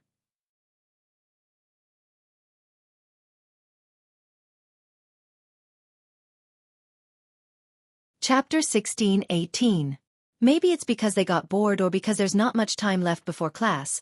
The students retracted their gazes and allowed the cafeteria to return to normal. Wu Yan, Natsuki, Ikaros, Astria, Nagisa, Kanon, and even Charlotte sighed in relief when the others stopped looking at them. At this time, from the entrance of the cafeteria, a young man wearing a military belt on his uniform walked in with a girl wearing a short black kimono.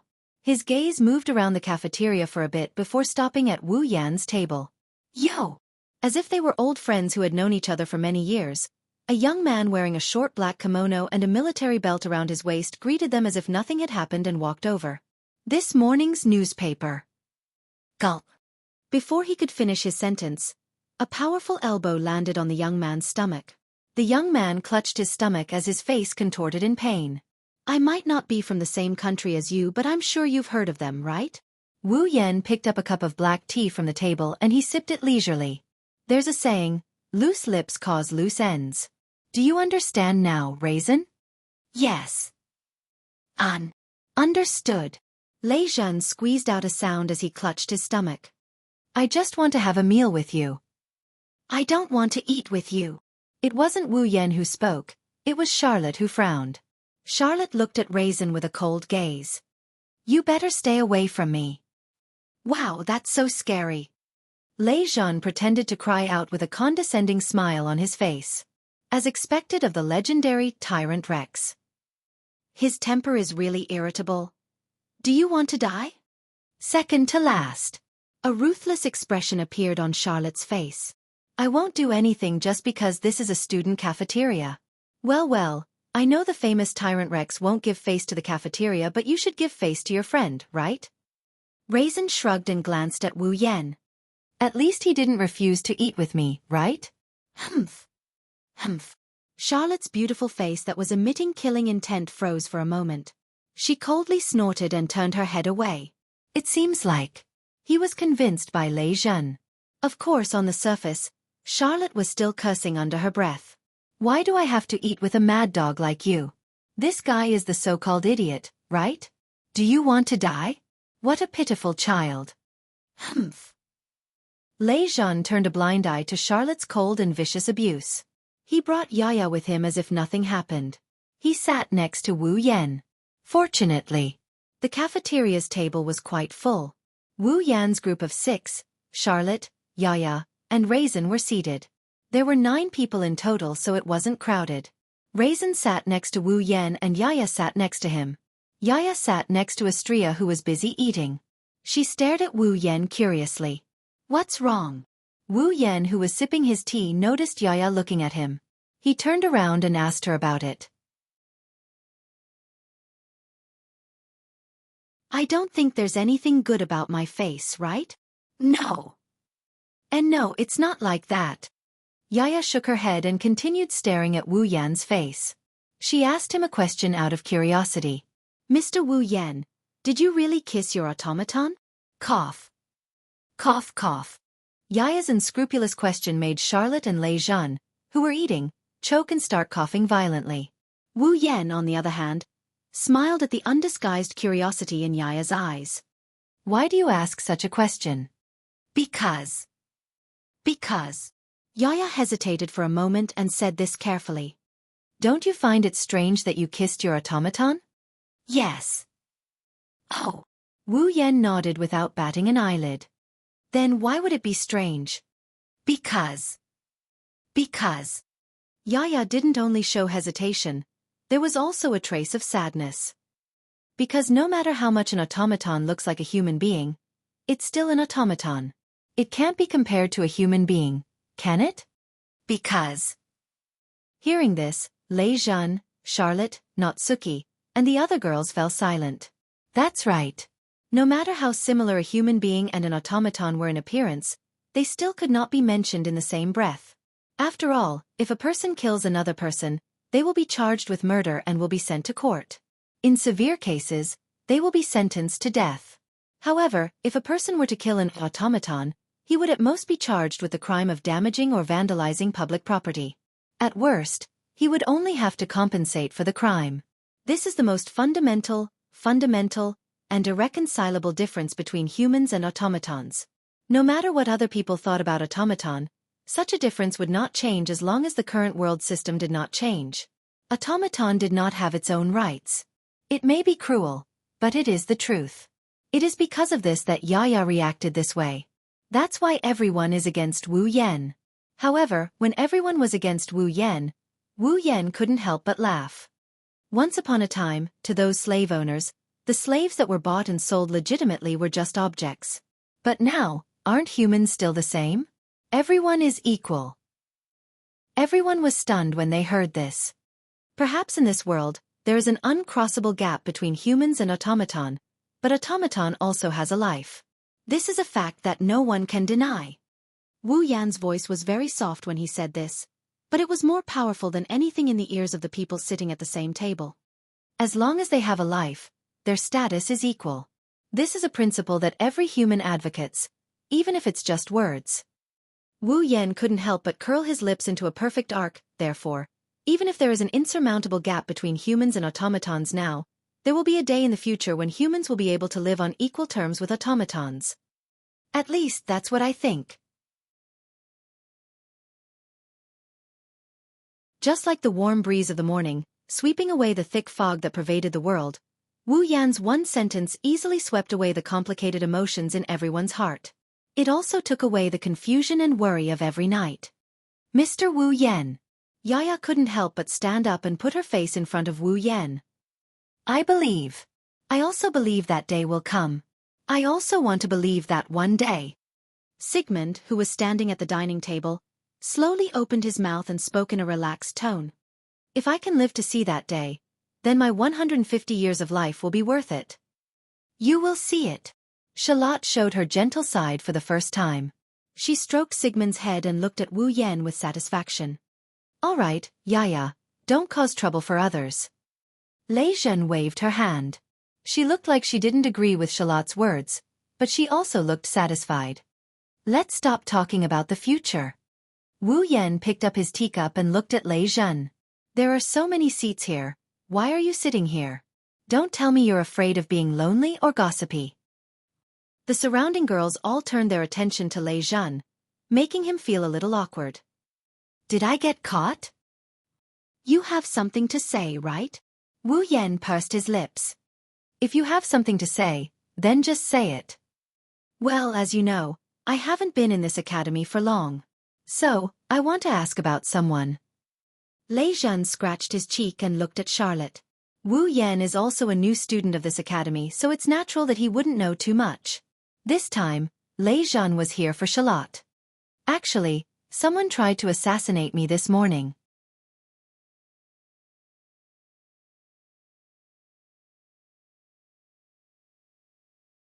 Chapter 16-19. Assassinate you? Everyone sitting around the table looked at the serious Lei Zhen in surprise. Someone tried to assassinate you? Charlotte frowned and waved her hand in disgust. Then why aren't you dead yet? Why do you say that? Although Charlotte said that with a mocking tone, Lei Zhen had a subtle reaction to the question. I personally think that guy, no matter who he wants to assassinate, he won't succeed. No matter who he wants to assassinate, he won't succeed? What does that mean? Looking at everyone's puzzled expression, Lei Zhen smiled bitterly. Actually. Just as Lei Zhen was about to explain, Wu Yan suddenly laughed.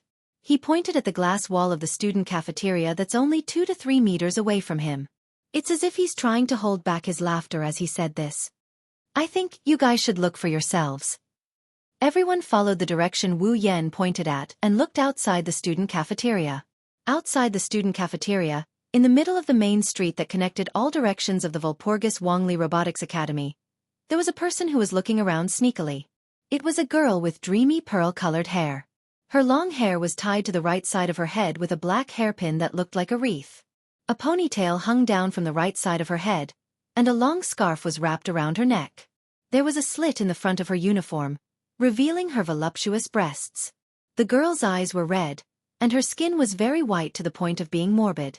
However, that delicate face of hers, even for someone like Wu Yan who is used to seeing all kinds of pretty girls and surrounded by pretty girls all the time, he can still say that she's beautiful. Beside the beautiful girl was a large black wolf dog. When they saw the beautiful girl with pearl-colored hair, no one noticed. At the side, Ikaros, who has been quietly guarding Wu Yan, had a look of surprise in her eyes. It's her. She's the one who wanted to assassinate me. Lei Zhen's mouth was slightly agape as he exclaimed. But why did she come here? Pearl-colored hair? And he even has a dog-shaped automaton with him?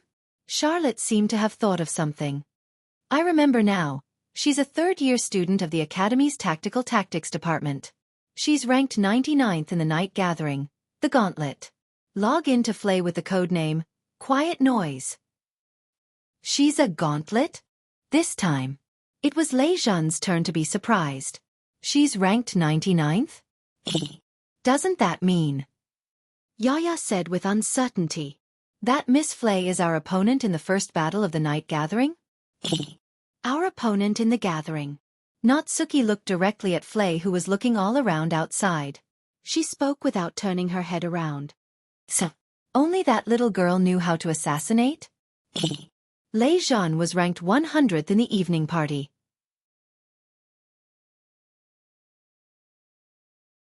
In other words, Flay, who was ranked 99th, was trying to assassinate Lei Zhan because she wanted to eliminate her opponent. I understand now. Charlotte crossed her arms and glanced at Lei Zhan. Flay felt that she would definitely lose if she were to fight you openly in the night gathering. That's why she wanted to assassinate you and eliminate her opponent, right? She felt that she would definitely lose if she were to fight me. Lei Zhan's face was filled with confusion. Aren't you being too unconfident in yourself? I should say that you're the one who doesn't have self-awareness. Wu Yan glared at Lei Zhan in an annoyed manner. Boy, you're the one who has been madly challenging the gauntlet in order to obtain the qualifications to participate in the night gathering. You're the one who obtained the glorious title of Mad Dog. Although you're ranked 100th in the night gathering, you must have defeated quite a number of gauntlets when you were crazily challenging them, right? Natsuki explained in a bored manner. Your strength is definitely not ranked in the night gathering. Everyone in the academy knows that. Other than you, who's ranked in the night gathering, that little girl who's ranked 99th is the weakest among the people who participated in the night gathering. I'm afraid that Flay also knows that. Charlotte said in a sympathetic manner. She knows that she's the weakest in the night gathering. Because of that, she wanted to kill her opponent. Nagisa held Cannon's hand. She had an expression of disbelief on her face. That can't be, right? That girl doesn't look like a bad person, does she? Lei Zhan grew silent. He looked outside the student cafeteria and did not ask any more questions. Under the attentive gazes of Wu Yan and the others, Flay seemed to be planning to do something. She patted Raby, who was beneath her. Immediately, Raby turned around and ran into the bushes at the side. When he came out again, he was holding a pitch-black iron cage that could hold more than 10 people in his mouth. He dragged it to Flay's side. A cage? Charlotte was stunned. Why did Flay bring out a cage? Could it be? The corner of Lei Zhan's mouth started twitching. She's trying to lure me in and lock me up, right? If that's true, then that would be a masterpiece. Even Wu Yan didn't know whether to laugh or cry. Such a large cage is placed in the middle of the main street. How is that girl going to lure someone in? This question was quickly answered by Flay. Flay entered the large iron cage and took out a low-grade photo album with a half-naked woman on the cover. She placed the photo album in the center of the iron cage. That. Natsuki's delicate and pretty face turned marvelous. That. Could it be that this is a bait used to lure prey? Hee. Lei Zhan had an expression as if he wanted to die. He opened his mouth and laughed emotionlessly. So, in her eyes, I am a man who can be hooked with that kind of thing. You. Nagisa, Cannon, and Astria blushed. For them who are pure and kind-hearted, even a low-grade photo album is lethal. Kacha! Suddenly, a sound came from outside the restaurant. Everyone immediately looked at the direction of the iron cage. Then they were all embarrassed. It was unknown whether the mechanism of the iron cage had been triggered or not, but before Flay could come out, the iron cage's door was loosened and was closed. Flay turned her head and looked in the direction of the door. She fell into a daze. After a dozen or so seconds, she finally understood that she had been locked in the trap that she had set. She panicked and started running around the iron cage. As a result, Flay stepped on her own scarf and fell to the ground with a paw. Seeing Flay falling down with such force and flattening her full breasts, Charlotte, Nagisa and Cannon all felt heartache for Flay even though they were lacking in bust size. Lei Zhan covered his face. He couldn't bear to look at Flay. At this moment, Lei Zhen noticed something. Wu Yan's gaze was no longer on Flay. He was looking at the other side of the street. Everyone also looked at the direction Wu Yan was looking at. There, a tall and thin male student was slowly walking toward the iron cage. He had a sturdy body and a short cloak that looked like a scarf draped over his shoulders. The side of his face was well-defined and his gaze was terrifyingly sharp. Moreover, this male student had a unique short hair. His short hair was the same as Flay's. It was pearl-colored. No, it wasn't just the same hair color. This male student's appearance was also very similar to Flay's. Behind this male student was a robot. It was a 2-meter-tall robot with a body that was as sharp as a blade. Its body was made of metal. There was a pair of wings with spikes sticking out from its back. There were also 2 huge blades on its back. There was no need to think about it. That was definitely the male student's automaton. When they saw the boy with the automaton slowly walking up to Flay, before the crowd could say anything, the boy reached his hand into the iron cage and lifted Flay's scarf. Almost at the same time, a figure rushed out from Wu Yan's side.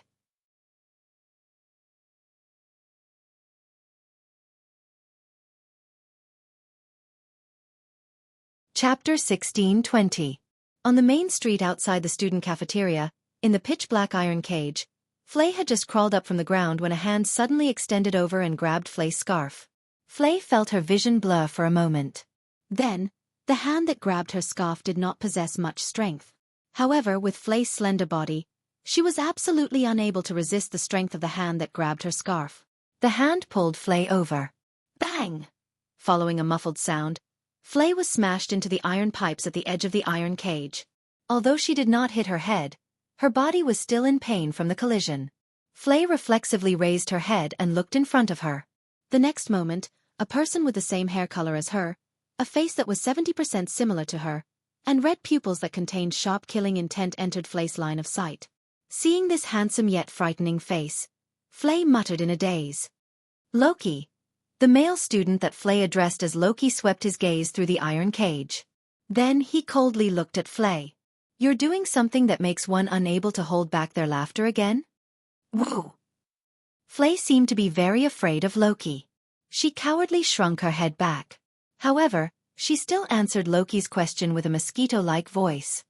If I don't do that, I won't be able to win the night assembly. Even if you do that, you will still not be able to win against anyone in the night assembly. Loki spoke those cold, emotionless and impactful words. Could it be that you still don't understand how weak you are? Do you not understand the fact that you are the weakest among all the participants in the night assembly? Weakest. Weakest. Weakest. It was true that Flay had received quite a shock. However, she should also know this. Thus, she did not refute Loki's words. Instead, she weakly opened her mouth. Even if this is the case, I am still a puppet user. In my eyes, there is no such thing as a puppet user or not. Loki coldly looked at Flay. There is only the concept of the strong and the weak. As for you, you are the latter. After saying those words, Rocky violently flung away Flay's scarf, causing her to stagger and almost fall to the ground. If you understand, then throw that thing away for me. Saying such a sentence, Loki's sharp gaze also shifted to Flay's hand. It was in Flay's hand. It was a pair of finger-revealing black gloves that could only be owned by the participants of the night gathering, the top 100 gauntlet holders. The login code embroidered with golden thread on the gloves was, Quiet Noise, Private Lent Roar. Evidently, the thing Rocky was referring to was Flay's gloves. On the battlefield of the night meeting, it didn't matter if the automaton was destroyed by the opponent, or perhaps the puppet itself had been defeated. None of them could disqualify puppet operator from participating in the night meeting.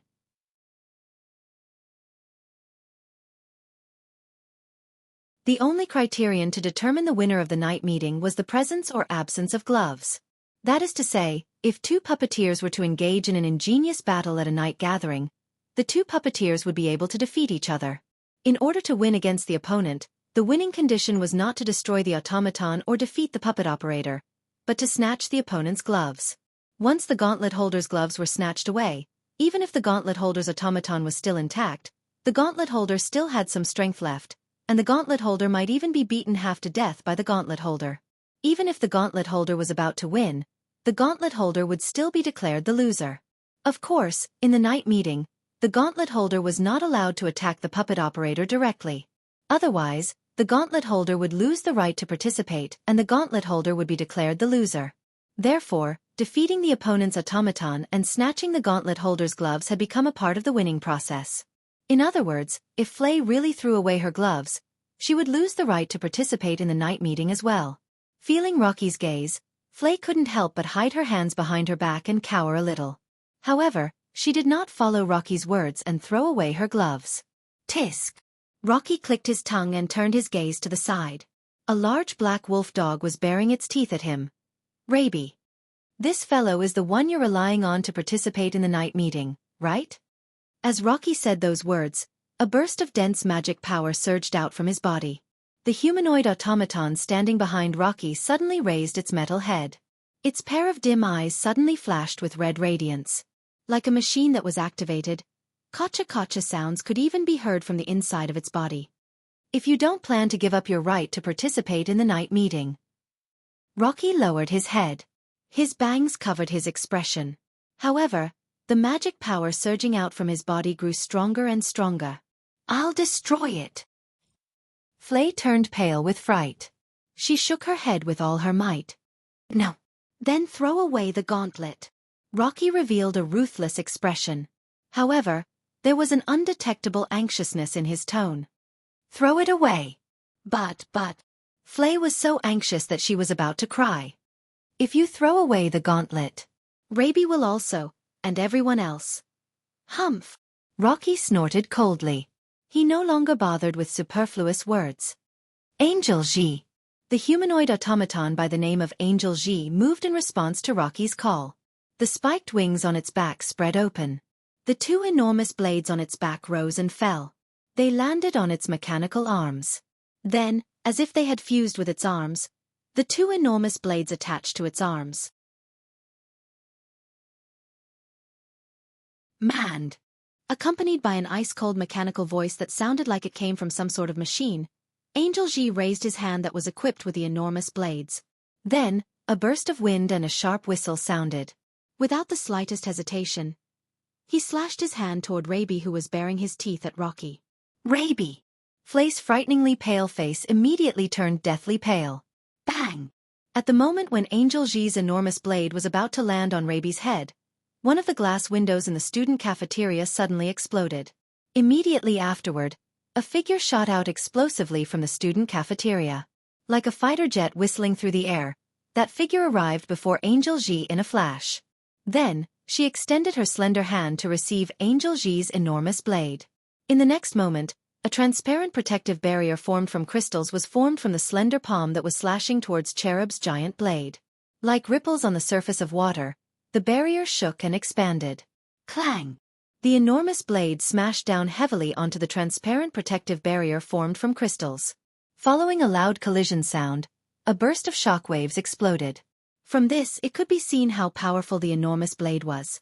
If this attack landed on Raby, who hadn't even activated his magic circuit and hadn't received Flay's magic power, then there was no doubt that Raby would definitely die. It was clear that Loki wanted to kill Raby. However, this sure kill attack was blocked by the protective barrier that appeared out of nowhere. At this moment, Loki and Flay finally saw the full appearance of the figure that rushed out from the student cafeteria and arrived before Angel Ji. Then, she raised a protective barrier and blocked Angel Ji's attack. Her pink hair was slightly swollen, and there was a pure white halo above her head. Her pair of dark red pupils fluctuated with an illusory square frame. Pink wings adorned her back, bringing up pink feathers and the long hem of her night suit fluttering back and forth in the wind, making her look like an angel. Surprisingly, it was Ikaros. Flay's face was filled with astonishment. It's you? You! Loki stared straight at Ikaros, who was holding up a crystal barrier. His red pupils shrunk. Then, he abruptly turned his head around and swept his sharp and vigilant gaze across the surroundings. In the end, his gaze stopped at the glass door of the student cafeteria that had just been blasted open. A man in uniform with a pair of wine-red pupils was standing at the location of the shattered glass window. One of his hands was stretched forward, and his palm was fluctuating with a circle of magic power that had turned into a solid circle of light. Looking at the man who was still in the student cafeteria, standing on the broken glass window and extending a hand with a magic halo rippling around it, Loki's eyes were filled with graveness and hostility at the same time. Scarlet Eyes.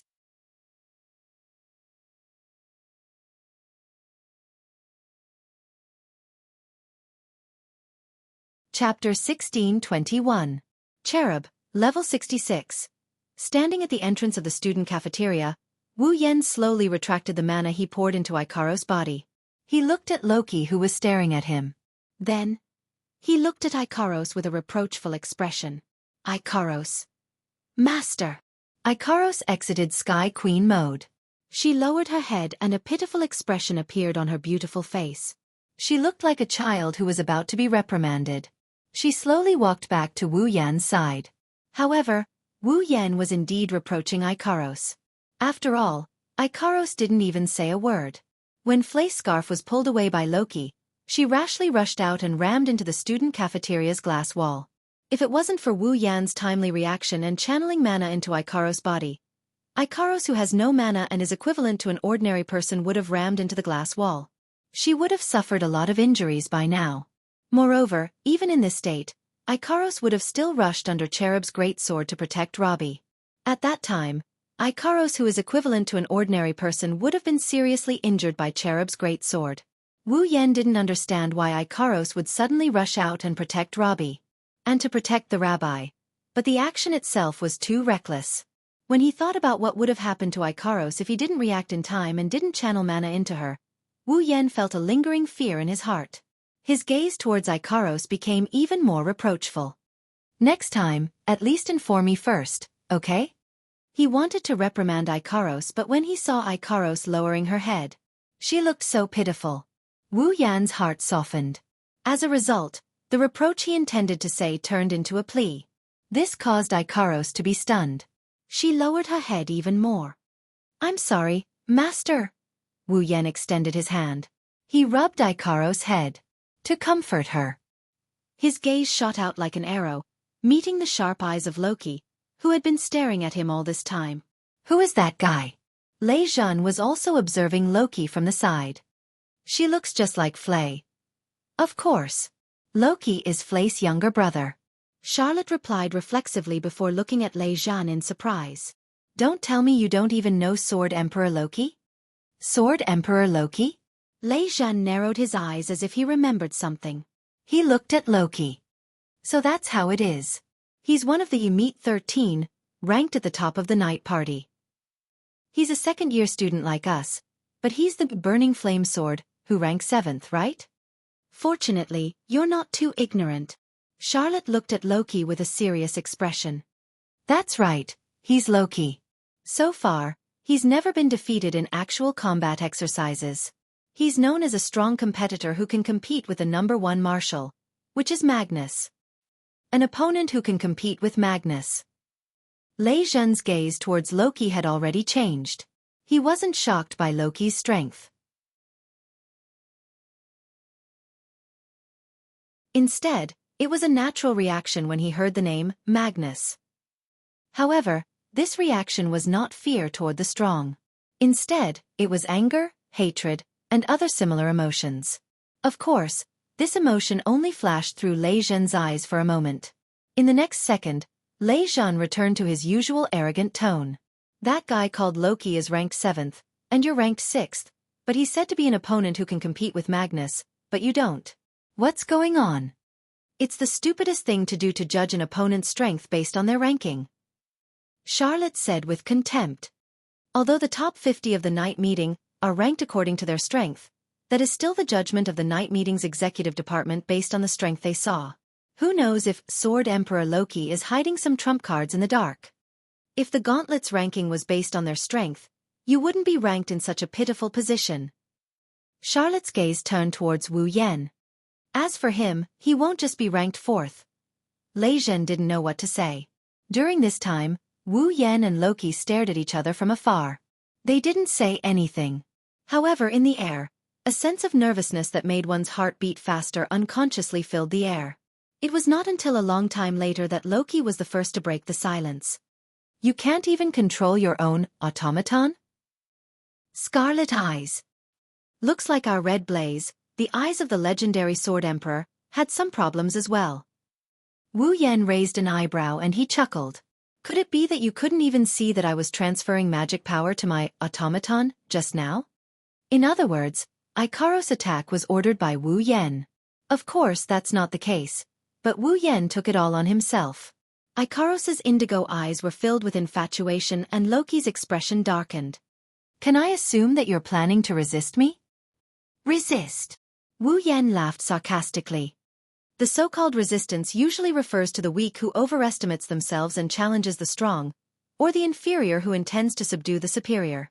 Your Majesty Sword Emperor, do you think you're stronger than me? Or do you think you're superior? The way I see it, you're neither strong nor superior.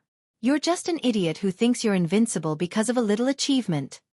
Loki stared coldly at Wu Yan. Defeating Felix makes you so proud that you think you can defeat me? Or do you think I'm weaker than Felix? I think you're mistaken. Wu Yan sneered.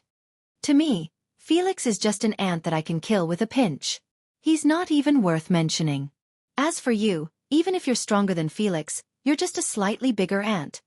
As soon as he finished speaking, Loki abruptly raised his head. A burst of mana visible to the naked eye turned into a substantial mist that rose in spirals.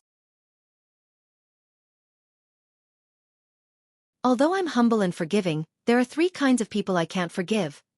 Those who order me, those who resist me, and... Loki's red eyes flashed with killing intent. His sharp gaze landed on Wu Yan. I don't know where you came from, you meddlesome eyesore. No, you're neither humble nor forgiving. Wu Yan didn't even bat an eyelid at Loki's mist-like magic power. His magic power is even stronger than Loki's. It's like a tidal wave that's exploding out of Wu Yan's body. But I have to admit, those guys who jump out of nowhere and casually swing their swords are indeed eyesores. Gazes that contained icy coldness and killing intent collided in midair. Mana that was so strong that it did not seem like an ordinary person's charged into the surroundings. An invisible wave spread through the air, causing the air to be filled with a tense atmosphere that could erupt at any moment. Looking at Wu Yan and Loki who were confronting each other in the distance, mana continued to rise from their bodies and collided with each other in the space between them, giving rise to dense waves. Flay, Lei Zhan, and Ye could not help but tremble. Even Charlotte and Sigmund revealed troubled expressions.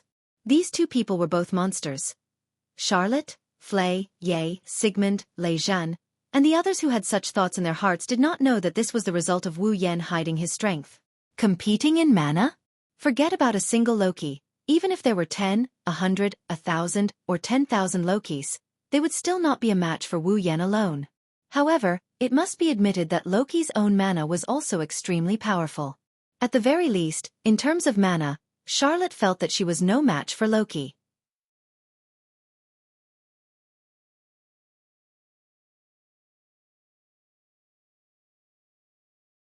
Chapter 16:22. As the mana collided with each other, the students who were gathered in the cafeteria and the main street all retreated far away as if they were afraid of being caught in the crossfire. Charlotte, Yaya, Sigmund, and Raisin also retreated a distance away.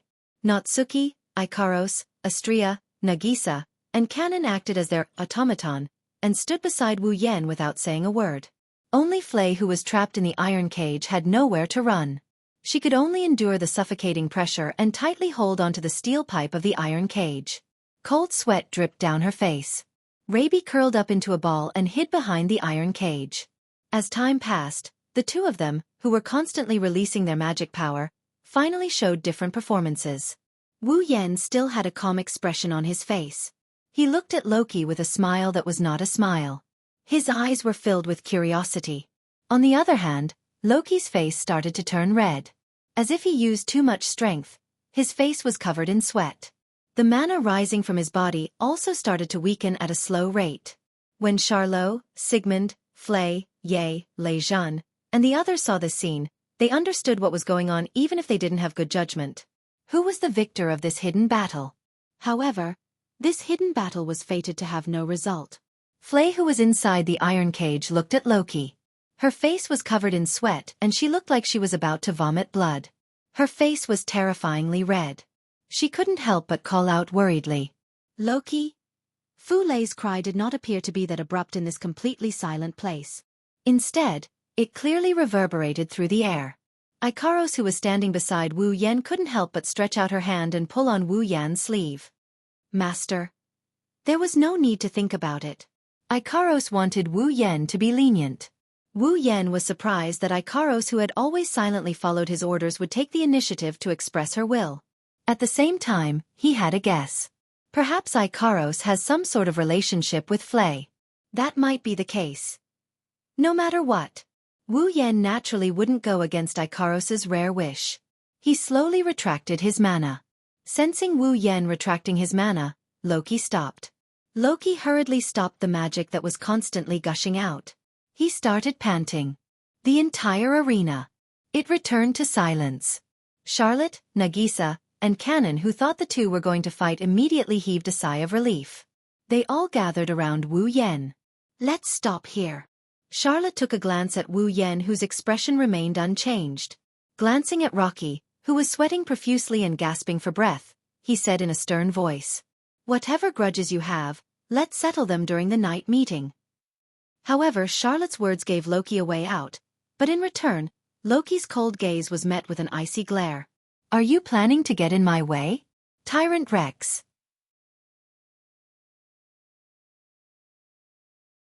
If you continue like this, you're the one who'll suffer, Your Majesty Sword Emperor. Raisin stepped forward and stared at Loki. Or do you plan to face all of us alone? You're the second to last? Loki's brows twitched. He stared at Raisin like a predator staring at its prey. You're a mad dog? Are you planning to meddle in my business?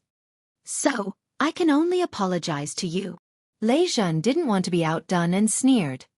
It's your sister's fault for being so popular with dogs. A mad dog like me can only obediently run over and wag my tail. Loki glanced at Charlotte, Raisin, Flay, and the automatons. Finally, his gaze stopped on Wu Yan. You'd better not meddle in the affairs between me and my brother anymore, Scarlet Eyes.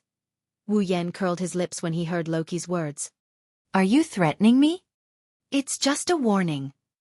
Rocky's voice was cold as he opened his mouth and said this. I'll say it again. Don't think that you're invincible. After saying that, Loki turned around. His automaton, Cherub, had also dispelled its combat-ready state. The two giant blades in its hands fell from its arms and were put away on its back, hanging up. Loki left the scene with Archangel, who was making clanking noises. That guy. Looking at Loki's back as he gradually walked away, Charlotte and Lei Jun's hearts sank slightly.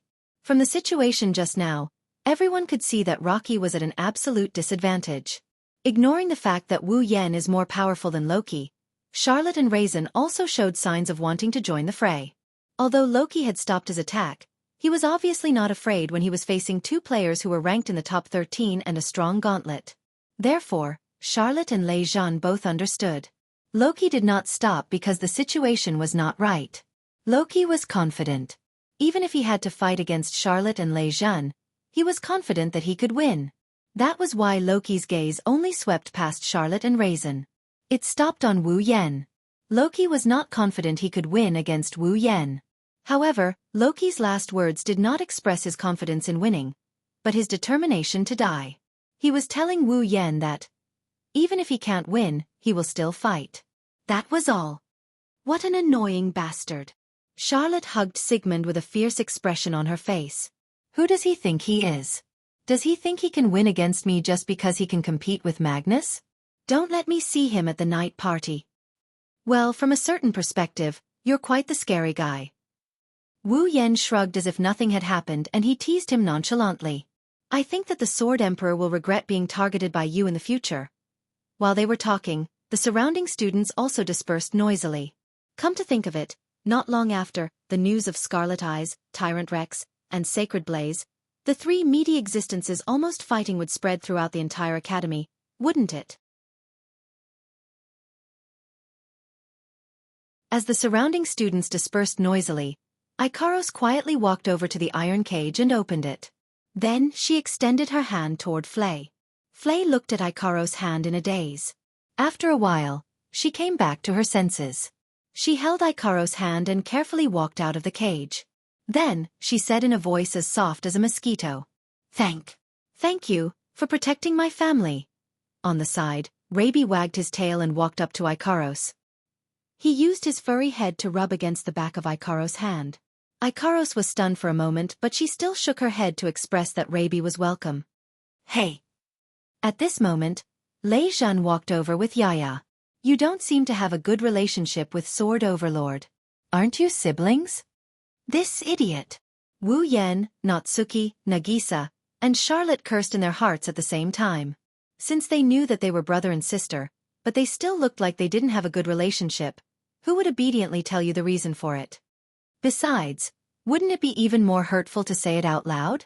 Sure enough, traces of worry appeared on Flei's weak and delicate face. Her red eyes were filled with sadness.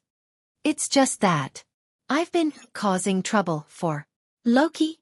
After saying those words with a fading voice, Flei bowed to the crowd as if she had exhausted all of her strength.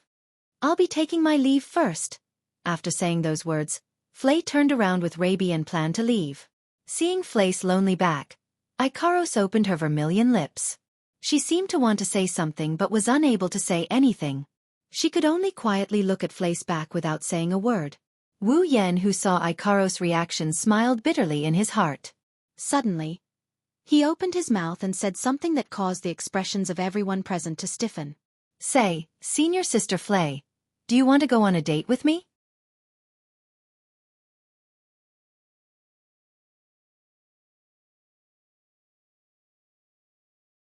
Chapter 1623. Say, Senior Flei, do you want to go on a date with me? In an instant, the air froze. Flei, who had her back facing the crowd and was about to leave with Raby, stumbled and fell to the ground with a whimper. Charlotte, Raisin, and Yaya looked at Wu Yan, who had a leisurely smile on his face. Their mouths slowly widened. Nagisa, Kanon, and Estrella widened their eyes in disbelief. Ikaros's indigo eyes were filled with a blank look. As for Natsuki, she seemed to have guessed something.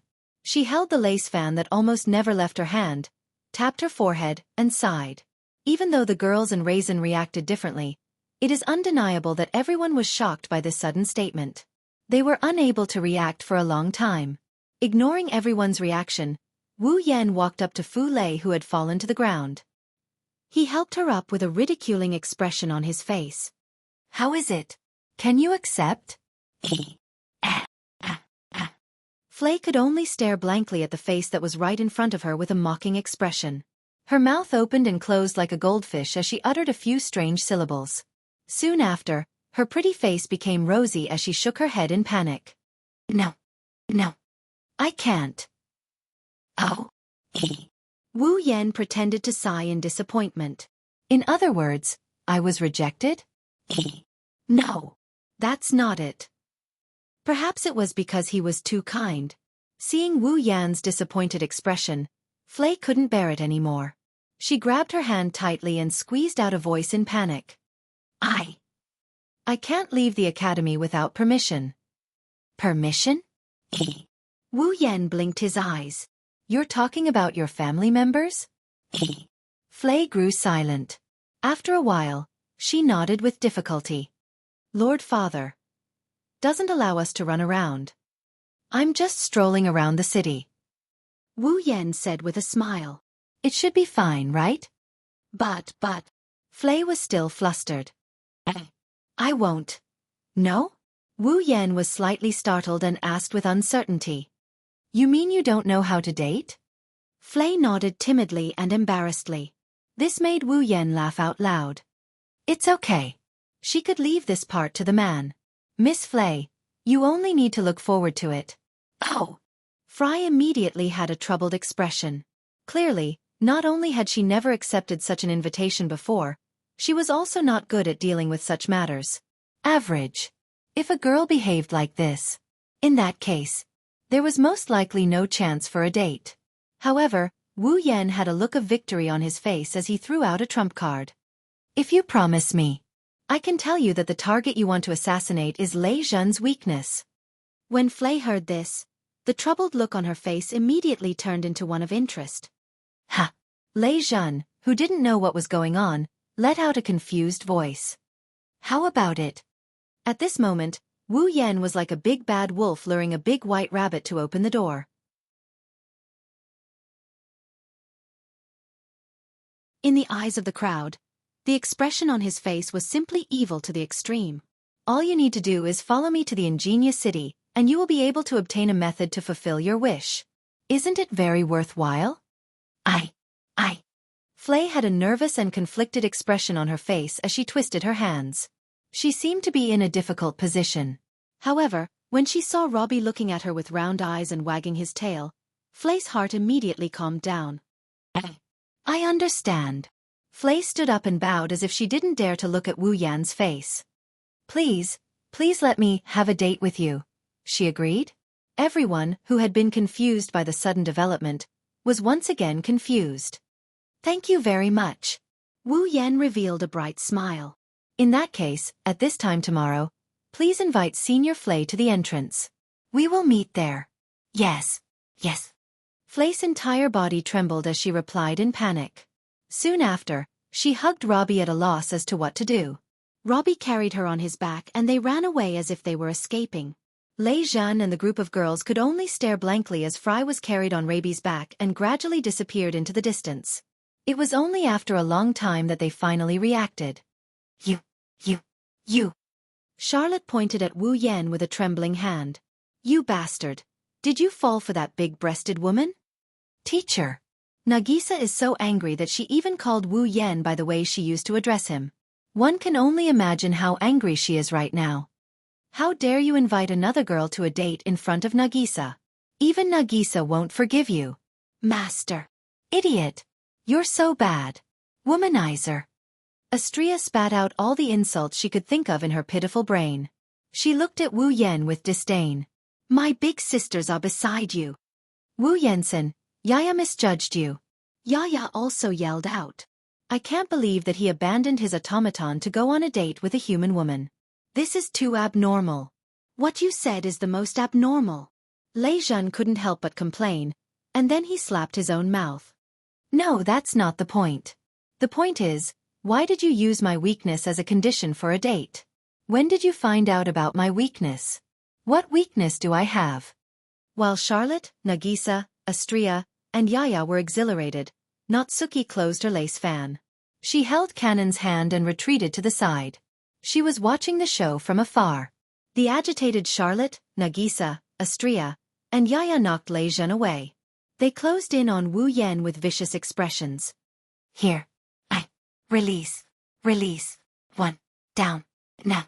Seeing the four girls closing in on him and looking like they're going to swallow him whole, Wu Yan almost got scared but he could only bitterly laugh.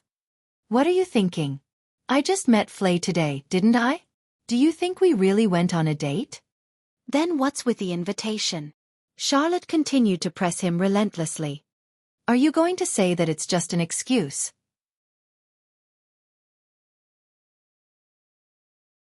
It really is an excuse. Wu Yan shrugged. I just have some questions I want to ask. Questions? Astria tilted her head to the side. What questions? Well. Wu Yan glanced at Ikaros who was staring at him blankly and gave a perfunctory answer. It's just that she looks like she has something that she can't say. That's why I wanted to ask her. Didn't Nagisa say that Flay isn't the kind of person who would kill others just to obtain victory in a night gathering? Nagisa nodded in agreement with Wu Yan. Nagisa thinks that Miss Flay isn't a bad person. So, you really want to stick your nose into other people's business? Charlotte sneered. It's best if you don't get involved in that kind of thing. That's Charlotte's thought. It's not that Charlotte is a cold-hearted person who doesn't want to help those in trouble. She might look fierce on the surface, but she has her own concerns.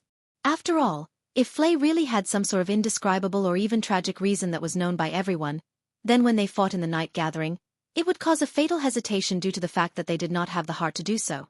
This would drag her down and cause her to be defeated in the end. Therefore, it's not that Charlotte is cold-hearted. Instead, it's the opposite. It's because Charlotte is kind-hearted that she's certain she won't be able to defeat Flay if she knows about her indescribable reason. However, Charlotte has a reason why she must survive until the end of the night gathering and become the Demon King. Because of that, she might as well not ask about it and not know anything. That way, she won't have to burden herself too much. Lei Zhan seemed to know the reason behind Charlotte's words. His expression became gloomy. That's only natural. From the very beginning, Lei Zhan felt that Flay might have an indescribable reason for coming to assassinate him. That's why he went to look for Wu Yan and Charlotte to ask about Flay. Now, he has the same concern as Charlotte. It's no wonder Lei Zhan hesitated. Only Wu Yan had a carefree smile on his face. Unfortunately, I don't have any extravagant desire for the throne of the Demon King. That's useless to me. After saying that, Wu Yan turned his gaze toward the direction Flay left. A thoughtful expression appeared on his face.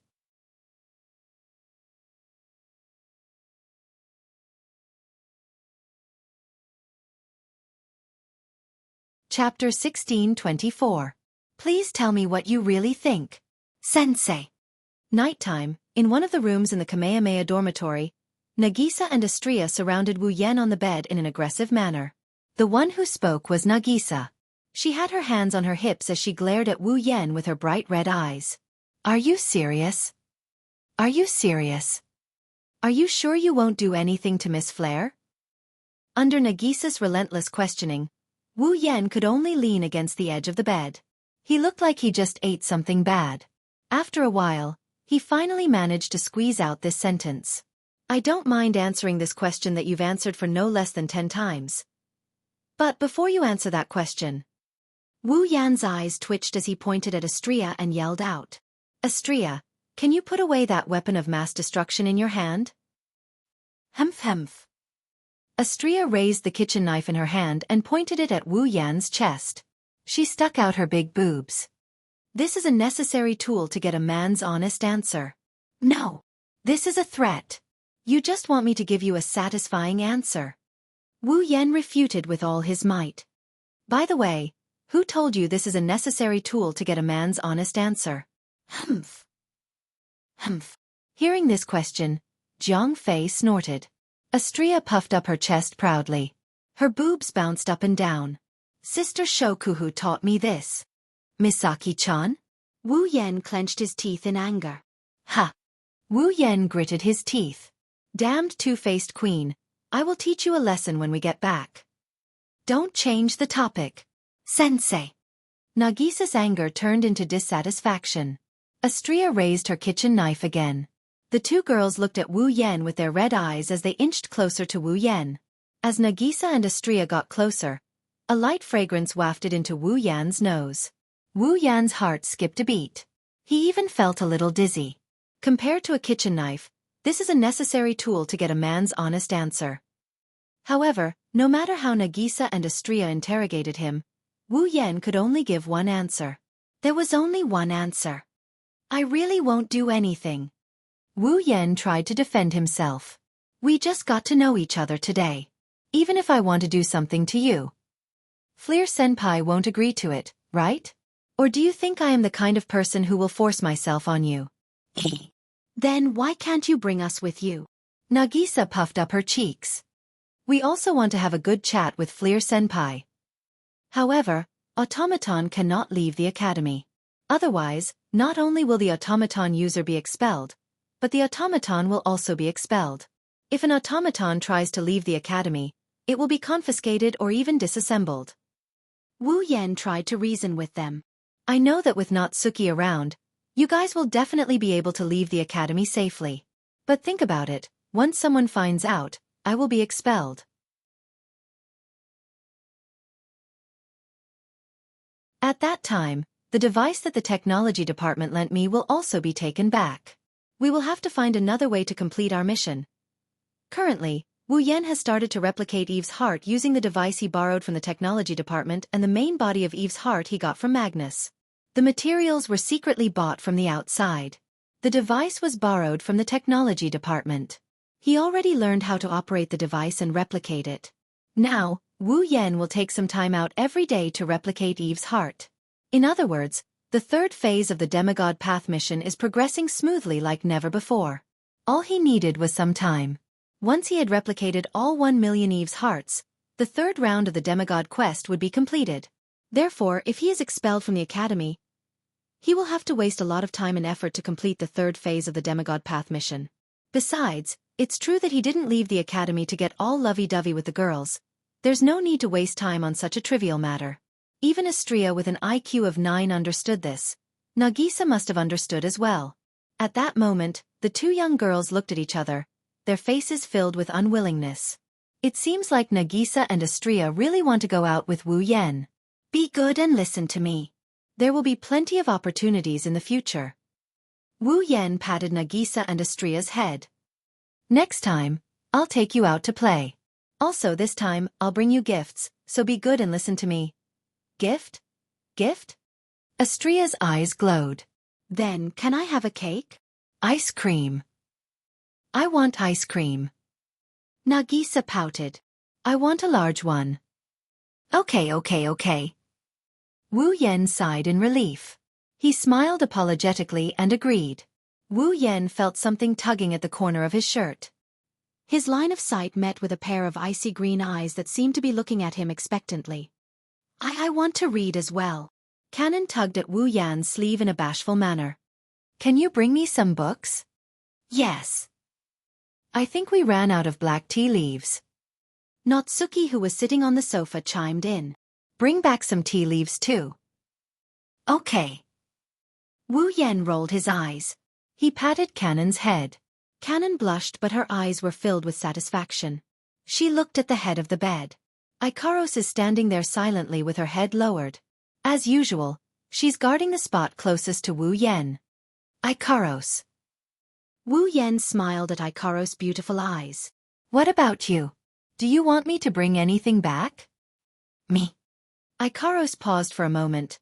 Then she was at a loss. Master, do you want something? Can I bring it back for you? No. It's not me, it's you. Wu Yan said patiently. What do you want? Ikaros' expression became more and more blank. In the end, she cautiously said this sentence. Master. What do you want?